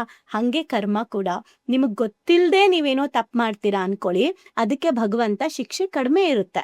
ಬುದ್ಧಿ ಹೇಳೋದ್ರ ಮೂಲಕನೋ ಒಂದ್ ಒದೆ ಕೊಡೋದ್ರ ಮೂಲಕನೋ ಅವ್ನ್ ಹಂಗ್ ಮಾಡ್ಬೇಡ ತಿದ್ಕೋ ಅಂತ ಹೇಳ್ತಾನೆ. ನೀವು ಗೊತ್ತಿದ್ದು ತಪ್ಪು ಮಾಡ್ತಿದ್ದೀರಾ ಅಂದ್ರೆ ಅವ್ನ್ ಅದಕ್ ಬೇಕಾದಂತ ದೊಡ್ಡ ಶಿಕ್ಷೆಗಳನ್ನ ಪಾಠಗಳನ್ನ ರೆಡಿ ಮಾಡಿ ಇಡ್ತಾನೆ. ಆದ್ರೆ ಈಗ ನೀವಾಗ್ಲೇ ಕೇಳಿದ್ರಲ್ಲ, ನಂಗೆ ಯಾರೋ ಅನ್ಯಾಯ ಮಾಡಿರೋರ್ಗೆ, ಹಾಗಿದ್ರೆ ವಾಲಿ ಅನ್ಯಾಯ ಮಾಡ್ದ ಅಲ್ವಾ, ಅದಕ್ಕೆ ರಾಮ ಹೋಗಿ ಬೆನ್ನಿಂದ ಹೊಡೆದ್ರಲ್ವಾ. ಸೊ ಇವಾಗೇನು, ನನಗೆ ಅನ್ಯಾಯ ಮಾಡಿರೋರು ವಾಲಿ, ನಾನೀಗ ರಾಮ ಅನ್ನೋ ಫೀಲ್ ತಗೊಂಡ್ಬಿಡ್ತಾರೆ ಎಲ್ಲಾರುನು. ನಾನು ರಾಮನ್ ತರ ಅನ್ಯಾಯ ಮಾಡಿರೋರ್ಗೆ ಅನ್ಯಾಯ ಮಾಡ್ತೀನಿ ಅಂತ. ನೀವು ರಾಮನ್ ತರ ಅನ್ಯಾಯ ಮಾಡ್ತೀರಾ ಅಂದ್ರೆ ನೀವು ಫಸ್ಟ್ ರಾಮ ಆಗಿ, ನೀವೇ ರಾಮ ಆಗಿರಲ್ಲ, ನೀವೇ ಇನ್ನ ಬೇಜಾನ್ ಕಡೆ ನೀವೇ ಎಷ್ಟೊಂದ್ ಕಡೆ ಮೋಸ ಮಾಡಿರ್ತೀರಾ, ನೀವೇ ಎಷ್ಟೊಂದ್ ಕಡೆ ಸುಳ್ಳು ಹೇಳಿರ್ತೀರಾ, ನೀವೇ ಎಷ್ಟೊಂದ್ ಕಡೆ ನಿಮ್ ನಂಬಿರೋರು ಬೆನ್ ಹಿಂದೆ ನೀವೇ ಬೇರೆ ತರ ಮಾಡಿರ್ತೀರಾ. ನಿಮಗ್ ಮೋಸ ಆದಾಗ ಮಾತ್ರ ಅದು ಮೋಸ, ಅನ್ಯಾಯ ಅನ್ನೋ ಫೀಲ್ ಇರುತ್ತೆ ನಮ್ಗೆ. ಇನ್ನೂ ಒಂದೇನು ಅಂತಾರೆ, ಅದೇ ಶ್ರೀರಾಮಚಂದ್ರನ ನಂತರದ ಅವತಾರ ದ್ವಾಪರ ಯುಗದಲ್ಲಿ ಶ್ರೀಕೃಷ್ಣ ಪರಮಾತ್ಮ ನಾವು ಹುಟ್ಟಿದಾಗ ಶ್ರೀಕೃಷ್ಣ ಪರಮಾತ್ಮ ಸಾಯೋದು ಕೂಡ ಒಬ್ಬ ಬೇಟೆಗಾರನಿಂದ. ಕರೆಕ್ಟ್, ಕರ್ಮ ಅಷ್ಟೇ. ಸೊ ಇದೆಲ್ಲವೂ ಕೂಡ ನೀವು ಅದೆಲ್ಲ ತಗೊಳಕ್ ರೆಡಿ ಇದ್ರೆ ಮಾಡಿ. ನನ್ನ ಪ್ರಕಾರ ಯಾರು ಮಾಡಿಸ್ತಾ ಇದ್ದೀರಾ, ಒಂದೇ ಒಂದು ರಿಕ್ವೆಸ್ಟು, ದಯವಿಟ್ಟು ಯಾರ್ಗೆ ಆಗ್ಲಿ, ಅವ್ರು ಬೆಳೀತಾ ಇದ್ದಾರಾ, ಬೆಳಿಲಪ್ಪ, ನನ್ಗೂ ಅದಕ್ಕೂ ಸಂಬಂಧ ಇಲ್ಲ, ಅವ್ರು ಚೆನ್ನಾಗಿ ಏನ್ ಬೆಳೀತಾ ಇದಾರೆ ಅದೇ ತರ ನಂಗೂ ಬೆಳೆಯಕ್ ಅವಕಾಶ ಮಾಡ್ಕೊಡು ಅಂತ ಕೇಳಿ, ಭಗವಂತ ಖಂಡಿತ ಕೊಡ್ತಾನೆ. ಯಾರಾದ್ರೂ ಬೆಳಿತಿರೋರ್ನ ನೋಡಿದಾಗ ಖುಷಿ ಪಡಿ, ನೀವು ಖುಷಿ ಪಟ್ಬಿಟ್ಟು ದೇವ್ರೆ ಅವ್ರನ್ನ ಇನ್ನೂ ಚೆನ್ನಾಗಿಡಪ್ಪ ಅಂತ ಕೇಳ್ಕೊಳ್ಳಿ, ನನಗೂ ಆ ತರ ಬೆಳೆಯೋಂಗ್ ಮಾಡ್ಕೊಡಪ್ಪ ಅನ್ನಿ, ಅವ್ನ್ ಖಂಡಿತ ಸಪೋರ್ಟ್ ಮಾಡ್ತಾನೆ. ಕೆಲವೊಂದ್ಸರಿ ಏನಾಗುತ್ತೆ ಗೊತ್ತಾ, ತುಂಬಾ ಯಾರೋ ದೂರದವ್ರು ಮಾಡೋದು ಬೇರೆ. ಈಗ ನಿಮ್ಮ ಹತ್ತಿರದವ್ರು, ನಿಮಗ್ ಬೇಕಾದವರು ನಿಮಗೆ ಈ ತರ ಮಾಟ ಮಾಡಿಸಿರ್ಬೋದು, ನಿಮ್ಮ ರಿಲೇಶನ್ಶಿಪ್ಸ್ ಮೇಲೆ ಹೊಡೆತ ಕೊಟ್ಟಿರ್ಬೋದು, ದುಡ್ಡು ಕಾಸಲ್ಲಿ ನಿಮಗೆ ನಂಬಿಸಿ ಇವತ್ತಿನ ದಿನ ಅವ್ರು ನಿಮಗೆ ಮೋಸ ಮಾಡಿರ್ಬೋದು. ಆದ್ರೆ ಕರ್ಮ ಸುಮ್ನೆ ಬಿಡಲ್ಲ, ಇದೆಲ್ಲ ವಾಪಸ್ ಬಂದೇ ಬರುತ್ತೆ. ನೀವು ಪುಣ್ಯವಂತರಾಗಿದ್ರೆ ಅದನ್ನೆಲ್ಲ ನೀವು ವಿಟ್ನೆಸ್ ಮಾಡಿ ಹೋಗ್ತೀರಾ. ಇವತ್ತು ಒಬ್ರಿಗೆ ನೀವು ಈಗ ಒಂದು 50 ರೂಪಾಯಿ ವಸ್ತುನ 100 ರೂಪಾಯಿ ಅಂತ ನಂಬಿಸಿ ನೀವು ಅವ್ರಿಗೆ ಮೋಸ ಮಾಡಿದ್ರೆ, ನಾಳೆ ಭಗವಂತ 1000 ರೂಪಾಯಿ ಕಿತ್ಕೊಂತಾನೆ ನಿಮ್ಮ ಹತ್ರ. ಉಪ್ಪು ತಿಂದು ನೀರು ಕುಡಿಲೇಬೇಕು, ಎಲ್ಲೂ ಹೋಗಲ್ಲ. ಇದು ಕಲಿಕಾಲ, ಇದು ಎಲ್ಲ ನಿಮ್ಮ ಕಣ್ಮುಂದೆನೆ ನಡೆಯುತ್ತೆ. ತಾಳ್ಮೆಯಿಂದ ಇರಿ ಅಷ್ಟೇ. ಅಂಡ್ ಕಣ್ಮುಂದೆ ನಡಿಲಿಲ್ಲ ಅಂದ್ರೂ ನಡೆಯುತ್ತೆ. ನಮಗೆ ನಮ್ ಕಣ್ಮುಂದೆ ಅವ್ರ ಅನ್ಯಾಯ ಅವ್ರು ಅನ್ಭವಿಸ್ಬೇಕು ಅನ್ನೋದು ಬೇಡ ನಮ್ಗೆ. ನಾವು ಖುಷಿಯಾಗಿರೋಣ ಸಾಕಲ್ಲ, ಸಾಕು, ನೆಮ್ಮದಿ ಅಲ್ವಾ, ಸಾಕು, ಇದ್ರೆ ನೆಮ್ಮದಿಯಾಗಿರ್ಬೇಕು ಅಷ್ಟೇ ಗುರು, ಇದ್ರೆ ನೆಮ್ಮದಿಯಾಗಿರ್ಬೇಕು. ನಾವು ನೀವು ಮಾತಾಡೋ ಕತೆ ಏನಲ್ಲ, ಅಥವಾ ನಮ್ಮನೆ ಮುಂದೆ ನಿಮ್ಮನೆ ಮುಂದೆ ನಡೆದಿದ್ದಲ್ಲ, ವಿಧಾನಸೌಧದ ಮುಂದೆನೆ ಮಾಟ ಮಂತ್ರ ಮಾಡಿಟ್ಟಿದ್ರು. ಗೊತ್ತಲ್ಲ, ನೀವು ಟಿವಿಗಳೆಲ್ಲ ನೋಡಿದಿರ. ಆಮೇಲೆ ಚಿಕ್ಕಬಳ್ಳಾಪುರದಲ್ಲಿ ರೀಸೆಂಟ್ ಆಗಿ ಯಾವುದೋ ಒಂದು ಟೈಲರಿಂಗ್ ಅಂಗಡಿ ಮುಂದೆ ಒಂದು ಹೆಣ್ಣು ಒಂದು ಹೆಂಗಸು ಮನೆ ಎದುರುಗಡೆ ಹೆಂಗಸನೇ ಬ್ಲ್ಯಾಕ್ ಮ್ಯಾಜಿಕ್ ಮಾಡಿ ಇಡ್ತಾ ಇದ್ದಿದ್ದಂತೆ. ಪಾಪ ಎಲ್ಲ ರೆಕಾರ್ಡ್ ಆಗಿದೆ ಕ್ಯಾಮ್ರಲ್ಲಿ, ಇದು ಟಿವಿಲೆಲ್ಲ ಫುಟೇಜಸ್. ಇದೆಲ್ಲೋ ನಡೆಯೋದು ಅಂತಲ್ಲ. ಓಕೆ, ಈಗ ನೀವು ಹೇಳ್ದಂಗೆ ಈ ಬ್ಲ್ಯಾಕ್ ಮ್ಯಾಜಿಕ್ ಯಾರ ಮೇಲೆ ಬೇಗ ಅಟ್ಯಾಕ್ ಮಾಡೋದಂದ್ರೆ, ಲೋವರ್ ಲೆವೆಲಲ್ಲಿ ನೀವಿದ್ದಾಗ ನಿಮ್ಮ ಎನರ್ಜೀಸ್ ನೀವು ವೈಬ್ರೇಟ್ ಆಗ್ತಿದ್ರೆ ಈ ಲೋವರ್ ಎನರ್ಜೀಸ್ಗೆ ಬೇಗ ಅಟ್ರಾಕ್ಟ್ ಆಗತ್ತೆ ಅಂತ. ಈಗ ನಮ್ಮ ಮೇಲೆ ಇದೇನು ಅಟ್ಯಾಕ್ ಆಗಲೇಬಾರ್ದು. ನೀವು ಹೇಳಿದ್ರಿ ನಾವು ಹೈಯರ್ ಲೆವೆಲಲ್ಲಿ ಇರಬೇಕು ಅಂತ. ಈಗ ನಾವು ಪಾಸಿಟಿವ್ ಆಗಿ ನಾವು ಚಾರ್ಜ್ಡ್ ಆಗಿ ಹೇಗಿರಬೇಕು? ಇದರಿಂದ ನಮ್ಗೆ ಇದೇನು ತೊಂದರೆ ಕೊಡಬಾರ್ದು ಗುರು ಅನ್ನೋದಾದ್ರೆ. ಹಾ, ಫಸ್ಟ್ ಥಿಂಗ್ ನಾನು ಅವಾಗಿಂದನೂ ಮಾತಾಡ್ಕೊಂಡು ಬಂದಂಗೆ ದೈವ ಬಲವನ್ನ ಜಾಸ್ತಿ ಮಾಡ್ಕೊಬೇಕು. ಅಂದ್ರೆ ಜಪ ಮಾಡೋದಾಗಿರ್ಬೋದು, ಧ್ಯಾನ ಮಾಡೋದಾಗಿರ್ಬೋದು, ಪುಣ್ಯಕ್ಷೇತ್ರಗಳಿಗೆ ಹೋಗೋದಾಗಿರ್ಬೋದು, ಆ್ಯಂಡ್ ಇನ್ನೊಂದು ಲಲಿತಾ ಸಹಸ್ರನಾಮ. ಸೊ ಅದನ್ನ ಯಾರು ಚೆನ್ನಾಗಿ ಪಠಿಸ್ತಾ ಬರ್ತಾರೆ ಪ್ರತಿದಿನ, ಅವ್ರಿಗೆ ಗ್ರಹ ದೋಷಗಳು ನಿವಾರಣೆ ಆಗುತ್ತೆ. ಆ್ಯಂಡ್ ನಮ್ಮ 7 ಚಕ್ರಗಳು ಬ್ಯಾಲೆನ್ಸ್ ಆಗಿರುತ್ತೆ. ಅದು ಒಂದನ್ನ ನಾವು ಕರೆಕ್ಟಾಗಿ ಮಾಡಿದ್ರೂ ಕೂಡ ಅಲೈನಲ್ಲಿರ್ತೀವಿ. ಆ್ಯಂಡ್ ಇದರ ಜೊತೆಗೆ ನಾವು ಮಂತ್ರ, ಜಪ, ತಪ ಏನೇ ಮಾಡಿದ್ರು ಅವೇರ್ನೆಸ್ ಇಂದ ಮಾಡಬೇಕು, ಪ್ರಜ್ಞೆಯಿಂದ ಮಾಡಬೇಕು. ಅಂದ್ರೆ ನಾವು ಕೆಟ್ಟ ಕೆಲಸ ಮಾಡಿಬಿಟ್ಟು ನಾವು ಇನ್ನೊಬ್ರ ಬಗ್ಗೆ ನೆಗೆಟಿವ್ ಆಗಿ ಯೋಚನೆ ಮಾಡಿ, ಅದೇ ಹೇಳ್ತಾರಲ್ಲ, ಮಾಡೋದೆಲ್ಲ ಅನಾಚಾರ, ಮನೆ ಮನೆ ಮುಂದೆ ಮುಂದೆ ಬೃಂದಾವನ ಬೃಂದಾವನ. ಅಂತ. ಹಂಗೆ ಇವರು ಎಲ್ಲ ಬೇರೆಯವ್ರ ಬಗ್ಗೆ ಕೆಟ್ಟದ್ದು ಯೋಚನೆ ಮಾಡೋದು, ಇನ್ನೊಬ್ರು ಬೆಳೆಯೋದು ಇಷ್ಟ ಆಗಲ್ಲ, ಇನ್ನೊಬ್ರ ಬಗ್ಗೆ ಗಾಸಿಪ್ ಮಾಡೋದು, ಹೊಟ್ಟೆ ಕಿಚ್ಚು ಇವೆಲ್ಲ ಇಟ್ಕೊಂಡು ಲಲಿತಾ ಸಹಸ್ರನಾಮ ಮಾಡಿದ್ರೆ ಯಾವ ಚಕ್ರನೂ ಬ್ಯಾಲೆನ್ಸ್ ಆಗಲ್ಲ. ಓಕೆ, ಸೊ ಯಾಕೆ ಅಂದ್ರೆ ತುಂಬಾ ಜನ ಮಾಡ್ತಾರೆ, ಯಪ್ಪ ಏನ್ ಪೂಜೆ ಮಾಡ್ತಿರ್ತಾರೆ, ಬಟ್ ಪ್ರಜ್ಞೆನೇ ಇರಲ್ಲ. ಅವ್ರು ಮಾತಾಡೋದಕ್ಕೂ ಅವ್ರು ಇರೋದಕ್ಕೂ ಸಂಬಂಧನೇ ಇರಲ್ಲ. ಮುಂದೆ ಮಾತಾಡ್ತಿರೋದು ಬೇರೆ, ಅವ್ರ ಒಳಗಡೆ ಇರೋದು ಬೇರೆ. ಅದಕ್ಕೆ ಇನ್ನರ್ ಜರ್ನಿ, ಇನ್ನರ್ ಅವೇರ್ನೆಸ್ನ ನಾವು ತಗೋಬೇಕು. ಪ್ರಜ್ಞಾಪೂರ್ವಕವಾಗಿ ನಾವು ಕರೆಕ್ಟಾಗಿ ನಾವು ಮಾಡ್ತಾ ಇರೋ ಕೆಲಸ ಸರಿ ಇದೆಯಾ, ಬೇರೆಯವ್ರಿಗೆ ಅನ್ಯಾಯ ಆಗ್ತಿದ್ಯಾ, ನಂಗೆ ಅನ್ಯಾಯ ಆಗ್ತಿದ್ಯಾ, ಒಂದು ಪಕ್ಷ ನನಗೆ ಏನೋ ಆಸೆ ಇರುತ್ತೆ ಆದ್ರೆ ಅದು ಬೇರೆಯವ್ರಿಗೇನೋ ಡ್ಯಾಮೇಜ್ ಆಗುತ್ತೆ ಅಂದಾಗ ನಾನು ಅದರಿಂದ ವಿತ್ಡ್ರಾತ್ ಮಾಡಬೇಕು, ವಾಪಸ್ ಬರಬೇಕು. ಇದೆಲ್ಲವೂ ನಾವು ಕಾನ್ಷಿಯಸ್ನೆಸ್ ಇದ್ರೆ, ಅವೇರ್ನೆಸ್ ಇದ್ರೆ ನಮಗೆ ಗೊತ್ತಾಗ್ತಾ ಹೋಗುತ್ತೆ. ಆ್ಯಂಡ್ ದೈವಬಲ ಜಾಸ್ತಿ ಮಾಡ್ಕೊಳ್ಳೋಕ್ಕೆ ಆಗ್ಲೇ ಹೇಳ್ದಂಗೆ ಏನು ಪೂಜೆಗಳು ಮಾಡೋದಾಗಿರ್ಬೋದು, ಈವನ್ ಭಕ್ತಿ ಮಾರ್ಗ ಅಂತ ತಗೊಂಡಾಗ ಅದರಲ್ಲಿ ನವವಿಧ ಭಕ್ತಿಗಳನ್ನು ಫಾಲೋ ಮಾಡೋದು, ವಿಗ್ರಹಾರಾಧನೆ ಆಗಿರ್ಬೋದು, ಇವೆಲ್ಲವೂ ಬರುತ್ತೆ. ಆ್ಯಂಡ್ ಕೀರ್ತನೆಗಳನ್ನ ಹೇಳೋದು, ನಾಮ ಜಪಗಳನ್ನ ಮಾಡೋದು, ಹಾಡು ಭಕ್ತಿ ಗೀತೆಗಳನ್ನ ಕೇಳಿಸ್ಕೊಳ್ಳೋದು, ಇವೆಲ್ಲವೂ ಕೂಡ ನಮಗೆ ಹೈಯರ್ ಎನರ್ಜಿ ಬರುತ್ತೆ ವಿತ್ ಅವೇರ್ನೆಸ್. ನಾನು ಆಗ್ಲೇ ಹೇಳ್ದಂಗೆ ನಾವು ಒಳ್ಳೇದನ್ನ ಬಯಸ್ತಾ, ಎಲ್ರಿಗೂ ಒಳ್ಳೇದನ್ನ ಮಾಡ್ತಾ, ಪ್ರೀತಿ ಕೊಡ್ತಾ, ನಾವು ಸಮಾಧಾನವಾಗಿ ಇತ್ಕೊಂಡು, ನಮ್ಮೊಳಗಡೆ ಯಾರ ಮೇಲೂ ಹೊಟ್ಟೆ ಕಿಚ್ಚು, ಅಸೂಯೆ, ಗಾಸಿಪ್ಪು ಇದೇನೂ ಮಾಡದೆ ಈ ಪೂಜೆಗಳನ್ನೆಲ್ಲ ಮಾಡ್ತಾ ಬಂದ್ರೆ ಎಲ್ಲವೂ ವರ್ಕ್ ಆಗುತ್ತೆ.